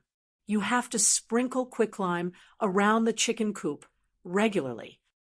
Han Lijing nodded solemnly and said, "Young master, don't worry. I will arrange it well." Then Uncle Han, you go ahead. Chonyo and I will walk around here." Han Lijing nodded and smiled. "Okay, young master, I will go back first." After Han Lijing left, Li Zishuan did not hear any movement from Chungchumo for a long time. He could not help but turn around and found Chungchumo staring at him in shock. Li Zishuan touched his face strangely and asked in puzzlement, "Chonya, what happened to you? Were you struck by lightning?"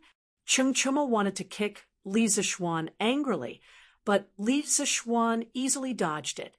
"Damn you, you are the one who was struck by lightning. I say, Xiao Xian from what you said before, are you planning to buy 80,000 chickens? Yesterday, he received news that Li Zixuan had bought at least 7,000 chickens. He was shocked by this number at that time. He never thought that it was just a drop in the bucket. Li Zixuan was playing too big, far beyond his imagination. Yes, what's wrong with this? What's wrong with this? Are you crazy? 80,000 chickens? Chang and City consumes less than 80,000 chickens in a month. Who are you going to sell these chickens to when they grow up? Chumo said angrily. Li Zixuan touched his nose and said awkwardly, Chonyo, actually the most valuable part of a chicken is not its meat, do you know? Chumo heard him and looked at him as if he was an idiot. He was speechless, but what he wanted to say was written on his face. He was clearly saying, I am not educated, don't lie to me. Li Zixuan also knew that he could not explain it clearly, so he could only say vaguely, Chonyo, you will understand what I mean next year. Your family's chicken farm must be built like the Han family's. Take a good look. Your family cannot buy so many chickens like me, but you must buy them or you will regret it next year. Seeing that Li Zixuan was serious, Chumo could only nod and say, Okay, I will tell my father tonight. P.S. Regarding the issue of updating, I would like to clarify. Swordsmen were surprised when I saw that many readers were urging me to update the book in the comments section. I can finally say goodbye to the single-player game. Swordsmen are honored that everyone is urging me to update the book. Swordsmen would like to clarify the issue of updating the book. Usually, the book will be updated at least 2 times a day, and occasionally 3 times. This book has been open for more than 40 days, and it has never stopped updating. Usually, a chapter will be updated at noon, and a chapter will be updated at 10 p.m. Due to the lack of popularity of his new book, there were fewer recommendations. Therefore, Vigilante A could only release his new book at certain times, hoping that others would be able to read his new book amidst the sea of books. Although this method was stupid, Vigilante A had no other choice. If there are many people reading the book, Swordsman will release 2 or 3 chapters at once to prevent people from waiting in the middle. In the end, it's all about understanding. I hope that everyone can understand. Also, if you find out that your comments on the bookstore's book review section have been deleted, don't blame it on Vigilante A. That's because your comments contain sensitive words that are automatically deleted by the system. Vigilante's own comments have been deleted many times. As for which sensitive words are Vigilante doesn't know. Everyone will ask why you did not put this paragraph in the comments section or put it in the author's words section. Are you trying to increase the word count by putting it there? First of all, Vigilante A tried to post it in the book reviews and comments section, but it was instantly deleted by the system. Then, I also wanted to put it in the author's words section at the bottom, but there was a word limit there, so I couldn't put it there. I am also in despair. I can't even post in my own comments section.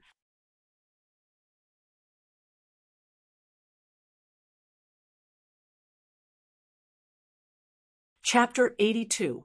After visiting the chicken farm, Li Zixuan and Chumo left the Han family village. He originally wanted to see Hu Jing and his younger brother, but after thinking about it, he realized that he had been busy with the affairs of Strange Interest Pavilion these past few days and had forgotten to ask Li Chengqian to help him inquire about Sun Simiao's whereabouts.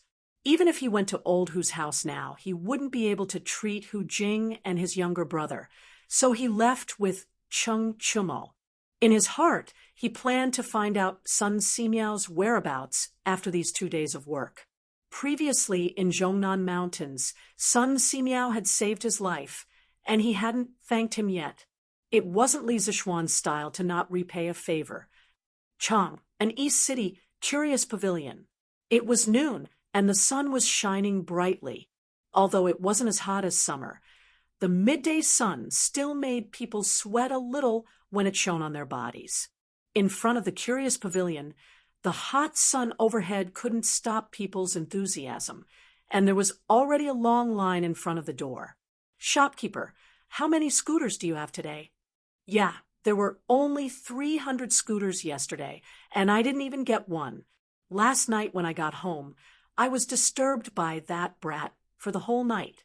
"Shopkeeper, you're too unkind. Can't you prepare more? Aren't you cheating people?" "Yeah, you're cheating people. Last night, I was disturbed by that brat at home for the whole night, and I didn't sleep well." Hearing the commotion outside, a skinny, dark-skinned, middle-aged man walked out of the strange interest pavilion. He looked like a scholar. This man was the new shopkeeper that Li Jingma recruited for his son. His name was Sun Huaiyuan, and he was the cousin of Sun Huaiming, the new shopkeeper of Li Ji clothing store. He was quite talented. Previously, he was the shopkeeper of a calligraphy and painting store in Chang and City. Later, because he offended the owner's son, he was fired and had been idle at home. Yesterday, when he heard that Li Jingma wanted to recruit a shopkeeper for his son, Sun Huaiming strongly recommended his cousin. Li Jingma had always been very satisfied with Sun Huaiming's performance in the clothing store, so he gave Sun Huaiming some face and let his cousin try out the strange taste pavilion first. However, before Sun Huaiyuan was appointed, Li Zishuan called him to his side and gave him some instructions. In the end, Li Zishuan handed him the future development plan of Strange Interest Pavilion written by Li Zishuan and asked him to follow it. Sun Huaiyuan originally had the arrogance of a scholar, so he was disdainful of the development plan written by a 14-year-old boy, who knew that when he opened it, he would see business plans that he had never seen before. He couldn't help but be shocked. He thought to himself, could it be that the boss's son is a monster? At the same time, he also made up his mind to follow the plan. Otherwise, if he didn't do a good job and got fired, not only would he fail to live up to his cousin's good intentions, but his wife would also fall out with him. Sun Huaiyuan walked out of the Strange Interest Pavilion and shouted to the crowd, "Everyone, please don't be impatient. Today, there will be 500 scooters. Please don't cut the queue. Also, I just received a notice from the master in my workshop. For the next 5 days, Strange Interest Pavilion will stop selling scooters. Because of my young master's order, Strange Interest Pavilion's workshop will focus on manufacturing a more important tool in the next few days. The scooters will be sold next time. Please forgive us." Sun Huaiyuan gracefully cupped his hands and apologized to everyone. He was actually quite helpless. After Uncle Fu came back this morning, he immediately sent someone to the Strange Taste Pavilion to inform him that the workshop would not be producing scooters for the next few days. It was said that they were going to focus on producing a batch of more important tools. For Faubert, a national treasure like the curved plow was obviously more important than a child's toy like the scooter. At this critical time, how could he be distracted? Naturally, he would give up on the scooter first. However, the crowd in the queue didn't think so. They were originally happy when they heard that there would be 500 scooters available today, who knew that Sun Huaiyuan would tell them that Strange Interest Pavilion would stop selling scooters for the next few days, and that it was unknown when they would be able to sell scooters again. If they couldn't buy scooters for their children today, wouldn't they not have peace for the next few days? Sun Huaiyuan's last sentence poked a hornet's nest. "Shopkeeper, how can you do business like this? We're going to boycott your shop. We'll never buy scooters again." "Yes, we're not buying anymore."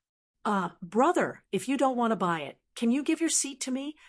"Bah, who said I'm not buying anymore?" Didn't you just say that?" "I didn't say that. Go away." "Hey, why are you scolding me?" "I'm scolding you. What? You dare to look at me?" "I'm looking at you, so what?" Why don't you try looking at me again? Fine, I'll try.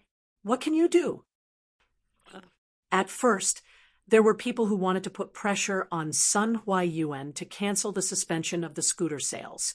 Sun Huaiyuan panicked when he heard the commotion, who knew that the commotion didn't get everyone's response. Instead, there was an internal conflict. There were already signs of a big fight. Sun Huaiyuan was stunned at the door. It was the first time he saw such a weird customer. However, he couldn't let them fight. If Wu Ho was alerted, it would probably implicate Strange Fun Pavilion. Sun Huaiming quickly went down to mediate. Please calm down. Please don't fight. Although we will temporarily suspend the sale of the scooters for a few days, you can use our membership card to reserve the scooter first. When we have the scooter, we will send it to your home as soon as possible. Membership card? What membership card? The burly man who wanted to boycott the Strange Interest Pavilion asked in surprise. The rest of the people also looked over curiously. At this time, Sun Huaiyuan loudly explained to the crowd, "Friends, in order to save everyone's time, our Strange Fun Pavilion will introduce a membership system. We will also arrange a corresponding membership channel. Customers who pay 500 coins in one go will receive a white membership card. Those who pay 1,000 coins in one go will receive a green membership card. Those who pay 1,000 coins in one go will receive a blue membership card. Those who pay 20 coins will receive a purple membership card. Those who pay 100 coins will receive an orange membership card. Those who pay 500 coins will receive a red Supreme membership card. Our Strange Fun Pavilion's membership levels from low to high are white, green, blue, purple, orange, and red. In the future, all members can line up in the membership channel. Of course, the higher the membership level, the higher the priority you will receive when you line up. Correspondingly, you will receive better discounts when you buy products. The Red Supreme membership card will give you a 40% discount when you buy products. Every membership card that we give out is special and requires a fingerprint. It will not be counterfeited. Every sum of money that you deposit and withdraw from Strange Fun Pavilion will be recorded in detail. There will be no mistakes. Friends who didn't buy a scooter today can apply for a membership card to reserve it. Everyone, don't miss this opportunity. Our Strange Fun Pavilion will have even more novel products in the future. There are only things that you can't think of. There is nothing that we can't do. Sun Huaiyuan introduced the business plan that Li Zixuan had written for him to the crowd. Li Zixuan had used the color of the character cards and equipment from the online games in his previous life to Strange Fun Pavilion's membership cards. He wanted to tell the people of the Tang Dynasty that life was like playing an online game. If you want to be awesome, you have to spend money. It was just like the online games released by a certain company in his previous life. If you don't spend money, you won't be able to play. The audience was stunned by this membership system that they had never heard of before. The people who bought the scooter yesterday were secretly glad. They only spent 360 copper coins yesterday, and they actually got a white membership card that was worth 500 copper coins. This wave of people did not suffer a loss. Most of the people in front of the line were watching. They were in front of the line and should be able to buy a scooter today. Therefore, they were not in a hurry. They were waiting to see if anyone was willing to apply for a membership card. However, the people at the back of the line could not sit still. "Shopkeeper, I want to apply for a green membership card. I want to use your members' channel. I also want a green membership card." Green was the color that protected the environment. Everyone liked it. Behind the crowd, there was an elegant young man wearing white clothes and holding a folding fan in his hand. He was looking at the noisy crowd. The corners of his mouth were raised into a meaningful smile. he ordered the manservant beside him. Don't worry. Lu Yun, go and apply for a red Supreme membership card for this young master. Ah, young master. The servant suspected that he had misheard. The white-clothed young master frowned. He naturally had a dignified aura. He did not want to repeat himself. Yes, young master. This servant will go now. Seeing the young master frown, Lu Yun was so scared that he did not dare to ask anymore, and went to apply for a membership card. Only then did the white-clothed young master relax his frown. He muttered to himself, "Strange fun pavilion, hee, how interesting."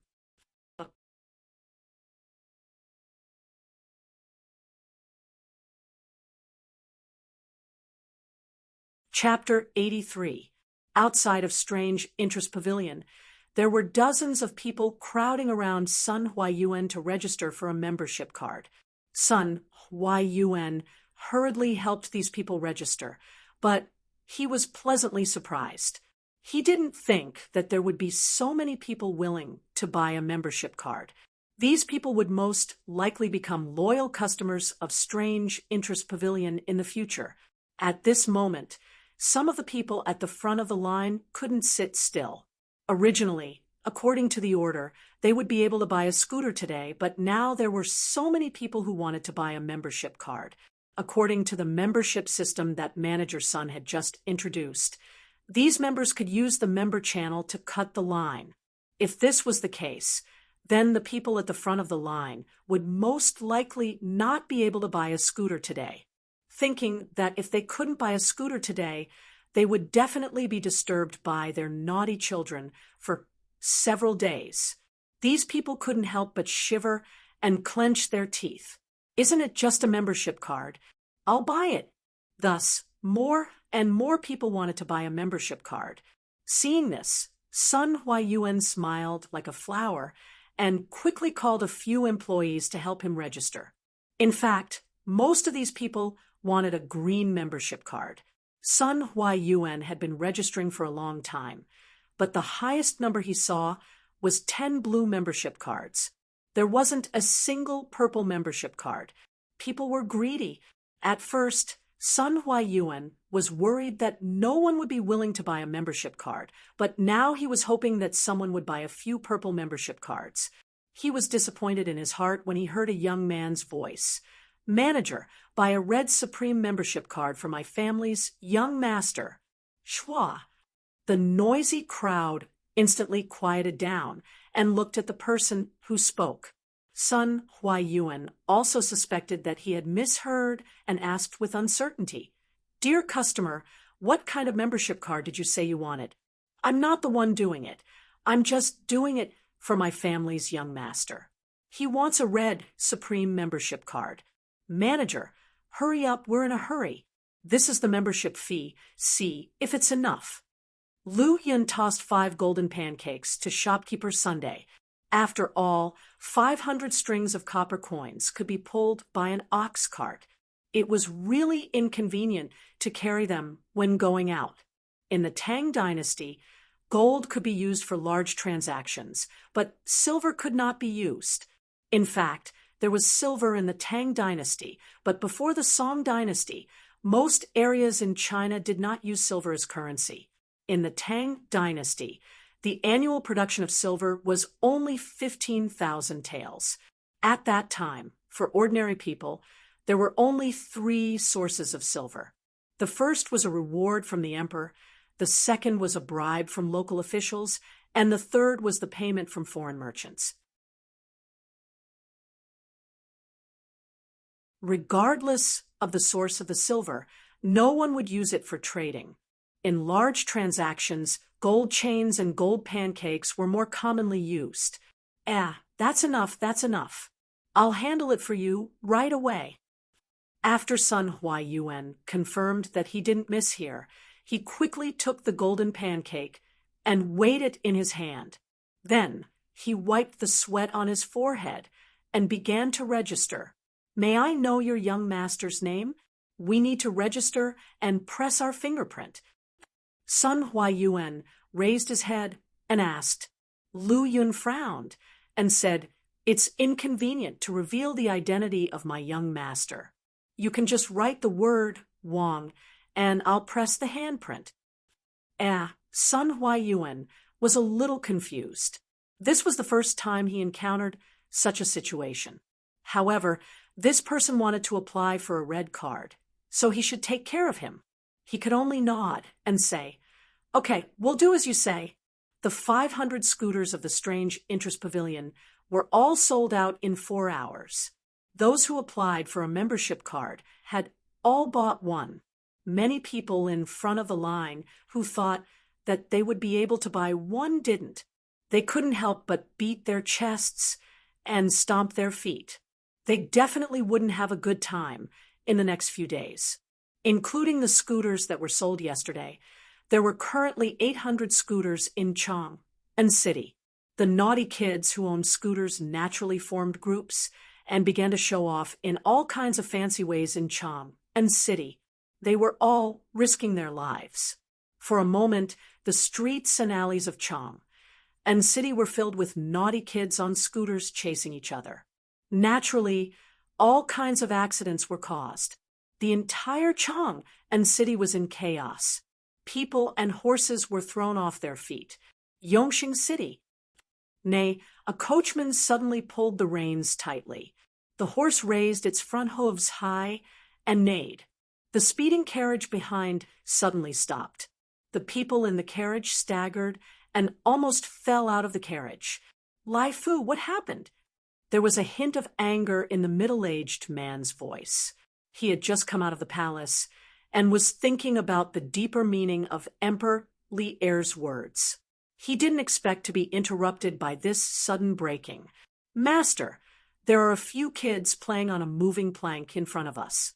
I was afraid of hitting them, so I pulled the horse. Please forgive me."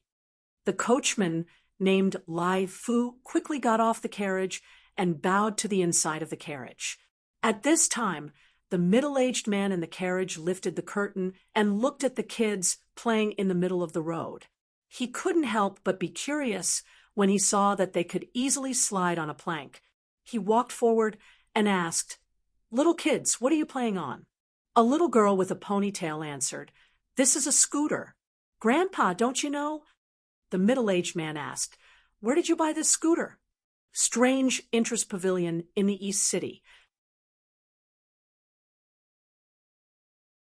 "My father bought it for me with great difficulty." The middle-aged man stroked his beard. He silently remembered this Strange Interest Pavilion. He smiled at the kids and said, "Go play in other open spaces. Don't play in the middle of the road. It's dangerous." "Okay, thank you, Grandpa." The middle-aged man turned around and frowned. He muttered to himself, "Strange Interest Pavilion, selling this kind of children's toy that disturbs the order of Chang, and they don't care about the safety of children. I must report them tomorrow. Lai Fu, let's go back." "Yes, master." The carriage moved slowly again and finally stopped in front of a mansion. The words, "House of Wei," were hanging on the lintel. Li Sichuan didn't know that someone was unhappy with his scooter. He called Wang Zhong when he got home and asked about the purchase of chicken seedlings today. "Young master, we bought 10,000 chicken seedlings today." The peddlers sent a large batch of chicken seedlings from the vicinity of Chang. "And yesterday." "Young master, you are very smart. The price of the chicken seedlings today is indeed more expensive. It has risen to 100 copper coins each. Correspondingly, the price of eggs in Chang and has risen from 2 copper coins each to 5 copper coins. I am afraid that the price tomorrow will be even more expensive, so I bought all the chicken seedlings in the East City today." Li Zishuan nodded and praised. "Well, Uncle Wang, buy as many as you have now. The price of the chicken seedlings will only get higher and higher. You did the right thing. Send this batch of chicken seedlings to the Han village now." "Yes, young master."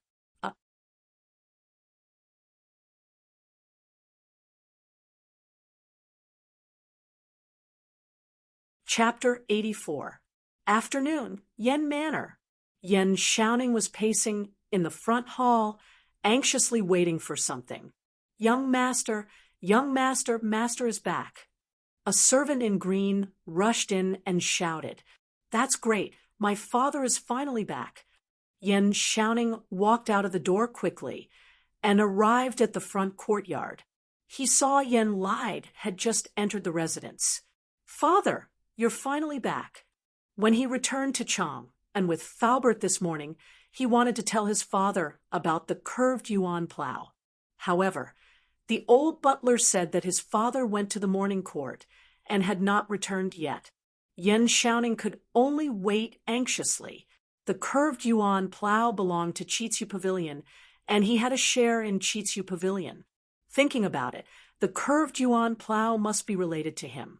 He knew that the court was thinking of a solution for the people's spring plowing. Although Yen Xiaoning had some strange ideas in the past, they were just for fun. Now that the curved yuan plow was born, he could help his father. Thinking of this, Yen Xiaoning could not help but feel excited. "Ning, you're looking for me?" "Yes, father. It's very important. Please follow me to the study." In the study. "Ning, tell me, why are you looking for me? You look like you're in a hurry." After Yen Lide sat down, he asked curiously. Although this son of his wasn't like the other hedonistic sons who played cockfights, walked dogs, and loitered in brothels, he didn't do any proper work and spent all his time researching strange things. He really didn't know why his son was in such a hurry to find him today. "Father, has the court been thinking of a solution for the spring plowing near Chang? And recently?" Yen Lide sighed. "Yes. A few days ago, His Majesty was planning to bring in a batch of cattle from Bing province to Chang and to solve the urgent problem. However, there was an urgent report today that a group of bandits in Bing province had robbed the cattle prepared by the court. His Majesty was furious. However, the most important thing now was not to eliminate the bandits, but to solve the spring plowing problem for some farmers. After the morning court, His Majesty asked Minister Feng, Minister Wei, and me to stay behind to discuss this matter. That's why I only came back at this hour. Ning, when did you become interested in court matters? Yen Xiaoning smiled. Father, I already have a solution for the spring plowing problem. What? Ning, this is a serious matter. You can't joke about it. Yen Lide widened his eyes in disbelief. Yen Xiaoning saw that his father didn't believe him. So he told Yen Lide about the invention of the curved shaft plow and the effects he saw with his own eyes when he went to the Han family village today. After Yen Lide heard this, he stood up in shock and muttered to himself, "A divine plow has descended. The heavens are truly protecting my great Tang." Father still underestimated Li Zixuan.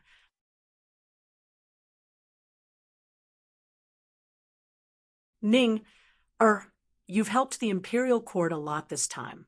Father will report to His Majesty tomorrow and ask for a reward for you. The next day, at the first glimmer of dawn, there were already a dozen farmers in coarse linen clothes on the path outside Chang, and City rushing towards Chang, and City. Oh, isn't this brother-in-law?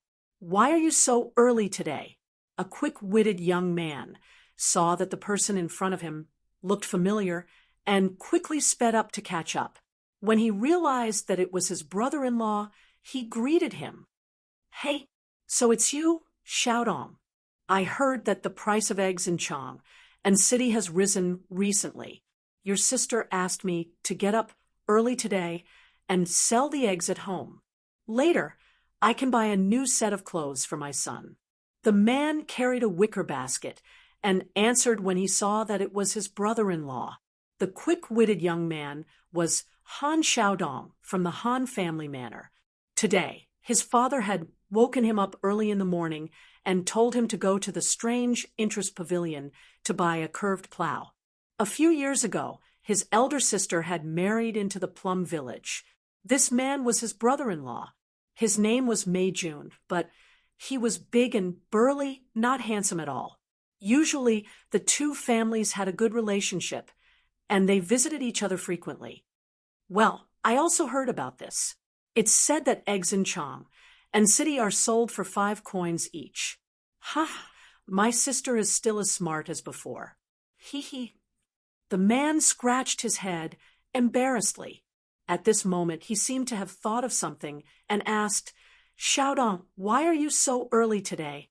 Han Xiaodong was a little hesitant. He had seen the efficiency and flexibility of the curved shaft plow with his own eyes. Even if he was not educated, he knew that if everyone knew about the curved shaft plow, the Han family village would definitely not be able to buy it. However, his brother-in-law's family usually treated him very well. Han Xiaodong scratched his ears and cheeks. After hesitating for a long time, he finally made a decision and whispered, Brother-in-law, come here. I want to tell you something. You must not tell anyone else, okay? Mei Jun saw that his brother-in-law was speaking so mysteriously and could not help but be curious. He patted his chest and promised, Xiaodong, who doesn't know that your brother-in-law is the most tight-lipped person in this area? You can rest assured. Han Xiaodong was speechless when he heard his brother-in-law bragging.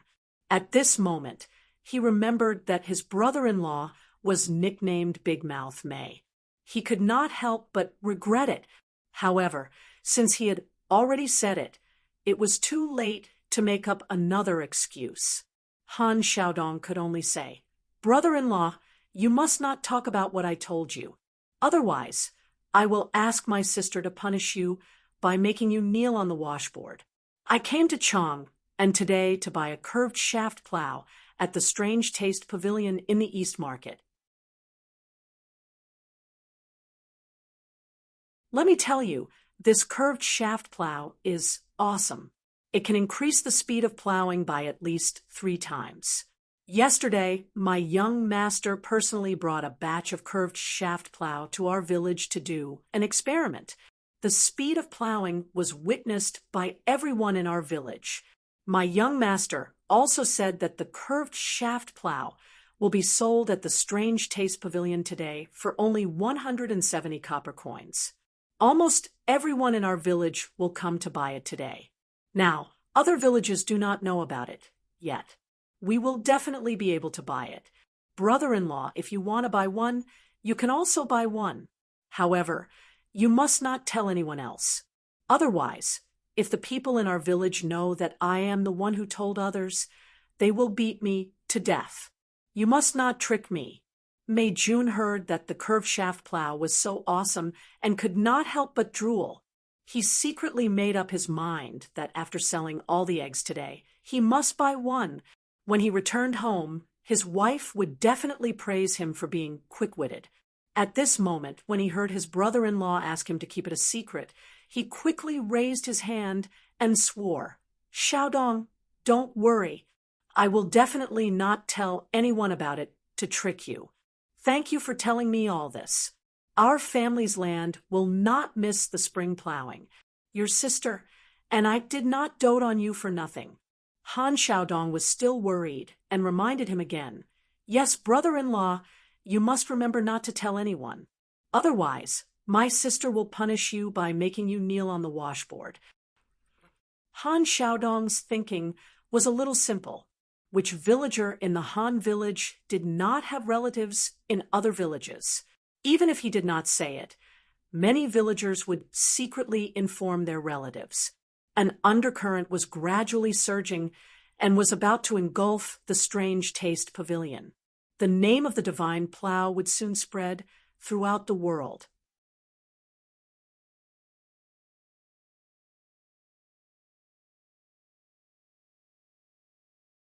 Chapter 85. The morning drum of Chang and city finally sounded. The soldiers on the city walls opened the city gates and let the peddlers in. However, the general guarding Yangxingmen was surprised to see that most of the people entering the city were farmers in linen clothes. In the past, when the city gates opened, it was mostly peddlers from outside the city. He didn't expect so many farmers to come in today. Didn't the farmers need to plow in spring? After entering the city, the farmers went straight to the East Market. They asked around and finally found the Strange Interest Pavilion. The gate of the Strange Interest Pavilion was not open yet, but many farmers were lining up in front of the gate. So this is the Strange Interest Pavilion. It's the first time I've seen it. It's so cool. Old, who also came today. His wife thought that it was more convenient and cost-effective to buy a curved plow than to rent one in the village, so she urged him to come and buy one. Hey, Old, who, I heard from my daughter that the things in the Strange Interest Pavilion are very expensive. 2 days ago, they were selling something called a scooter. It's just a wooden board with a few small wheels under it. One scooter costs 400 coins. Oh, then we have to thank the young master. This curved plow is so easy to use, but it only costs 170 coins. I guess the young master didn't make any money from us. That must be it. I, Han Er, admire the young master. It's a pity that I don't have a daughter. Otherwise, I would definitely send her to the young master as a concubine. Li Zishuan got up early today to check on the preparation of the curved plow. He didn't expect to hear Han Er's silly words as soon as he arrived. He almost fell to the ground. Han Er's first sentence reminded Li Zishuan of a classic joke from his previous life. I admire you even if you don't help me when I go to the toilet. As for Han Er's last sentence, Li Zishuan automatically ignored it. Even if Han Er had a daughter, Li Zishuan wouldn't dare to have her. Hey, the young master is here. Greetings, young master. Old, who saw Li Zishuan coming. He hurriedly greeted him. Young master. Greetings, young master. When the villagers heard Old Who's words, they hurriedly greeted Li Zishuan warmly. They were grateful to this young master from the bottom of their hearts. Li Zishuan nodded to everyone and entered the Strange Interest Pavilion. Shopkeeper's son, how many curved plows did the workshop send today? After Li Zishuan entered the room and greeted Sun Huaiyuan, he went straight to the point. He had also read the report on the number of members that Sun Huaiyuan had submitted for the first day yesterday. He was very satisfied with Sun Huaiyuan's ability. Sun Huaiyuan no longer dared to belittle this 14-year-old youth in front of him. His performance yesterday was all in accordance with the business plan that Li Zishuan had given him. At this moment, he bowed and replied. Young master, the workshop sent 150 curved plows today. It is said that they have recruited nearly 40 craftsmen. The production speed of the curved plows will only get faster and faster. Li Zishuan nodded his head. 150 was more or less enough. The Han family village only had a total of about 200 households, so it was impossible for every household to buy a curved shaft plow. The number of curved shaft plows today should be enough to supply the Han family village's households. Coincidentally, the other villages had not received the news today, so no one would fight with the Han family village. Li Zishuan was not a saint. If there were benefits, he would give them to his villagers first. Hey, father, didn't you say that the Strange Interest Pavilion would not be selling scooters today? Why are there so many people queuing up today? A father and daughter walked past the Strange Interest Pavilion. The little girl saw the long queue in front of the pavilion and stopped to ask her father. Yesterday, the shopkeeper did say that they would not be selling scooters for the next few days. Yuan, let's go and ask your father. The father and daughter pair found a burly man with a rough appearance. Brother, the Strange Interest Pavilion is not selling scooters today. Why are you queuing up here? Old, who woke up before the sun rose. He was standing in the queue and was about to fall asleep when he heard someone talking to him. He opened his eyes and looked at the person in front of him. The person was well-dressed and had a polite attitude. Old Hu bowed and said, "Brother, we are not here to buy scooters today. We can't afford those things." "Then what are you here to buy?" Old Hu looked around and whispered, "We are here to buy plows.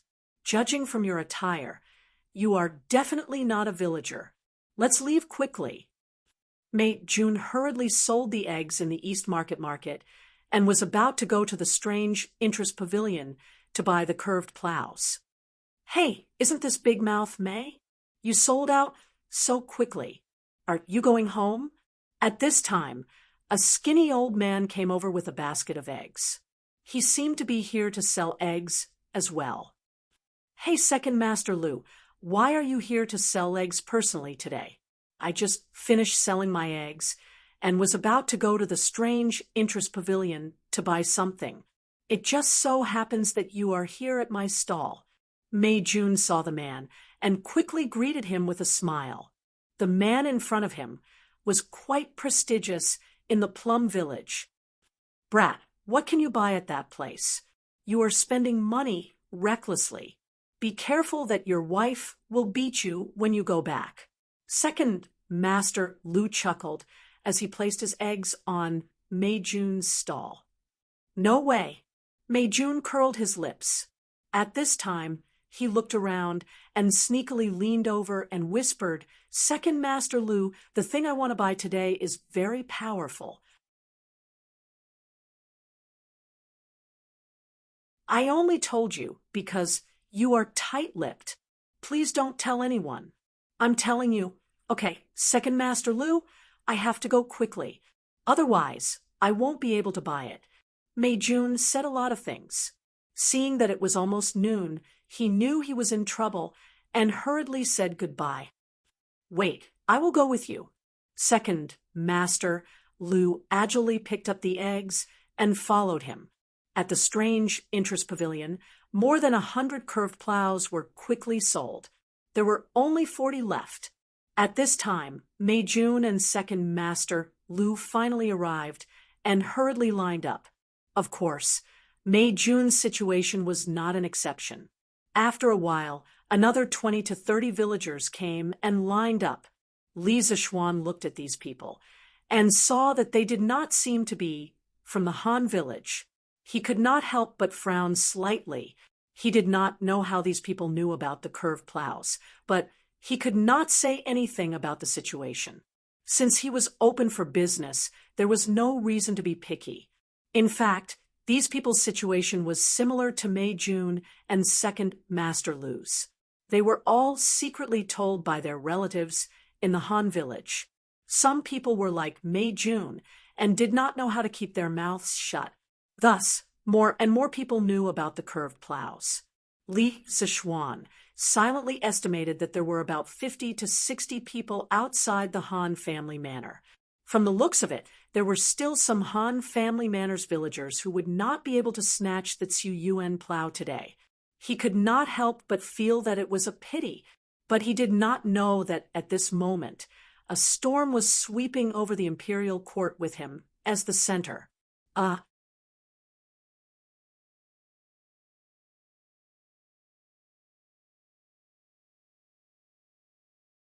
Chapter 86. Taiji Palace, Imperial Palace. The officials arrived and divided into two sides, according to civil and military officials. Li Er put down a memorial and looked at a young official in the civil official line. He asked, "Minister Yuan, do you want to impeach the son of Li Jingma, a wealthy merchant in Chang'an?" The young official hurriedly stepped out and bowed. "Your Majesty, I do want to impeach Li Zishuan, the son of Li Jingma, according to the East Market Bureau. This person has been buying chicken seedlings in Chang, and for the past 2 days. Not only has the price of chicken seedlings skyrocketed, but the price of eggs has also more than doubled. This person has disrupted the market and driven up prices. I implore your Majesty to punish him severely." This person was the Taifu Temple's Vice Minister, Yuan Wendao. The Taifu Temple was one of the 9 temples of the Tang Dynasty's central government. The chief minister of the Taifu Temple was a secondary third-rank official. The vice minister of the Taifu Temple was a secondary fourth-rank official. Taifu Temple was in charge of the country's finances and government decrees. It was in charge of the officials in the 4 cities of Jingdu, Pingzhuan, Zhuozong, and Chongping. In addition to managing the country's finances and treasury, it directly led the 4 cities of Jingdu and Pingzhuan in the market management. It provided macro guidance and used measurement and balance to implement specific regulation. The East Market Bureau was only a 6th-rank official. Of course, he was not qualified to attend court. He could only report the abnormalities in the East Market to Yuan Wendao. Li Er curiously asked, "This Li Zixuan is just a commoner. Why didn't Taifu Temple directly punish him?" "Your Majesty, according to my investigation, this Li Zixuan has a close relationship with the eldest son of Duke Lu and the Crown Prince. I don't dare to make a decision without your Majesty's permission." Yuan Wendao originally wanted to arrest Li Zixuan directly, but then the East Market Bureau reported to him that Li Zixuan had a close relationship with Cheng Chumo and Li Chengqian. Yuan Wendao was not sure about their relationship, so he directly reported it to Li Er. When Li Er heard this, he looked meaningfully at Li Chengqian, who was standing below. At the same time, he was somewhat dissatisfied with Yuan Wendao. This person held a high position, yet he was so timid. When interrogating someone, he actually treated them differently based on their status. He was really unqualified. Li Chengqian hurriedly lowered his head, not daring to look at Li Er. Yan Lied, who was in front of the civil officials, was shocked when he heard that someone was impeaching Li Zixuan. Just as he was about to defend Li Zixuan, he heard an angry shout. "Bullsh*T, you're full of nonsense. Is it illegal for Li Zixuan to spend his own money to buy things?"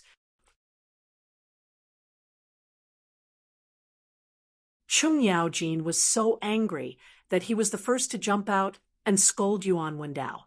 Yesterday, when Cheng Chumo returned home, he repeated Li Zixuan's advice to Cheng Yaojin about raising chickens. Hearing this, Cheng Yaojin thought carefully.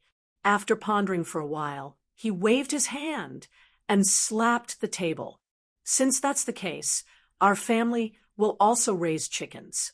Tomorrow, we'll have the housekeeper buy 30,000 chickens and distribute them to the farmers. Let them raise 1 or 200 chickens per household. The conditions for raising chickens will be the same as Li Zixuan's family." Cheng Chumo was flabbergasted. In his mind, his father would at most agree to raise 7,000 or 8,000, but he never thought that his father would be so bold as to ask for 30,000. Cheng Chumo muttered, "That's right. That's right. Father, aren't you afraid that when the time comes, you won't be able to sell the chickens and lose everything?"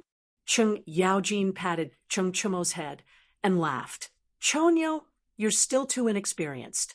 You haven't seen through it yet. Do you think that Li Zixuan is someone who is willing to suffer losses? Since he dares to raise 80,000 chickens, why should we be afraid of raising 30,000 chickens? Ha! I dare to conclude that there must be a big secret that no one knows. It's just that Li Zixuan doesn't want to talk about it. Our family will just follow behind that kid and make a small fortune." Cheng Yaojin's appearance was rough, but in fact, his heart was as meticulous as hair. He understood the twists and turns in this matter with a little thought. At this time, he proudly pinched his beard, walked 2 steps, and continued, "Besides, you forgot who that kid's master is. He is an immortal figure of the Taoist lineage. Li Zixuan's unreasonable actions this time may be a heavenly secret revealed to him by Taoist priest Spirit Void when he was alive. Alas, if it weren't for the fact that our family isn't as rich as that kid, I also want to buy 80,000 chickens. Ha! This kid is a little interesting." After listening to Cheng Yaojin's analysis, Cheng Chumel couldn't help but admire his father. The older the ginger, the spicier it is. In the imperial court, Yuan Wendao's face was tragically sprayed by Cheng Yaojin's spittle, and his ears were buzzing because of Cheng Yaojin's loud roar. He wiped his face and angrily said, "Hi, Duke Lu, how can you deliberately cover up for Li Zishuan just because he has a good relationship with your son?" Li Zishuan drove up prices and affected the people's livelihood. The evidence is conclusive. Hi, Duke Lu, do you want to bend the law for personal gain? Cheng Yaojin was extremely angry. According to Yuan Wendao's words, his family also bought a large number of chickens today. Wasn't that also breaking the law? Cheng Yaojin was too lazy to argue with him. He directly hit Yuan Wendao's nose with his uppercut. "I'm your mother. You're a villain who is twisting words and forcing logic. I'm not afraid to tell you that my Cheng family also went to the East Market to buy tens of thousands of chickens today. Are you also going to punish me for my crime?" Yuan Wendao was just a weak scholar. How could he withstand Cheng Yaojin's big fist? He was directly hit by this punch and flew far away. His nose was bleeding and he almost fainted. At this time, he knelt down to Lier and cried, "Your Majesty, High Duke Lu maliciously hurt people in the imperial court. He also intended to protect the suspect. Your Majesty, please punish him." Cheng Yaojin was furious and wanted to come up and beat him again. Qin Xiong, who was standing next to him, quickly came over and stopped him. "Jijia, you're not allowed to be presumptuous in the imperial court." Qin Shubao's old injury in the past 2 years was acting up. His legs and feet were not very good. Cheng Yaojin did not dare to struggle. Only then did he calm down and looked at Lier pitifully. "Your Majesty, I was rude in front of you just now. Your Majesty, please forgive me." Lier was angered by this reckless guy. "Cheng Jijia, why didn't you think of asking me to forgive you when you hit people before? In the imperial court, you actually hit a minister. It's really outrageous." Qin Shubao quickly bowed and begged for mercy. Jijia was just confused for a moment. "Your Majesty, please forgive me." Niu Jinda, Yu Qigong, and the other generals in the army also pleaded for mercy for Cheng Yaojin. Although Lier had a good relationship with Cheng Yaojin, Qin Shubao, and the other old generals in private, he could not disappoint the other ministers. He shook his head and said, "Cheng Jijia, your salary will be deducted for 3 months. We will see what happens next." Well, he had taken out so much money to buy chicken seedlings. Now his salary was gone. It seemed that he would have to tighten his belt in the future. But Cheng Yaojin also knew that this punishment was very light. Cheng Yaojin bowed and thanked him, "Your Majesty." Lier looked at Yuan Wendao and asked, "Xiaoqing Yuan, you said that Li Zishuan was driving up prices. Did he use this to make profits?" Yuan Wendao covered his nose and replied in a muffled voice, "Your Majesty, I didn't notice this." Lier muttered, since he didn't use this opportunity to make profits, then he didn't disturb the market. But he needs to explain why he bought such a large number of chicken seedlings. "Guards!"